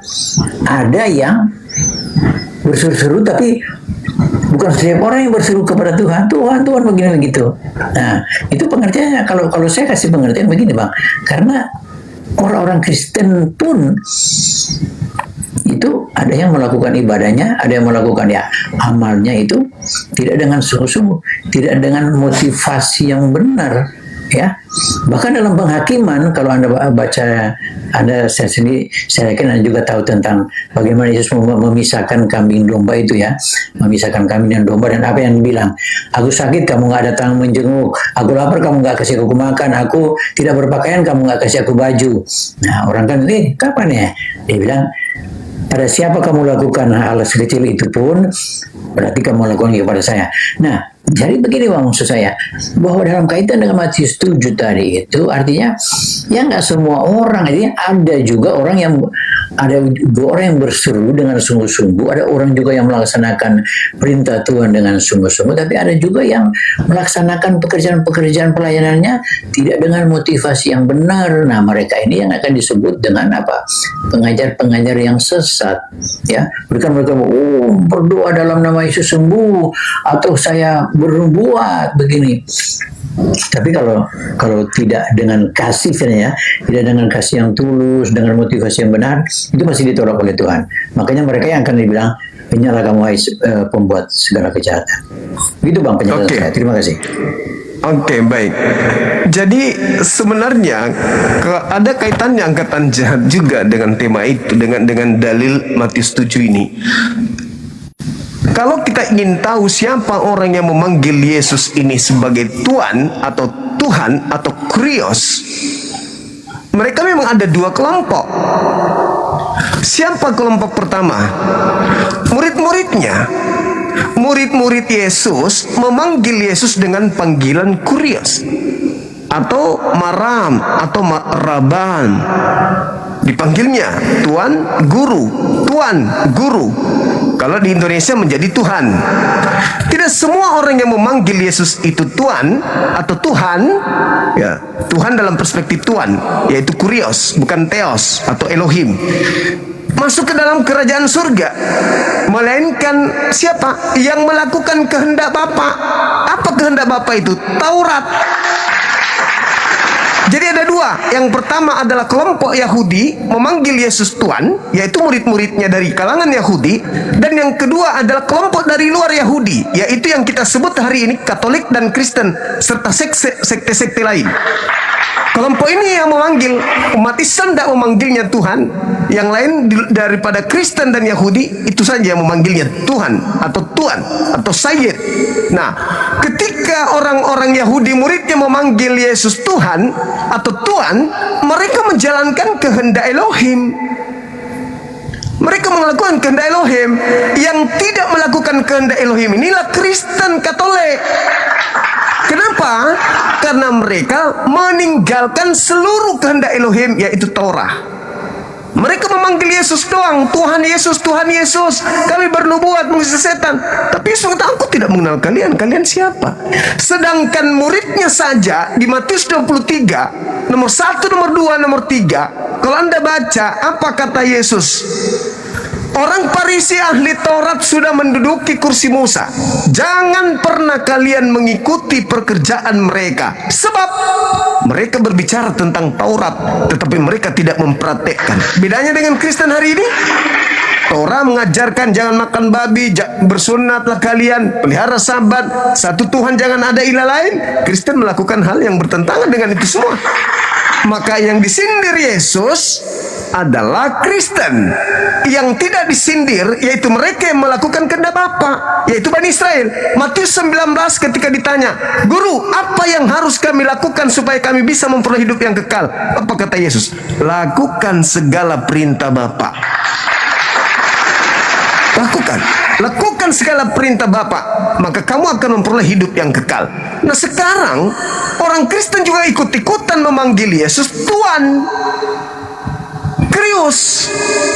Tapi orang Kristen lupa satu hal. Apa itu? Melakukan Taurat. Maka kita lihat dari data 15-nya. Waspadalah terhadap nabi palsu, nabi-nabi palsu, pemberita palsu, pengajar palsu, pemimpi palsu, rasul palsu yang datang kepadamu menyamar seperti domba, tetapi sesungguhnya mereka adalah serigala yang buas. Nah, ketika hal itu terjadi, kemudian apa kata Yesus? Dari buahnya kau dapat melihat mereka. Apa buahnya? Satu, memanggil aku Tuhan, bernubuat, mengusir setan, bermujizat, pakai namaku. Tapi mereka tidak menjalankan Taurat, kehendak Bapa. Dapatkah semak duri menghasilkan buah yang baik, atau pohon yang baik menghasilkan buah yang tidak baik? Tidak mungkin. Pohon yang tidak baik akan membuahkan buah yang tidak baik. Begitu juga pohon baik akan membuahkan buah yang baik. Dari buahnya, artinya dari muridnya, dari pengikutnya, kau bisa mengenal mereka. Jadi kalau kau sudah menemukan buahnya yang jelek, bukan buahnya lagi yang dilemparkan ke neraka, tetapi batangnya, pendiri agama itulah yang harus dilemparkan ke dalam api neraka, sehingga seluruh pengikutnya masuk ke dalam api neraka jahanam. Jadi tidak setiap orang. Nah, inilah angkatan jahat ini. Makanya Yesus mengatakan, "Anyahlah daripada aku tidak mengenal kalian. Kalian semua adalah pembuat kejahatan." Kenapa pembuat kejahatan? Karena itu tadi, tanda untuk orang jahat dijadikan sebagai simbol keagamaan. Inilah yang akan Anda rayakan. Sekira begitu, Bu. Jelas? Karena sesuai dengan data, boleh dibaca dari data 15 sampai data nomor 23. Silakan. Kalau Jadi kalau Anda pakai data angkatan yang jahat, sedangkan angkatan jahat itu adalah orang Yahudi, para ahli Taurat, ya. Sedangkan orang Kristen itu bukan ahli Taurat. Gitu Bang ya. Dan sesuai dengan Niniwe tadi, bahwa yang akan dihukum adalah angkatan jahat itu. Jadi orang-orang Yahudi itu kalau nggak bertobat, ya mereka akan menerima hukuman. Itu Bang ya. Kalau Anda kaitkan misalnya dengan kenapa orang Kristen yang tidak melakukan Taurat, ya kita harus kembali lagi kepada latar belakangnya kenapa orang yang bukan Israel itu tidak wajib melakukan Torah. Karena seperti yang Anda tahu, yang peristiwa populer yang di kalangan para polemik Islam itu kan cerita tentang perempuan Kanaan. Itu Bang ya, misalnya bahwa tidak layak memberikan roti yang untuk anak-anak diberikan kepada anjing. Itu. Jadi seolah-olah bahwa Yesus itu cuma datang kepada orang Israel saja. Awalnya memang begitu. Tetapi ketika perempuan ini terus-terus berseru sambil menyembah, dan dia menunjukkan imannya, dia bilang, "Benar Tuhan." Tapi anjing-anjing pun makan dari remah-remah yang dicetukan dari meja tuannya. Maka Yesus apa? Besarlah imanmu. Tidak ada seorang yang demikian besar imannya. Maka jadilah sesuai dengan iman. Artinya apa? Yesus juga berkenan kepada orang yang di luar Israel, walaupun dia tidak dianggap sebagai domba, tidak dianggap sebagai anak-anak. Gitu. Yang kedua, waktu Petrus yang adalah orang Yahudi sejati, ya, yang walaupun dia ada murid Yesus, dia berkeras sekali tentang penerapan Taurat walaupun kepada orang-orang Kristen, ya, sehingga sering sepertinya ada perselisihan antara dia dengan Paulus, ya. Tetapi waktu Petrus diutus kepada Cornelius yang adalah seorang perwira di Kapernaum, apa penampakan yang ada kepada Petrus?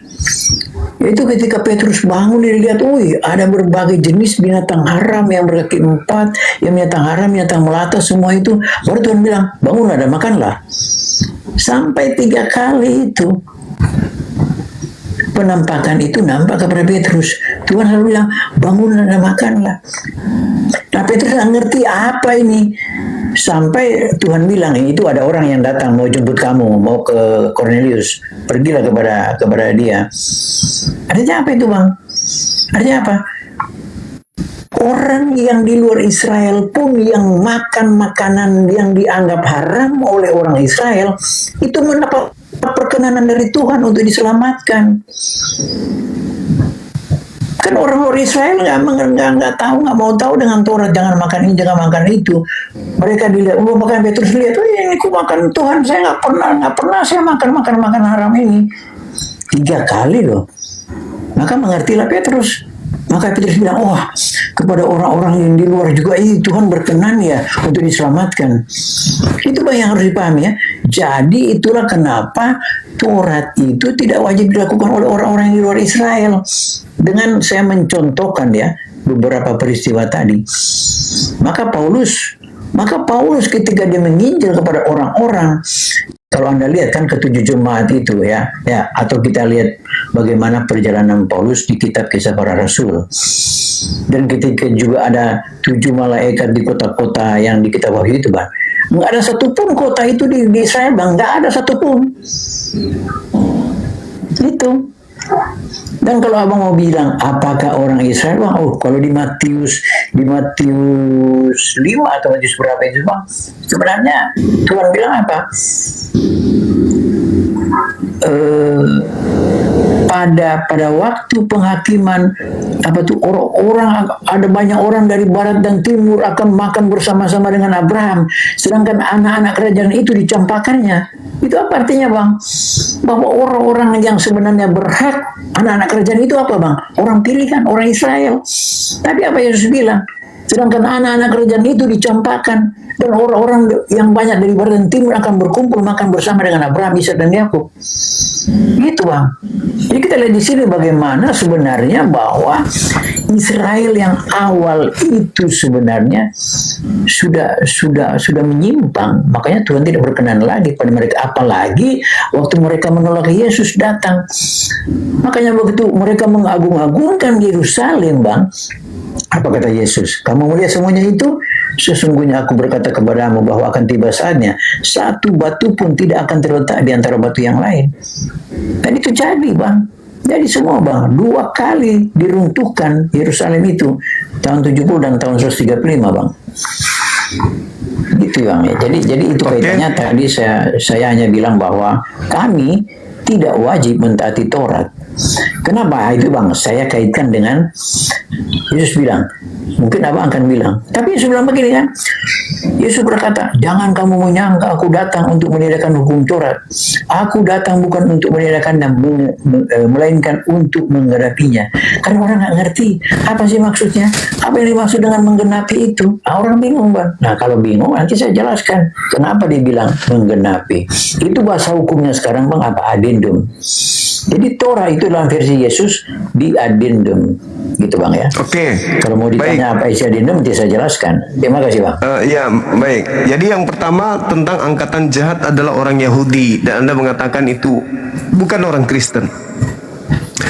Angkatan jahat orang Yahudi. Orang Yahudi hari ini tidak memperingati Paskah orang yang keluar dari kubur. 1, catat dulu itu.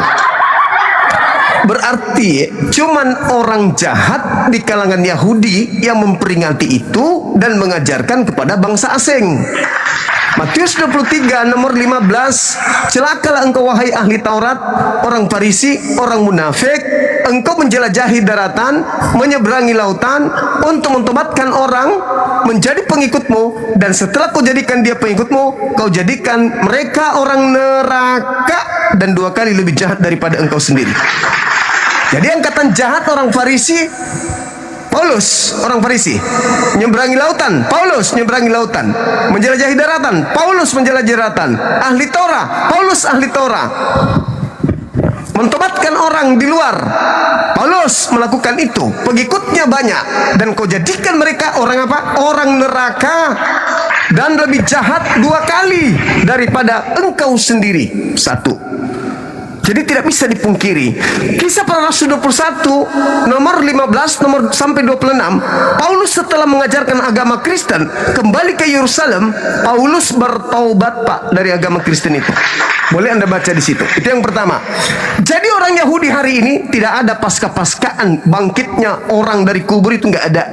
Hanya Kristen yang melanjutkan tradisi orang jahat dari kalangan orang Farisi melalui tangan Paulus. Itu yang pertama Pak, dicatat itu. Kemudian yang kedua, Anda mencoba menarasikan pernyataan Yesus bahwa orang akan dari barat, dari timur akan duduk satu meja di surga bersama dengan Abraham makan. Itu mustahil Kristen. Mustahil.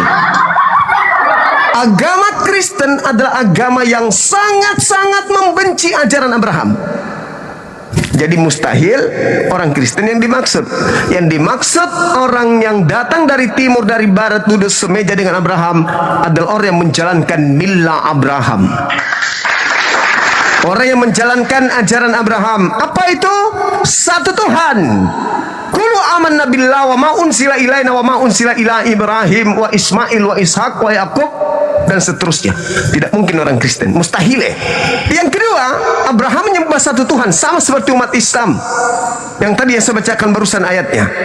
Kemudian Abraham mengorbankan anaknya, tetapi tidak jadi, melainkan dikorbankan pada saat itu adalah hewan untuk ujian, mendekatkan diri Abraham kepada Tuhan dengan berkurban hewan. Itu diaminkan dan dilaksanakan oleh umat Islam. Abraham bersunat, umat Islam bersunat. Jadi yang duduk semeja dengan Abraham kami, umat Islam. Kenapa? Coba Anda lihat di dalam Yesaya 52 nomor 1. Orang yang tidak bersunat haram hukumnya masuk ke dalam kota Yerusalem baru alias surga. Tak boleh. Jadi bagaimana mungkin Anda bermimpi yang dimaksud Yesus adalah orang Kristen? Yang ketiga, ketika saudara mengatakan bahwasanya ada orang Samaria atau orang Kanaan yang Yesus katakan, aku diutus hanya kepada domba, bukan diutus kepada anjing. Lalu Yesus mengatakan, imanmu besar. Iman besar ibu itu karena mengaku anjing dan mengaku pemakan sampah remah-remah yang jatuh dari meja tuannya, tetapi tidak menjadi pengikutnya karena pengikutnya hanya domba, sedangkan ibu itu anjing. Anjing dan domba tidak mungkin satu kawanan. Tidak mungkin. Oleh karena itu, Bapak harus memahami bahwa ketika Anda memperingati Paskah, Anda melanjutkan tradisi tanda untuk angkatan jahat. Siapa yang mengajarkan? Paulus. Paulus lah yang mengajarkan kemudian tema-tema terkait kebangkitan orang mati. Dia bangkit, untuk itulah Yesus mati agar ia dibangkitkan untuk menjadi Tuhan dan Kristus bagi orang Kristen, pengikutnya. Itu Pak, itu tanda angkatan jahat. Jadi sekali lagi saya katakan, ketika Anda merayakan Paskah, kebangkitan, Yesus mengatakan di dalam Yohanes 12:31 bahwa dunia sekarang ini dihakimi sekarang juga penguasa dunia, yaitu iblis, akan dilemparkan keluar. Kalau kita melihat iblis itu dilemparkan ke dalam, lalu kemudian Yesus mengatakan dilemparkan keluar, ternyata ke dalam dan keluar itu wadahnya adalah kuburan. Yesaya 15, Yesaya 14 nomor 15, iblis dilemparkan ke dunia orang mati. Iblis dilemparkan ke alam kubur. Lalu Yesus datang mengatakan iblis akan dilemparkan keluar. Keluar dari mana? Kemana tadi dia lemparkan? Kesitulah ia nanti keluar. Lalu kenapa harus kuburan? Dilemparkan dari kuburan. Karena itu adalah tanda untuk angkatan jahat. Maka berbarislah orang-orang jahat ini memperlihatkan dirinya di mata dunia. Kamilah orang jahat itu, yaitu yang menerima tanda anak manusia keluar dari kubur. Sederhana itu Bang. Silakan. Oke Bang. Ya, terima kasih untuk pendapat Anda, tapi saya rasa semua juga melihat hal yang sama, bahwa ada banyak hal yang Anda kait-kaitkan tetapi terlalu jauh untuk menjadi suatu koneksi di antara satu dengan yang lain, karena tidak, ya saya mau bilang tidak sesuai konteks dari satu bagian Alkitab dengan bagian yang lain. Ya, kalau Anda melihat misalnya perjalanan Paulus, ya, perjalanan Paulus itu, kalau perjalanan Paulus, maka saya bilang perjalanan Paulus itu baca di kitab Kisah Para Rasul, itu perjalanan Paulus.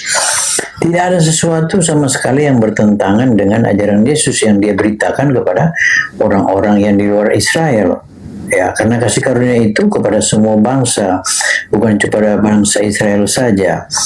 Ya, walaupun dalam keyakinan bahwa mereka tetap dinantikan dan satu saat mereka juga akan bertekuk lutut untuk mengaku Yesus sebagai Tuhan. Ya, cuman sayang kalau mereka terlambat. Dan kalau dibilang apalagi tadi dibilang akan banyak orang, itu kan perkataan Yesus bahwa akan banyak orang akan datang duduk makan bersama Abraham, tapi anak-anak kerajaan itu sendiri akan dicampakkan. Nah, itu sekali lagi itu merupakan pengakuan Yesus bagaimana sebenarnya orang-orang Israel ini yang dikatakan Yesus, kasihan orang Israel ini, karena apa? Yesus bilang, andaikan kamu mengerti saat dimana Tuhan melawat engkau, tapi sayangnya apa? Sudah terlambat bagi mereka. Nah, sampai kehancuran, dan itu nyata bagaimana mereka menolak Yesus. Itu adalah peristiwa yang nyata, dan peristiwa yang nyata juga sejarah seluruh dunia mencatat bagaimana kehancuran Yerusalem dan Israel itu.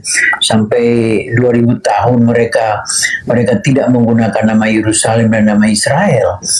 Itu sangat nyata karena penolakan terhadap Yesus. Nah, yang saya mau katakan begini, Bang, bahwa apapun yang kita bicarakan, ya, ini berkaitan dengan sesuatu yang kita mau tunggu-tunggu, seperti yang kita bilang tadi, Bang, bahwa peristiwa Paskah ini kan tema Paskah.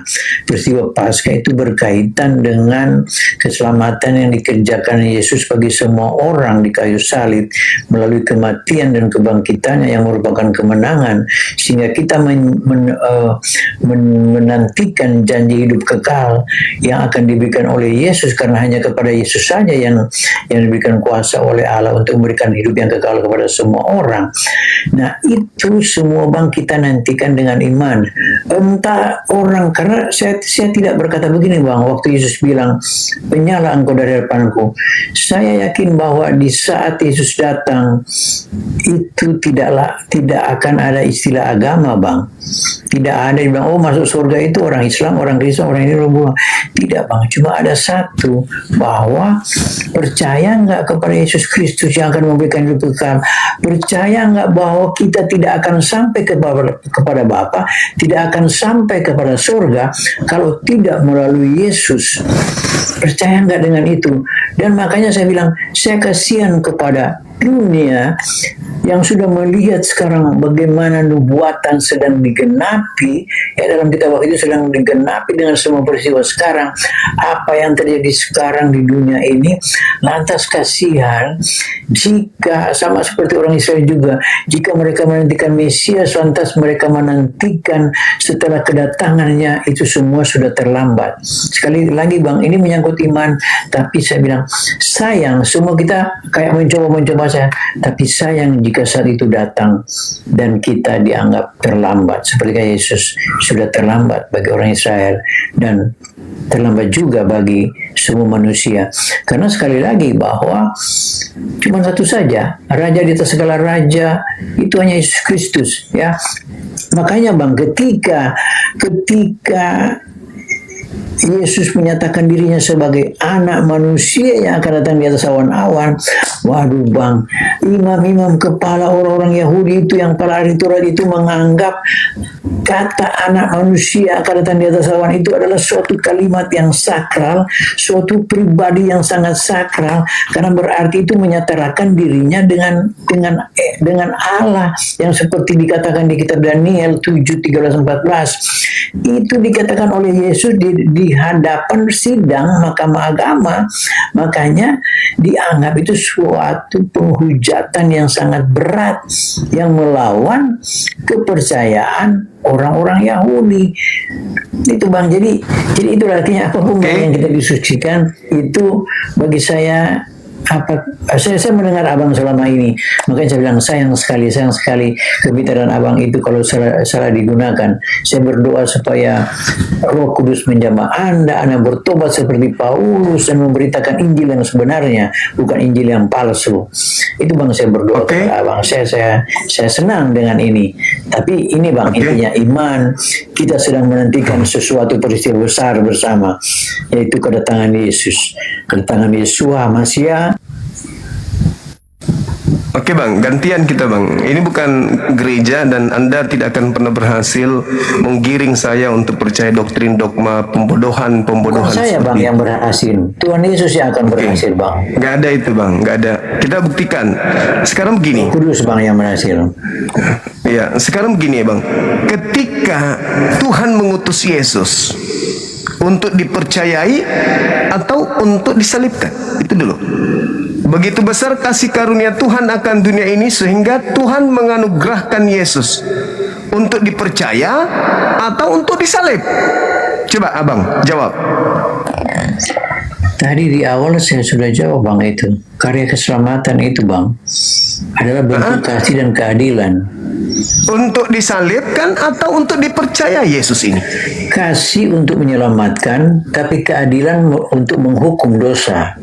Wah, ini Anda jangan mencampur, jangan saudara, jangan Anda membawa iman Kristen, saudara, jangan Anda bawa iman Kristen Anda. Dengarkan, ketika Yohanes 3:16, begitu besar kasih karunia Tuhan akan dunia ini sehingga Ia menganugerahkan anaknya yang tunggal, barang siapa yang percaya kepada anaknya tidak binasa, melainkan memperoleh hidup yang kekal. Pertanyaan saya, Yesus diutus untuk dipercayai atau Yesus diutus untuk disalib? Tadi Anda bilang jangan bawa iman Kristen, tapi Anda baca dengan dasar Alkitab. Bagaimana ini bang? Di situ dikatakan Tuhan yang berfirman. Kata Yesus, begitu besar kasih karunia. Ini kan kata Yesus. Ya itu kan Alkitab yang orang Kristen imani bang. Kenapa Anda tidak? Kenapa saya tidak bisa membawa iman Kristen? Saudara, iman Kristen Anda membaca Alkitab yang merupakan iman Kristen. Kenapa saya tidak bisa membawa iman Kristen? Salah. Apa yang begini salah? Abangku. Yohanes itu kitab apa bukan bang? Penulis Bible 4 kitab kanonik itu menuliskan kitab itu bukan untuk orang menjadi Kristen. Bahkan penulis kitab itu sabar dulu bang. Bahkan penulis kitab itu tidak pernah sadar kalau catatan mereka kelak akan dijadikan firman Tuhan atau kitab suci oleh orang-orang setelahnya. Ya, catat itu dulu.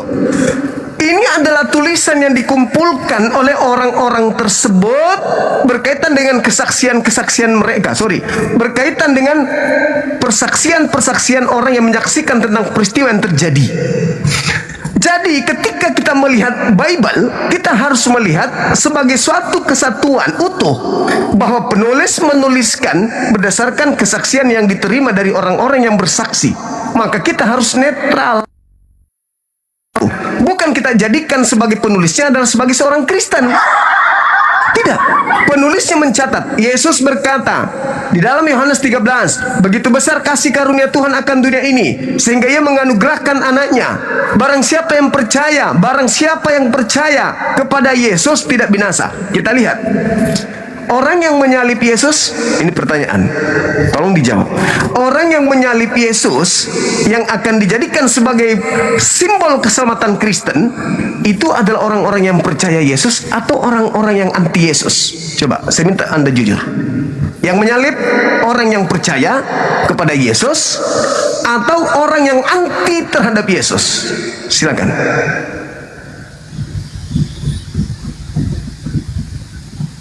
Dibuka mic, dibuka mic. Yang Anda bilang yang menyalib itu kan adalah perwira Roma. Saya ulang lagi. Ini yang pelaksana, orang yang pelaksana, kan Bang? Ya. Pelaksana penyaliban adalah perwira Roma. Walaupun putusan sidangnya adalah putusan sidang dari Mahkamah Agama orang Yahudi. Oke? Sampai di sini paham? Yang menggiring Yesus untuk disalib, yang menggiring Yesus untuk disalib, itu orang yang percaya Yesus atau anti Yesus? Enggak, Bang. Jadi bukan anti atau percaya, sebab orang-orang Roma ini kan nggak mau tahu siapa Yesus itu. Jangan bawa orang Roma, jangan bawa orang Roma. Imam kepala. Jangan bawa orang Roma. Pilatus mengatakan, aku tidak menemukan kesalahan sedikit pun dari orang ini. Benar. Di dalam Matius 27 nomor 18, Gubernur Pilatus mengatakan orang-orang Yahudi menyerahkan Yesus untuk disalibkan karena dengki. Pertanyaan saya, yang menyerahkan Yesus untuk disalib ini adalah orang yang percaya kepada Yesus atau orang yang benci, anti kepada Yesus? Ya, makanya Anda harus bedakan orang yang menyerahkan untuk disalib dan orang yang menyalibkan. Itu banyak harus Anda paham. Itu hal yang berbeda. Ya, okay? itu Jadi saya yang udah menyerahkan ngerti. adalah orang Yahudi, oke? Para imam kepala. Anti atau orang percaya kepada Yesus? Ya, mereka tidak bukan percaya. Mereka tahu Yesus, tapi mereka tidak percaya. Oke. Berarti anti terhadap Yesus kan? Ya, mereka tidak percaya. Iya, boleh dibilang anti. Ada nggak orang-orang yang percaya di samping mereka? Ada nggak orang yang percaya kepada Yesus? Maksudnya maksud Anda di samping apa, Bang? Maksudnya ketika orang-orang Yahudi, ahli Torah, imam kepala Mahkamah Agama, orang Farisi membenci Yesus, ingin menyalibkan Yesus, menyerahkan Yesus untuk disalibkan, apakah di luar mereka, yaitu orang-orang Yahudi, ada yang percaya kepada Yesus? Walaupun tidak ditulis, saya rasa ada. Ada. Yohanes 11:45. Banyak orang yang melawat Maria, melihat apa yang dilakukan Yesus dan percaya kepada Yesus. Nah, pertanyaan saya, orang yang percaya kepada Yesus ini memperoleh hidup kekal atau tidak? Oh iya dong. Tanpa penyaliban bukan? Ya. Mereka memperoleh hidup kekal tanpa penyaliban kan?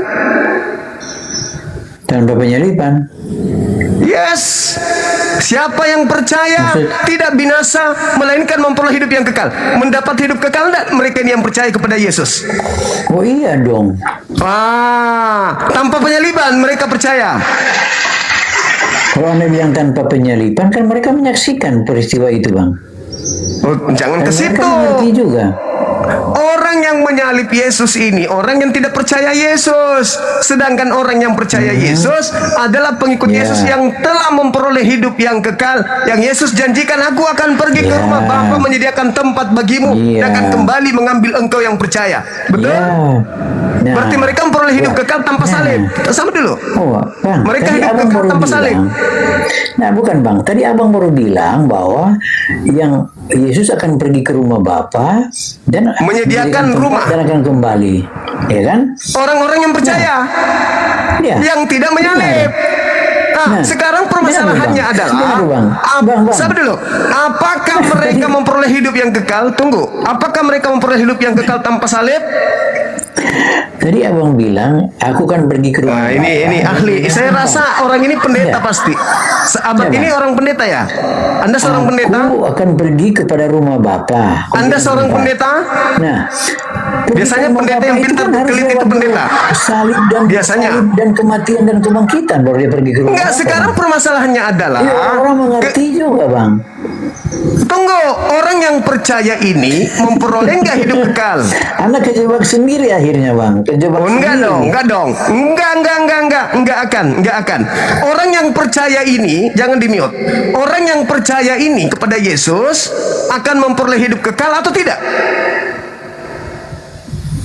Aduh, suka sekali meng-mute moderator ini. Aku yang berdebat. Mendapat hidup kekal. Meskipun tak ada penyaliban. Yesus sudah ajarkan kepada mereka, dia akan pergi ke nggak bisa. seperti Anda bilang tadi. Oke. Ketika kemudian berarti ketika mereka percaya, mereka membutuhkan orang-orang yang tidak percaya, gitu. Oke, apalagi Anda maksudnya? Kenapa lompat sampai ke situ lagi? Loh, karena yang menyalib Yesus adalah orang yang tidak percaya. Berarti selain percaya Yesus, mereka juga harus percaya kepada orang yang tidak percaya Yesus, gitu. Nah, kenapa apa kaitannya itu, Bang? Loh, makanya pakai ini. Tunggu. Ketika Anda mengatakan orang yang percaya kepada Yesus, orang yang percaya kepada Yesus itu memperoleh hidup kekal, bukan? Ini pasti pendeta ini. Sudah sekali nipu jemaat. Oke, tanpa penyaliban. Bang, dalam ajaran Yesus penyaliban itu sudah ada, tanpa Bang. penyaliban. Sabar dulu. Tanpa Ajaran penyaliban Yesus mereka tidak memperoleh ada hidup yang kekal. tanpa penyaliban. Oke, nggak bisa jelaskan, dong, Bang. kan sudah. Bang, Tunggu. saya boleh jelaskan? Tunggu. Saya jelaskan, Bang. Berarti, sabar. Karena Anda terjebak Berarti dengan keselamatan Anda sendiri. Loh, enggak dong. Kan tadi sudah dikatakan Makanya saya bahwa jelaskan. Yesus. Bang, sabar dulu. Berarti ketika Tuhan mengatakan Yesus datang untuk dipercayai dan sudah ada di sana orang yang percaya kepada Yesus tanpa penyaliban, apakah mereka memperoleh hidup yang kekal? boleh saya jelaskan, Bang? Memperoleh hidup yang kekal atau tidak? Boleh saya jelaskan? Iya, makanya kasih kesempatan saya memperoleh hidup yang kekal atau tidak? Nanti Anda jelaskan, jawabnya dulu. Iya. Oke, memperoleh hidup yang kekal. Oke, titik ya, titik. Lalu. Oh, titik, Bang. Kok lalu lagi? Bang, saya kira sudah titik dong itu. Titik dong. Jadi ketika sabar dulu. Saya kira sudah titik, nggak sambung lagi. Dari tadi Anda melakukan penipuan di sini. Saya membiarkan, saya coba mengikuti. Ini karakter seorang pendeta begini. Sabar. Ketika sudah kalau Bang bertobat saya yang baptis nanti. Nggak akan ada orang bisa Anda gilakan, nggak ada. Ketika kemudian muncul pembenci-pembenci Yesus, menyalibkan Yesus, saya tanya sama Anda, apakah pembenci-pembenci ini menjadi bagian daripada misi agar orang percaya kepada Yesus? Coba Anda terangkan. Tidak. Tidak. Terus kenapa Anda menerima keselamatan dari penyaliban? Makanya dengar ya, silakan. Oke. Silakan. Nah, begitu, Bang. Artinya begini, jangan Anda membangun sesuatu yang akan membuat Anda tersesat. Nggak bisa begitu, Bang. Kasihan Anda. Yohanes 3:16 itu berlaku nggak? Oke, Yohanes 3:16 itu berlaku nggak? Ya, berlaku. Ntar dulu. Makanya saya jelaskan. Oke, silakan. Dalam pengajaran Yesus, sama seperti yang saya bilang tadi ya, Yesus sudah memberikan keterangan, dia didengar oleh orang-orang semua, bahwa angkatan jahat ini udah tahu kan, tadi abang tadi membawa narasi itu kan, angkatan jahat ini meminta tanda, dikasih tanda Yunus bahwa sebagaimana Yunus 3 hari dalam perut ikan, anak manusia juga dalam perut bumi. Itu angkatan jahat oleh semua orang juga, Bang, ya. Itu angkatan jahat kan? Tunggu dulu. Enggak, iya. Tapi orang semua mendengar, artinya pengajaran Yesus. Tunggu, Bang. Artinya begini, Bang, saya jelaskan dulu. Begitu juga waktu Yesus ngomong, rubuhkan bait Allah ini dan aku akan membangunnya dalam waktu 3 hari. Nggak ada hubungannya itu, nggak ada hubungannya. Kenapa? Pengajaran tentang akan Yesus mati. Nggak ada hubungannya. Kemudian, Bang, nggak ada. Bang, ada 4 kali. Ntar, Bang boleh diam dulu. Tadi Anda bicara, saya diam. Nah, nggak ada hubungannya. Aku bilang Anda akan melakukan penipuan. Penipuan aja yang Anda akan lakukan ini. 4 kali Yesus memberitakan, ada kan pemberitahuan pertama, pemberitahuan kedua, ketiga, dan keempat. Bahwa Yesus mati disebabkan akan bangkit. Itu Tidak semua ada orang Yesus tahu. mengatakan Jadi itu, nggak ada, bohong. Anda Aduh, bohong. boleh saya baca? Dia Saya baca ayatnya. mengatakan anak Coba manusia. ayatnya. Silakan. Saya baca Silakan. ayatnya. Silakan. Oke. Ntar ya. Silakan. Ntar bang dulu. Silakan. Saya baca Silakan. Ntar dulu ya. Iya, silakan Anda berbohong. Silakan. Silakan. Anda bawa data Anda di sini. Silakan. Iya. Silakan. Oke bang, ini salah satu ya, saya bacakan ayatnya ya. Saya bacakan ayatnya, Ya. Benar, bang ya. Ya, artinya yang saya mau baca ini bagaimana Yesus memberitahukan tentang bahwa dia akan disalibkan ya. Dan itu benar oleh semua orang. Nah, Silakan. setelah Yesus selesai dengan segala pengajarannya, maka berkatalah ia kepada murid, kamu tahu bahwa 2 hari lagi akan Anak manusia. dirayakan Paskah. Anak manusia. Maka anak manusia akan diserahkan untuk apa bang? Untuk apa bang? Untuk apa bang? Untuk apa bang? Bang sambung dulu. Bang. Mana?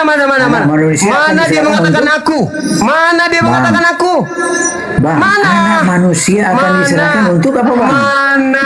Mana dia mengatakan aku? Mana? Anda kejebak sendiri kan? Penipu. Akhirnya Mana Anda dia mengatakan kejebak. aku?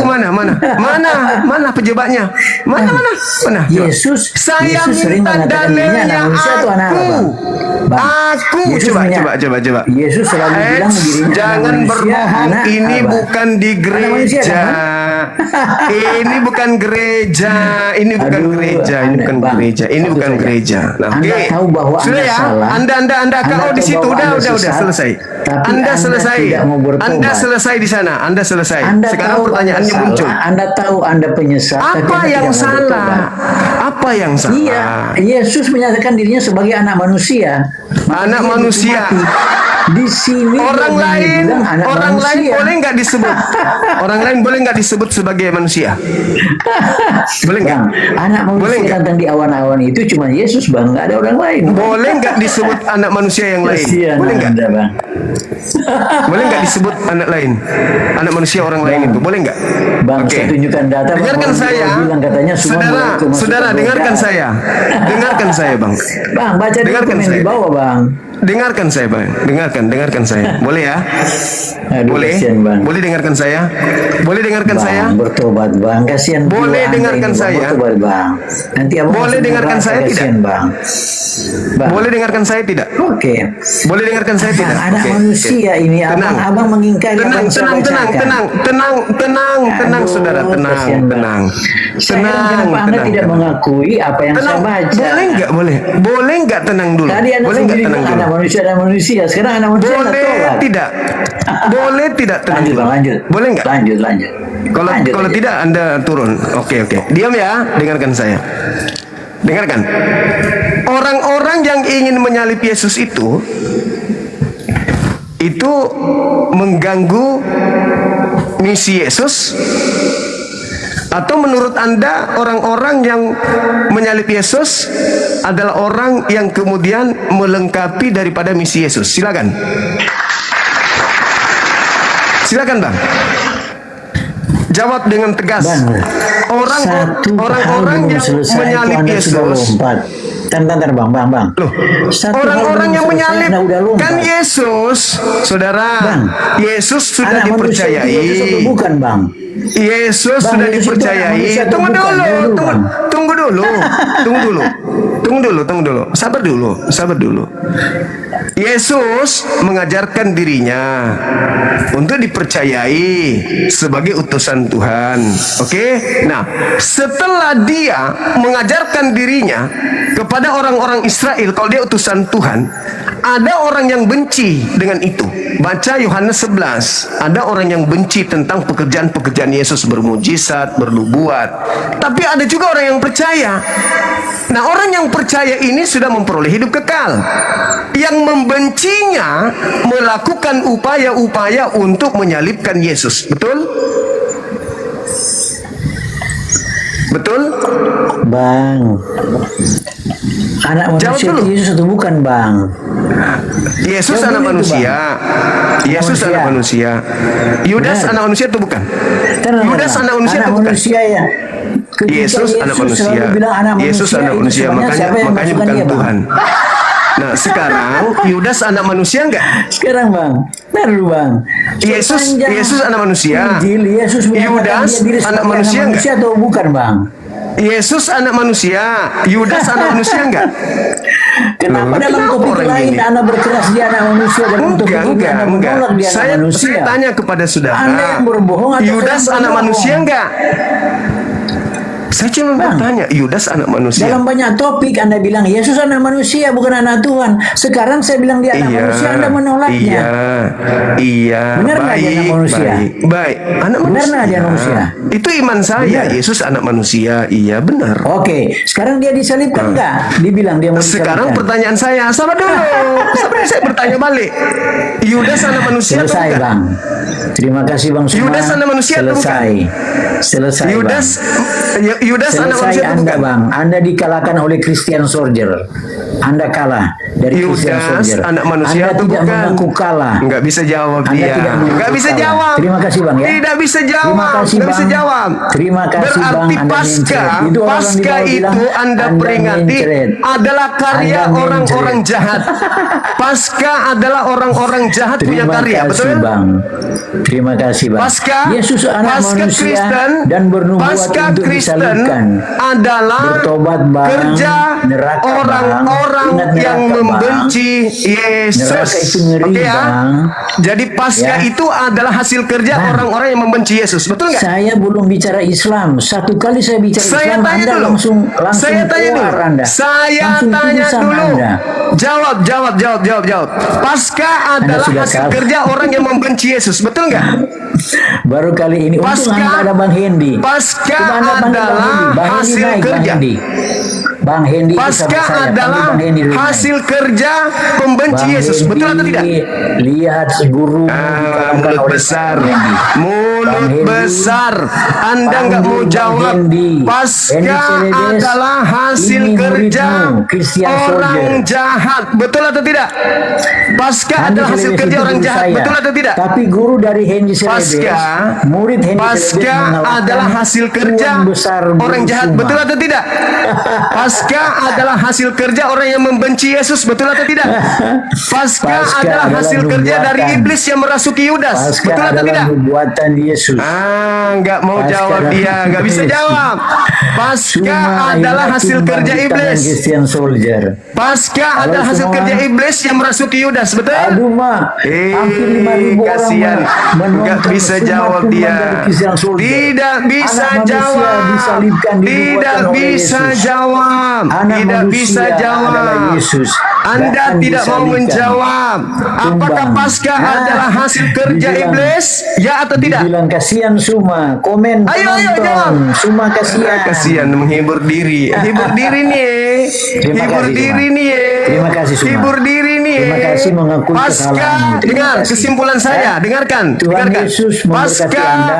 adalah Semoga hasil Roh Kudus kerja menjamah Anda iblis yang supaya merasuki Anda Yudas. diselamatkan oleh Yesus Pasca Kristus. adalah Saya hasil berdoa, tipu-tipu Tuhan imam Yesus kepala, menjamah Anda, orang Farisi, Roh Kudus mahkamah menjamah Anda, agama. supaya Anda Pasca dipakai Tuhan adalah untuk mengabarkan Injil yang benar. hasil Bukan Injil kerja palsu, daripada orang-orang Farisi yang melakukan kebohongan. Pasca adalah hasil kerja dari imam kepala yang melakukan tipu muslihat.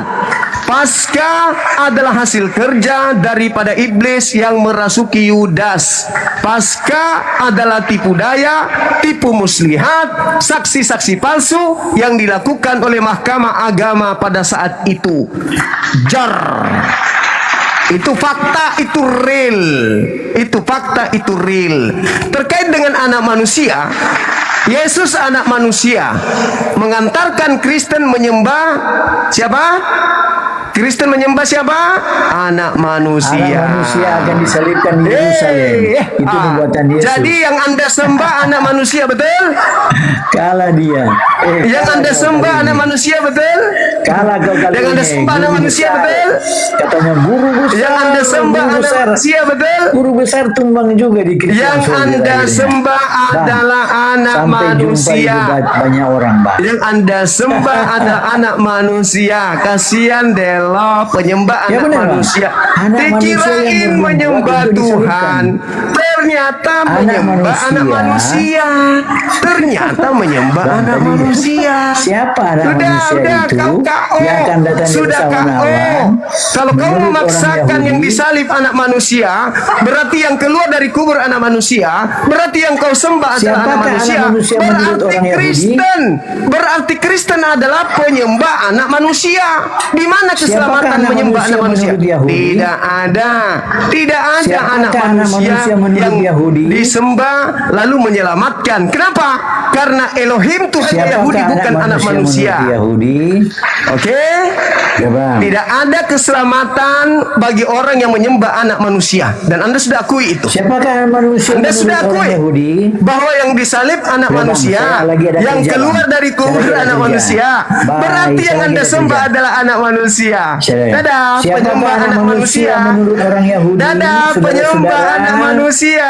Dadah, Siapakah penyembah anak manusia. menurut orang Yahudi? Dadah, penyembah anak manusia. Kalah. Kasihan deh lo. Siapakah- Kasihan deh lo penyembah anak manusia. Kasihan deh lo. Anda terjebak sendiri dengan memaksakan yang disalib adalah anak manusia. Berarti yang keluar dari kubur anak manusia. Berarti yang kau sembah adalah anak manusia. Kasihan deh lo. Padahal kita lihat di sini ya teman-teman sekalian. Ini fakta real di depan kita. Ada seorang Kristen yang bangga dengan penyaliban. Bangga dengan penyaliban, senang dengan penyaliban. Dia berupaya supaya Yesus disalibkan. Padahal yang mau Yesus disalib itu hanya iblis dan pengikut-pengikutnya. Coba Yohanes 8:37 sampai datang 44, apa kata Yesus? Kenapa engkau ingin membunuhku? Karena engkau adalah anak iblis. Kenapa engkau ingin membunuhku? Karena kau tidak memperoleh firman dalam dirimu. Kalau tidak memperoleh firman dalam dirimu, berarti kamu adalah anak-anak iblis. Makanya dikatakan datang tempat-tempatnya, iblislah yang menjadi bapakmu, dan kau mau melakukan keinginan bapakmu, yaitu membunuhku. Jadi yang ingin Yesus mati, yang ingin Yesus dibunuh, hanyalah anak-anak iblis.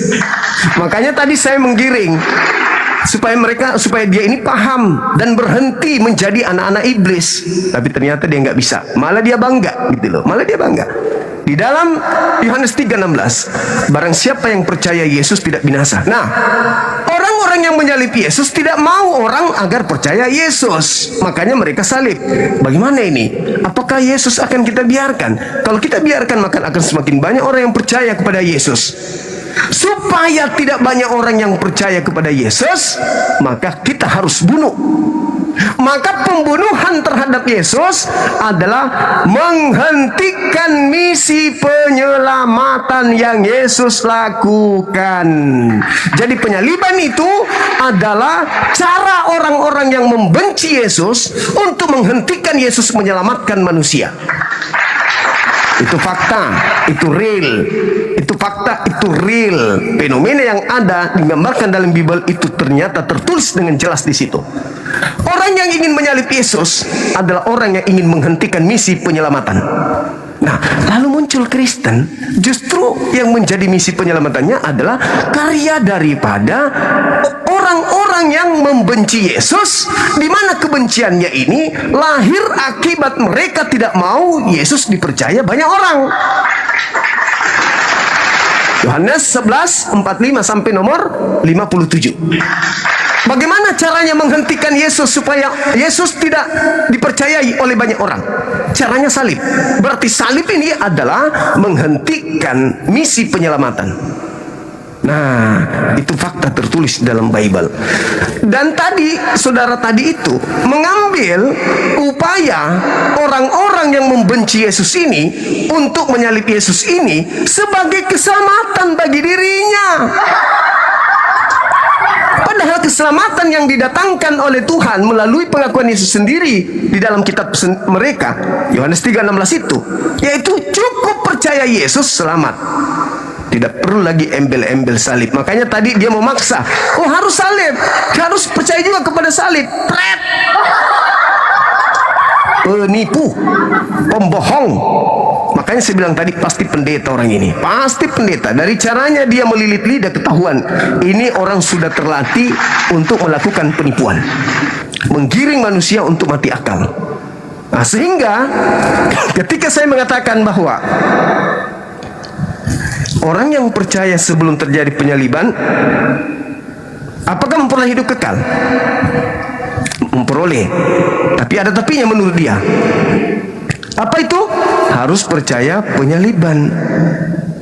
Berarti keselamatan itu harus diawali dengan kebencian. Keselamatan di Kristen harus diawali kebencian. Tidak cukup dengan percaya Yesus, enggak cukup. Tapi harus ditambahi dengan kebencian terhadap Yesus, yaitu berujung kepada penyaliban. Ini agama apa ini? Agama apa yang kayak gitu? Tidak cukup dengan percaya Yesus bisa menyelamatkan. Lalu harus ada orang-orang yang membenci Yesus dan iblis untuk membunuh Yesus, menyalib Yesus agar keselamatan kekal itu bisa diterima. Pret! Jadi saya katakan tadi kepada Bapak itu, mudah-mudahan dia masih ingat dan terngiang di kepalanya supaya dia tidak gila lagi, biar waras. Ketika saya katakan Paskah itu berasal dari karya orang-orang yang membenci Yesus dan juga iblis. Tuh, di mana tertulis? Coba, bagaimana Yudas kerasukan iblis? Yohanes 3 nomor 13 ya teman-teman. Itu jelas itu. Yohanes 2 nomor 13, Yohanes 13 nomor 2. Itu jelas bagaimana iblis merasuki Yudas. Artinya bahwa iblis merasuki Yudas. Yudas mengkhianati Yesus. Imam kepala mahkamah agama melakukan tipu muslihat, melakukan kesaksian-kesaksian palsu, mencari upaya-upaya untuk bagaimana bisa menjerat Yesus dengan tipu daya. Keberhasilan mereka melahirkan penyaliban. Hasil dari penyaliban terjadi Paskah. Hasil Paskah ini keselamatan bagi Kristen. Jedar. Jadi sebenarnya mereka ini siapa pahlawannya? Yang membenci Yesus atau Yesus? Karena kenapa? Tidak cukup hanya dengan percaya Yesus. Mereka butuh penyaliban untuk selamat. Berarti pahlawannya bukan Yesus, pahlawannya adalah iblis yang merasuki Yudas dan orang-orang yang melakukan kesaksian palsu, tipu muslihat, yaitu mereka yang dengki terhadap Yesus. Jedar. Itu teman-teman, itu pelajaran bagi kita. Itu pelajaran bagi kita, pelajaran bagi anak-anak sekalian, bahwa pada malam hari ini kita sudah menemukan kesimpulan akhir berdasarkan tadi saudara Christian tadi itu. Saya yakin dia adalah seorang pendeta atau pelajar di gereja. Bahwasanya ternyata tidak cukup hanya dengan percaya orang bisa selamat, tetapi harus dengan salib juga. Dengan kata lain, Yesus dan juga iblis dan juga adalah orang-orang Farisi yang membenci Yesus, imam kepala mahkamah agama, itu semuanya adalah pahlawannya orang Kristen. Yesus tidak ada apa-apanya. Tidak ada apa-apanya. Yang hebat di situ adalah orang Farisi dan iblis, mahkamah agama dan iblis, yang kemudian menjadikan orang-orang Kristen itu bisa selamat. Karena tanpa penyaliban orang Kristen tidak selamat. Tanpa kebangkitan sia-sialah iman Kristen dan mereka masih akan hidup di dalam dosa. Itu tertulis dalam kitab mereka sendiri. Jadi kesimpulan kita pada malam hari ini adalah sesuai dengan hasil dialog tadi, Paskah ini adalah hasil karya daripada iblis dan orang-orang yang membenci Yesus, dan dari hasil kerja orang-orang yang membenci Yesus beserta iblis itu adalah keselamatan bagi saudara-saudara kita Kristen. Dia hanya bisa meloloskan diri gara-gara anak manusia. Padahal itu jebakan. Ketika dia mengatakan yang disalib anak manusia yang adalah Yesus, berarti anak manusia lah yang keluar dari kubur. Berarti selama ini dia di gereja menyembah siapa, teman-teman? Menyembah siapa? Tuhan atau anak manusia? Tuhannya Yahudi atau Tuhan manusia yang disembah? Tuhannya Yahudi atau anak manusia mereka sembah? Anak manusia. Berarti Kristen penyembah anak manusia. Sian Della. Oke, teman-teman, mungkin masih ada. Silakan. Masih adakah penyembah anak manusia?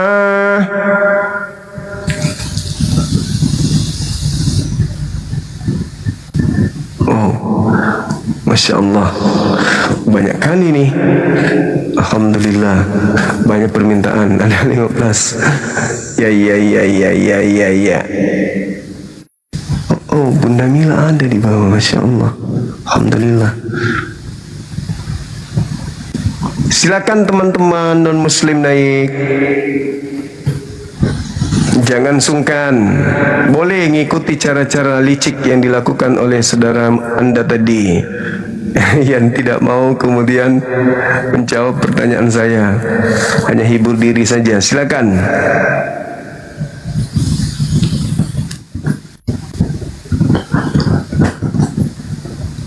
Ngeyelnya sih boleh, ngeyelnya, tapi dia terjebak. Ternyata mereka menyembah anak manusia. Itulah makanya kalau kita ditanya, apakah kita menyembah Tuhan yang sama? Ya tidak dong. Anda menyembah anak manusia, meskipun Paulus mengaku yang datang kepadanya bukan anak manusia, kan gitu.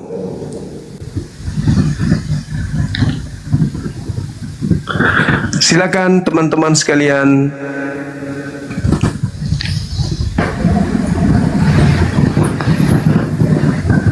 Halo saudara Tari, saudara Sibi, apakah kalian termasuk penyembah manusia?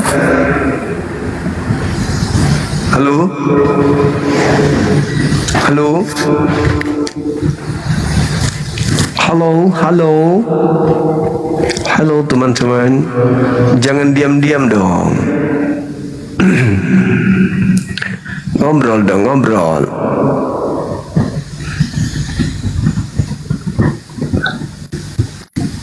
Silakan ngobrol.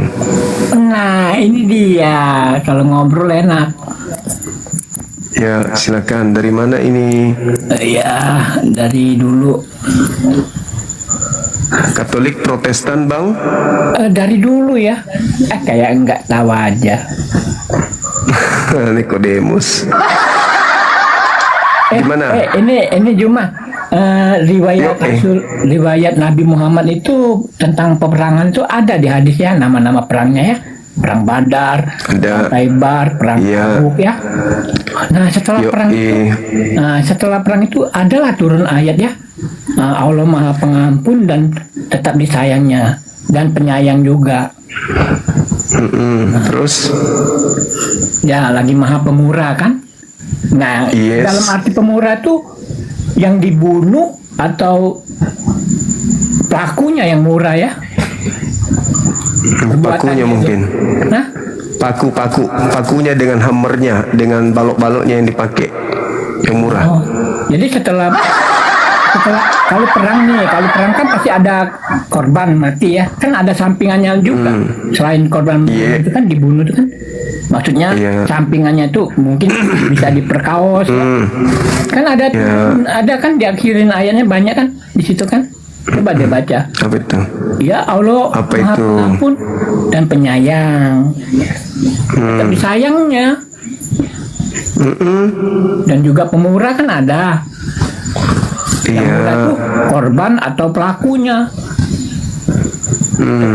tetap murah gitu loh. Iya.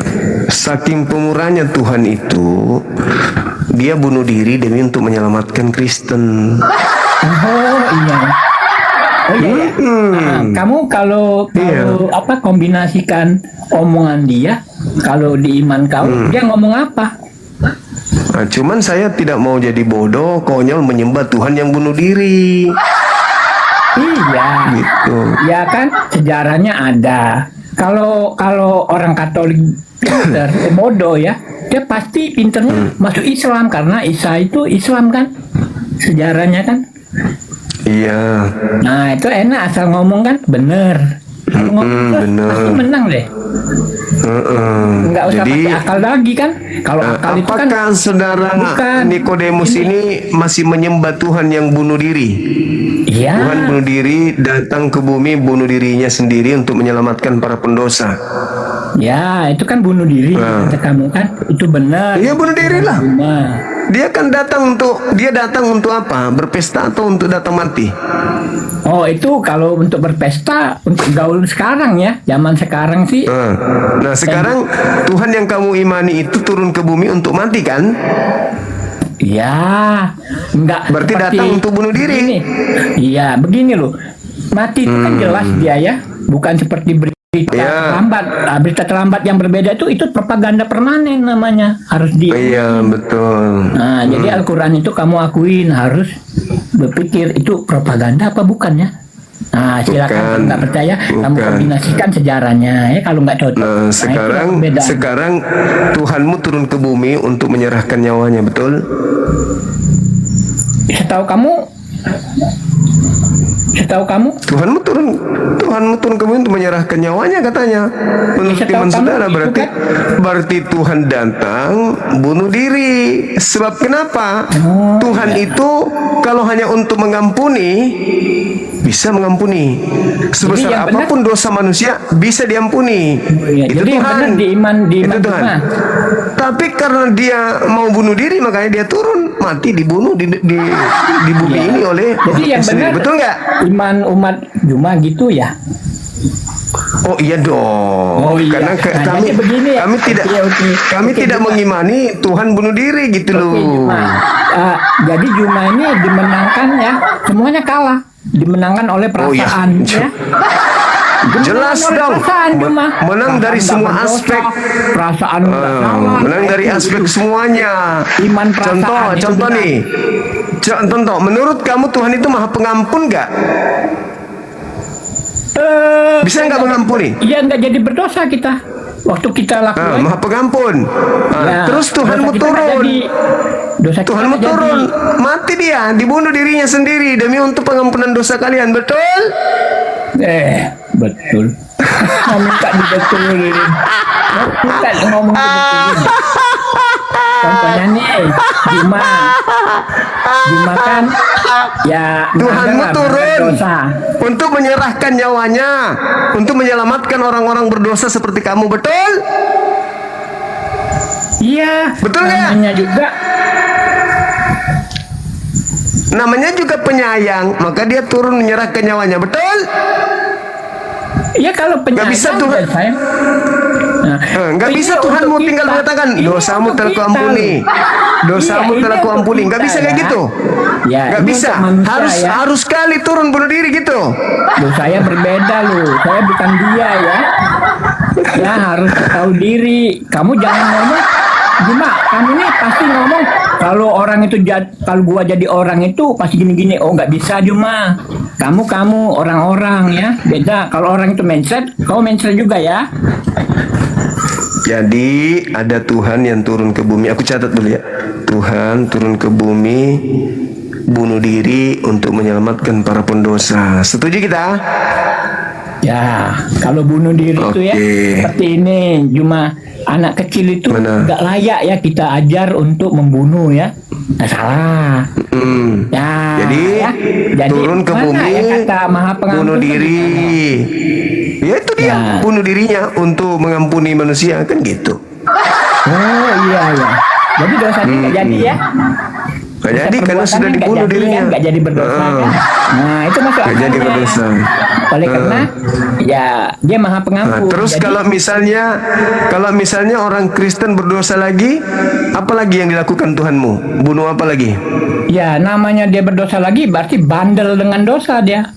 Ya, terus cara Tuhanmu mengampuni dosa orang-orang yang berdosa lagi setelah dia bunuh diri apa lagi?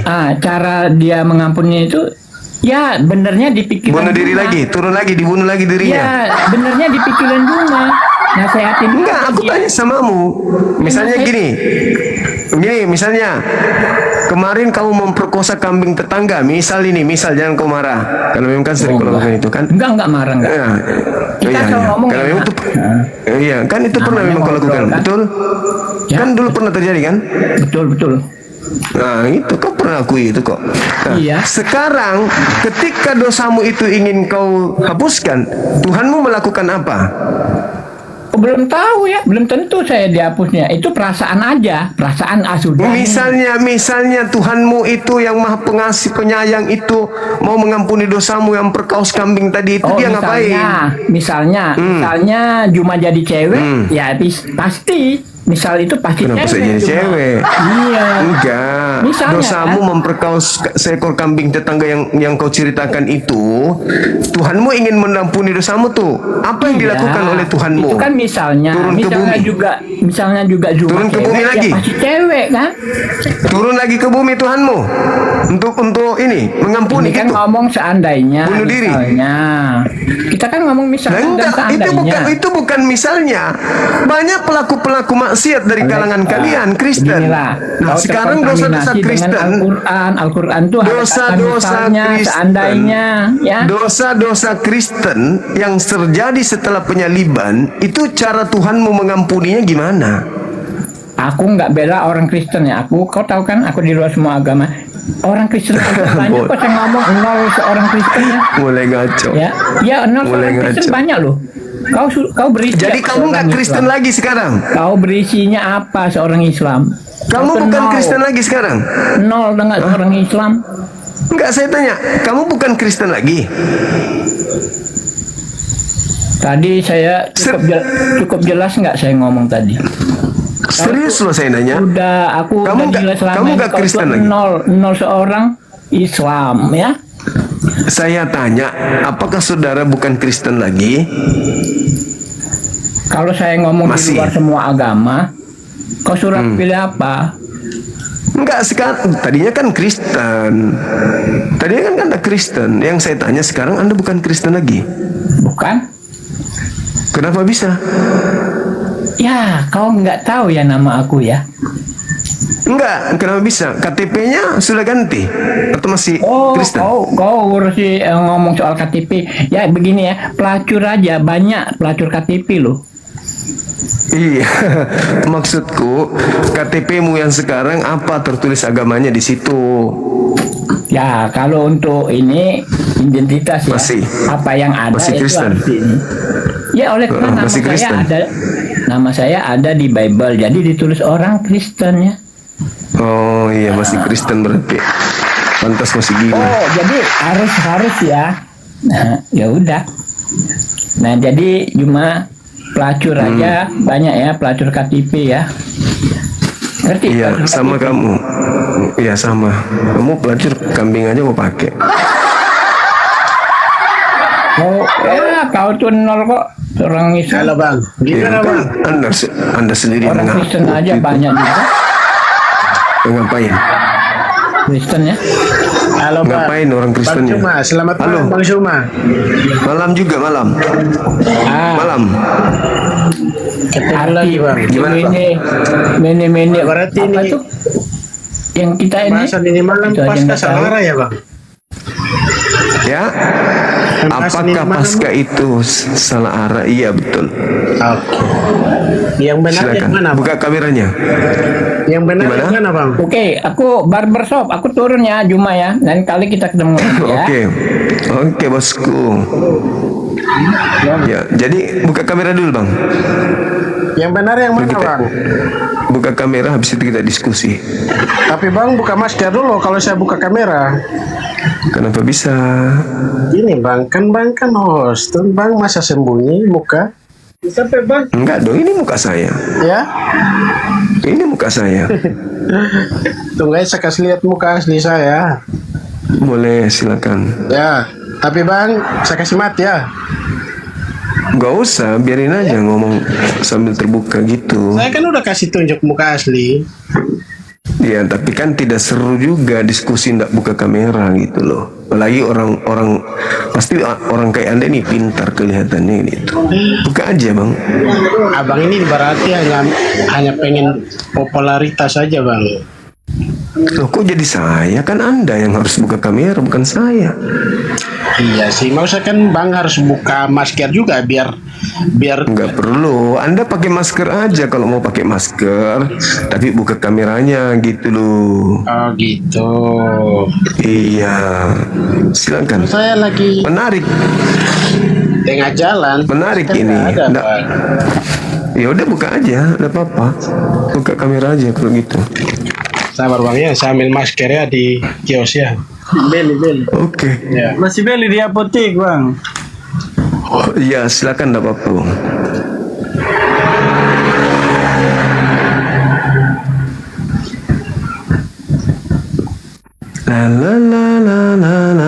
La. Jadi Nikodemus itu memang dari dulu begitu teman-teman. Dan tadi itu maksudnya sering cerita-cerita kosong. Iya bang, gimana bang? Oke, silakan buka kamera. Sip, itu ganteng. Wah, keren kali bah. Keren, ganteng abang, ganteng sekali abang.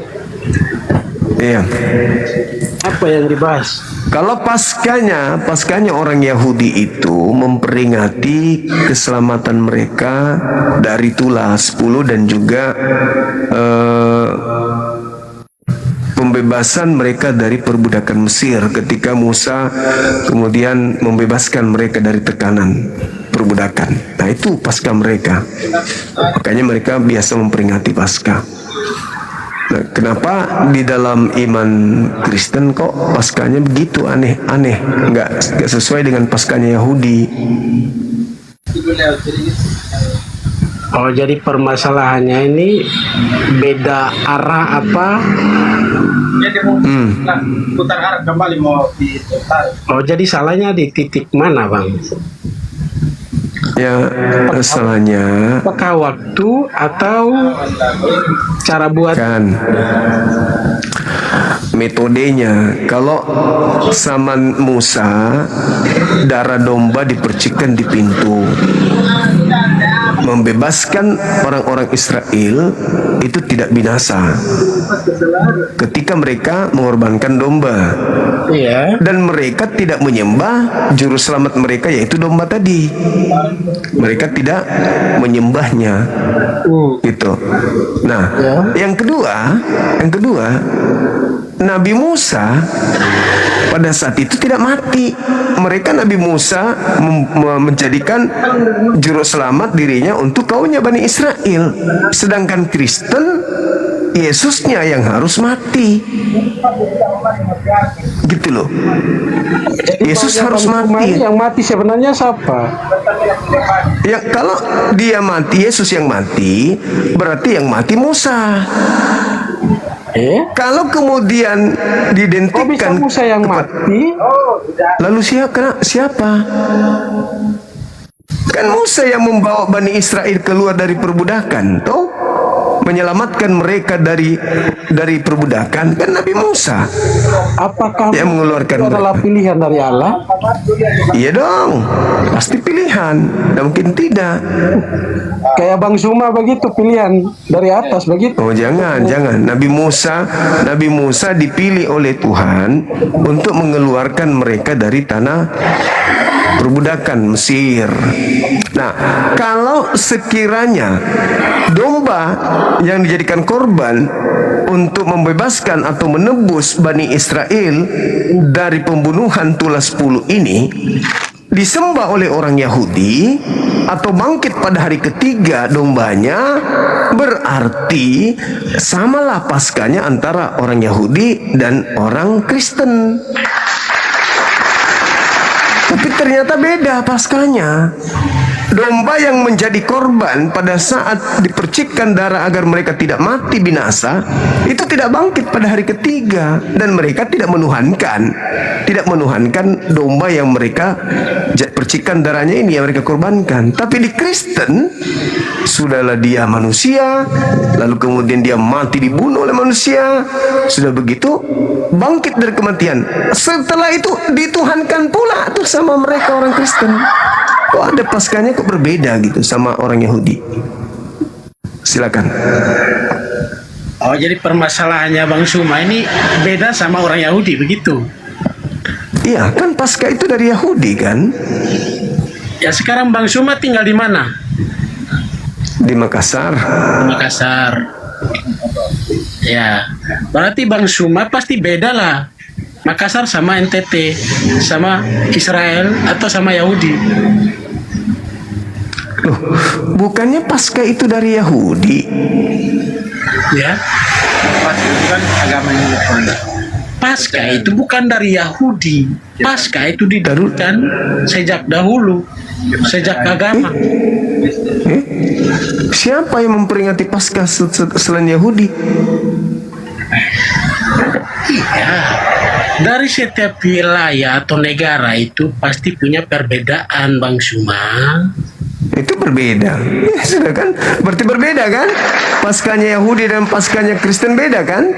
Tapi salah arahnya di mana? Salahnya di mana coba? Kalau salah arahnya, orang Yahudi tidak menyembah korban, penebus dosa, penebus salah, penebus dari kematian. Kristen menyembah yang jadi korban. Korbannya kok kenapa bisa jadi korban? Yesus kan menjadi korban. Korban apa, Bang? Korban apa? Korban penebus dosamu kan?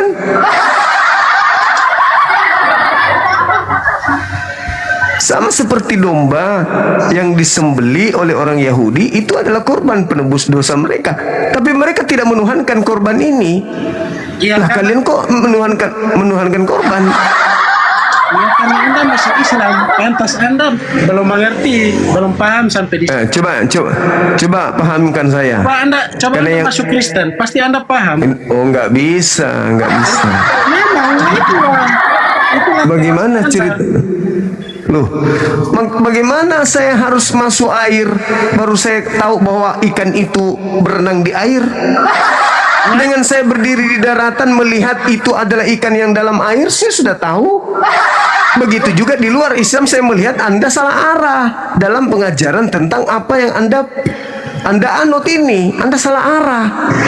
Orang-orang Yahudi ada nggak menyembah kurban domba? Ada nggak? Saya tanya Anda, kenapa Muhammad banyak istri? Ya ampun, kenapa larinya ke situ? Ya, saya tanya. Ini membahas Paskah. Ya, kalaupun saya kasih paham, saya jelaskan Paskah, juga pasti abang tidak mengerti. Ya sama kalau begitu, meskipun saya sampaikan juga Anda nggak paham. Ya? Sampaikan aja, kenapa Muhammad banyak istri? Sampaikan aja, pasti saya mengerti. Nggak perlu. Itu sama Anda aja, Muhammad saja sudah melakukan kesalahan. Apa kesalahannya? Kenapa harus banyak istri? Lalu kakeknya Yesus itu kakeknya ratusan istrinya. Tanpa kakeknya. Siapa tanpa kakek? Daud istrinya 600 orang. Itu Daud. Nah, kakeknya Yesus itu. Nah, sekarang pertanyaannya, di antara 600 istri Daud, Yesus berasal dari istri yang kemana? Yang berapa? Ayo.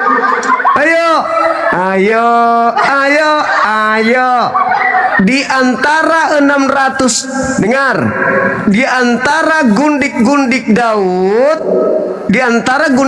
Daud yang ratusan itu, Tuhanmu berasal dari istri yang keberapa? Gundi yang mana?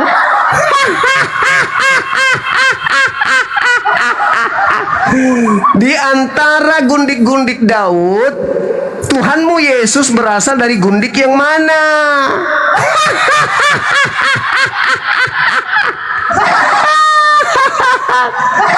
Aduh, parah.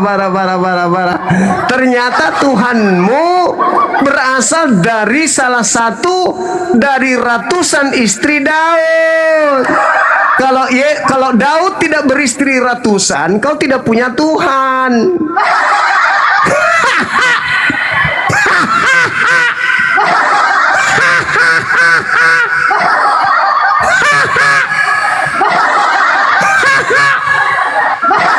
Ternyata Tuhanmu berasal dari hasil poligami. Baca Roma 1. Roma 1 nomor 3. Apa bunyinya? Yesus adalah berasal dari sperma Daud.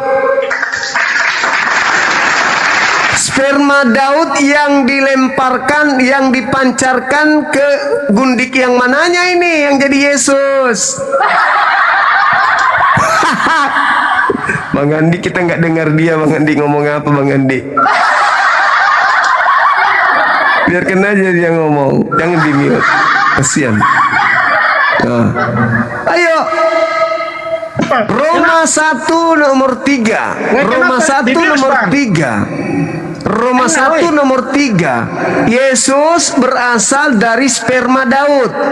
Pertanyaannya, sperma Daud itu masuk ke vagina siapa sampai lahir Tuhanmu? Ingat, istrinya ratusan. Istri yang kemananya? Kenapa? Woi goblok, kenapa lari di Daud? Karena Yesus Tuhanmu adalah kakeknya Yesus. Tanpa Daud poligami, Tuhanmu Yesus tidak ada. Yesus disebut apa? Yesus anak Daud. Yesus anak Daud katanya. Pertanyaannya, Yesus anak Daud dari istri yang keberapa di antara ratusan istrinya? Uhuy. Uhuy. Goblok. Uhuy.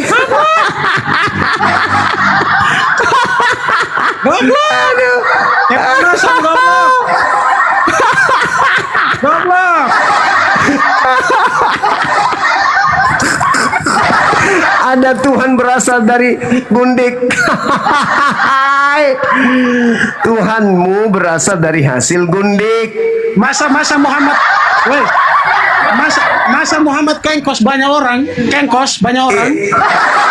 Tuhanmu berasal dari hasil poligami, ratusan gundik Daud. Pertanyaannya, Tuhanmu berasal dari gundik yang mana yang ditusuk Daud itu? Pertanyaan serius. Ada 600 istri. Gundik 100 istrinya 100, gundiknya yang lebihnya. Pertanyaan saya, Yesus yang kau sembah itu berasal dari gundik yang mana? Dari kemarin mau gimana? Lo tau tuh, Yesus itu anaknya. Yesus disebut anak Daud, betul? Anak Daud gimana? Itu sedangkan itu bapaknya aja Yusuf. Dia disebut Yesus anak Daud di dalam kitabmu. Baca Roma 1 nomor 3. Goblok sekali. Baca Roma 1 nomor 3. Yesus berasal dari sperma Daud. Bisa tanya Anda. Yang setubui Maria siapa? Ibunya Yesus. Ibunya Yesus itu berasal dari turunan Daud. Turunan Daud yang mana? Istri yang mana yang melahirkan kemudian ibunya Tuhan lo? Gitu kawan-kawan. Jadi jangan coba-coba menghujat. Kita membahas tentang tema Anda lari menghujat kepada Nabi, sedangkan sembahanmu itu berasal dari istri Daud. Dan kitab lo memfitnah Daud begitu kejam. Roma 1 nomor 3, Yesus berasal dari sperma Daud. Kan tidak mungkin spermanya Daud jahat keluar cepat di mangkok atau di piring atau di kulkas membeku jadi keju lalu jadi Yesus. Kan tidak mungkin.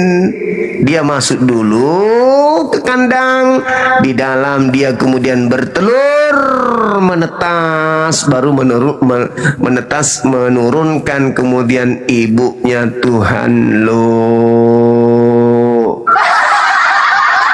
Pertanyaannya, gundi yang mana tuh? Gitu.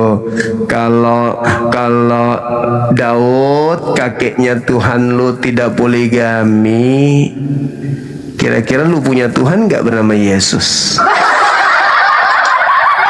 Ansangkutnya tuh di sini, sakit tanpa luka. Sudahlah tadi penyembah anak manusia, sekarang ada lagi penyembah hasil poligami.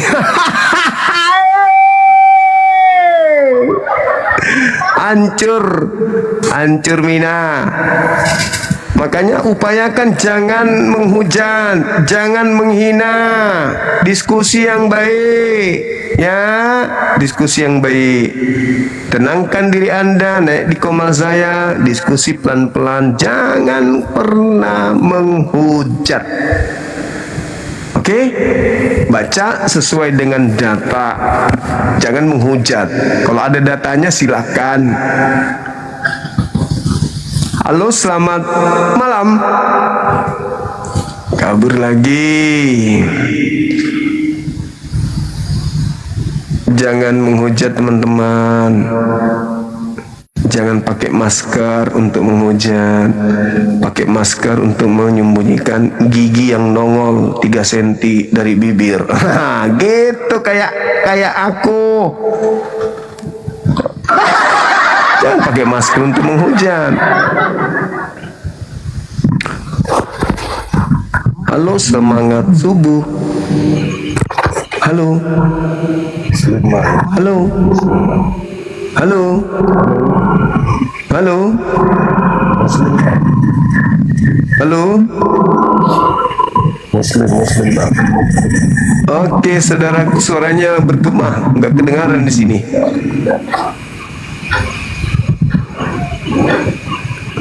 Halo, cek Bu, cek klop. Oke teman-teman, di sini sudah pukul 3 lewat 35 menit, kita tutup ya. Besok lagi ya teman-teman. Masih ada hari esok. Kita selesai dulu sampai sini. Moderator kita juga dibawa mau istirahat, dan saya yakin teman-teman juga mau istirahat. Ya, yang pada intinya tema kita terkait dengan pasca, apakah salah arah, itu pertanyaan. Adapun tadi terarah diskusi itu mengikuti irama dalil dan irama perdiskusian.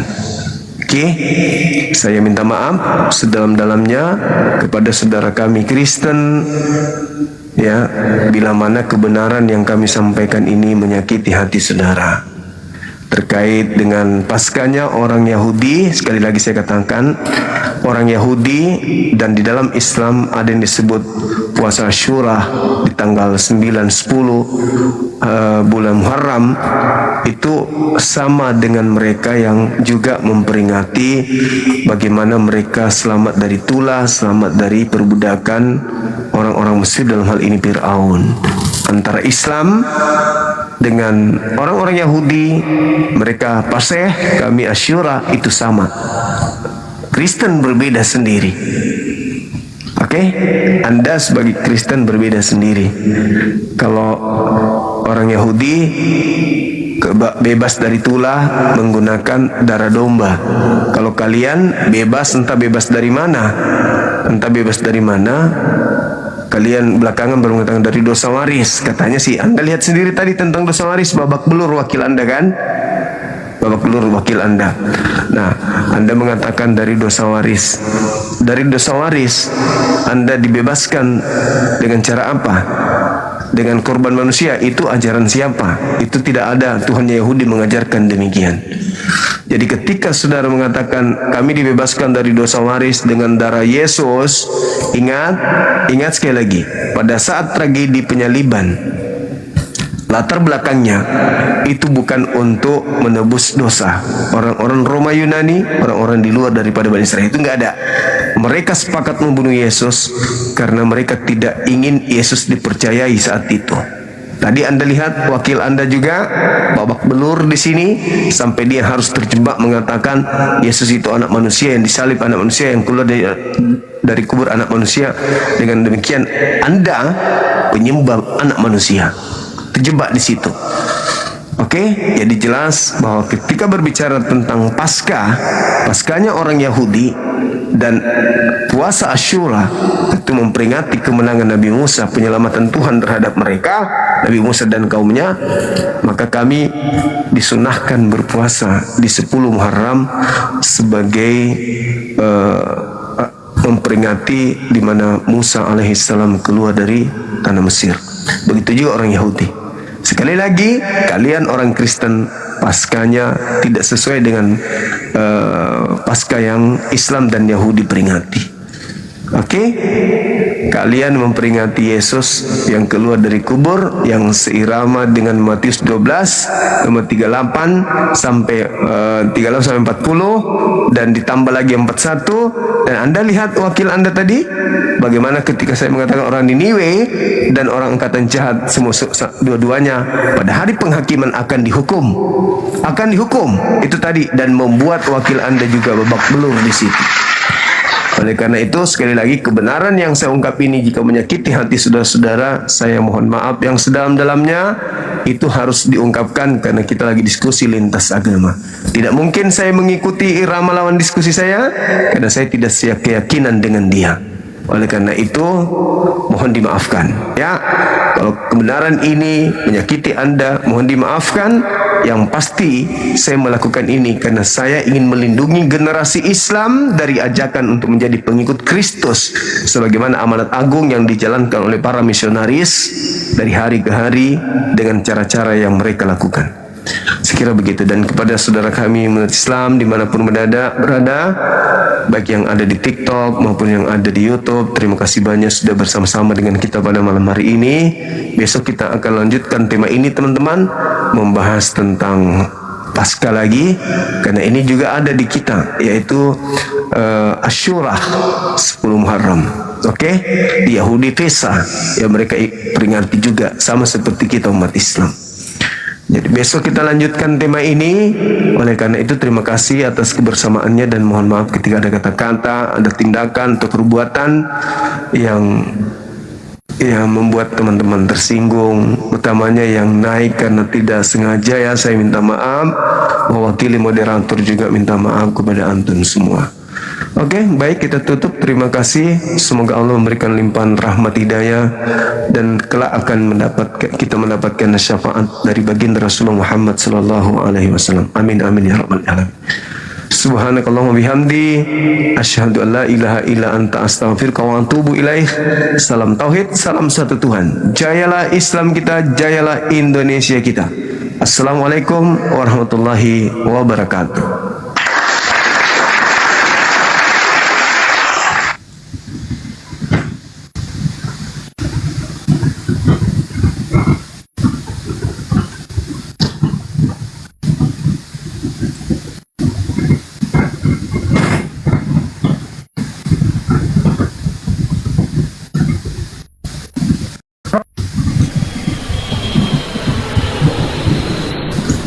Oke, teman-teman, makasih banyak ya semuanya. Dadah.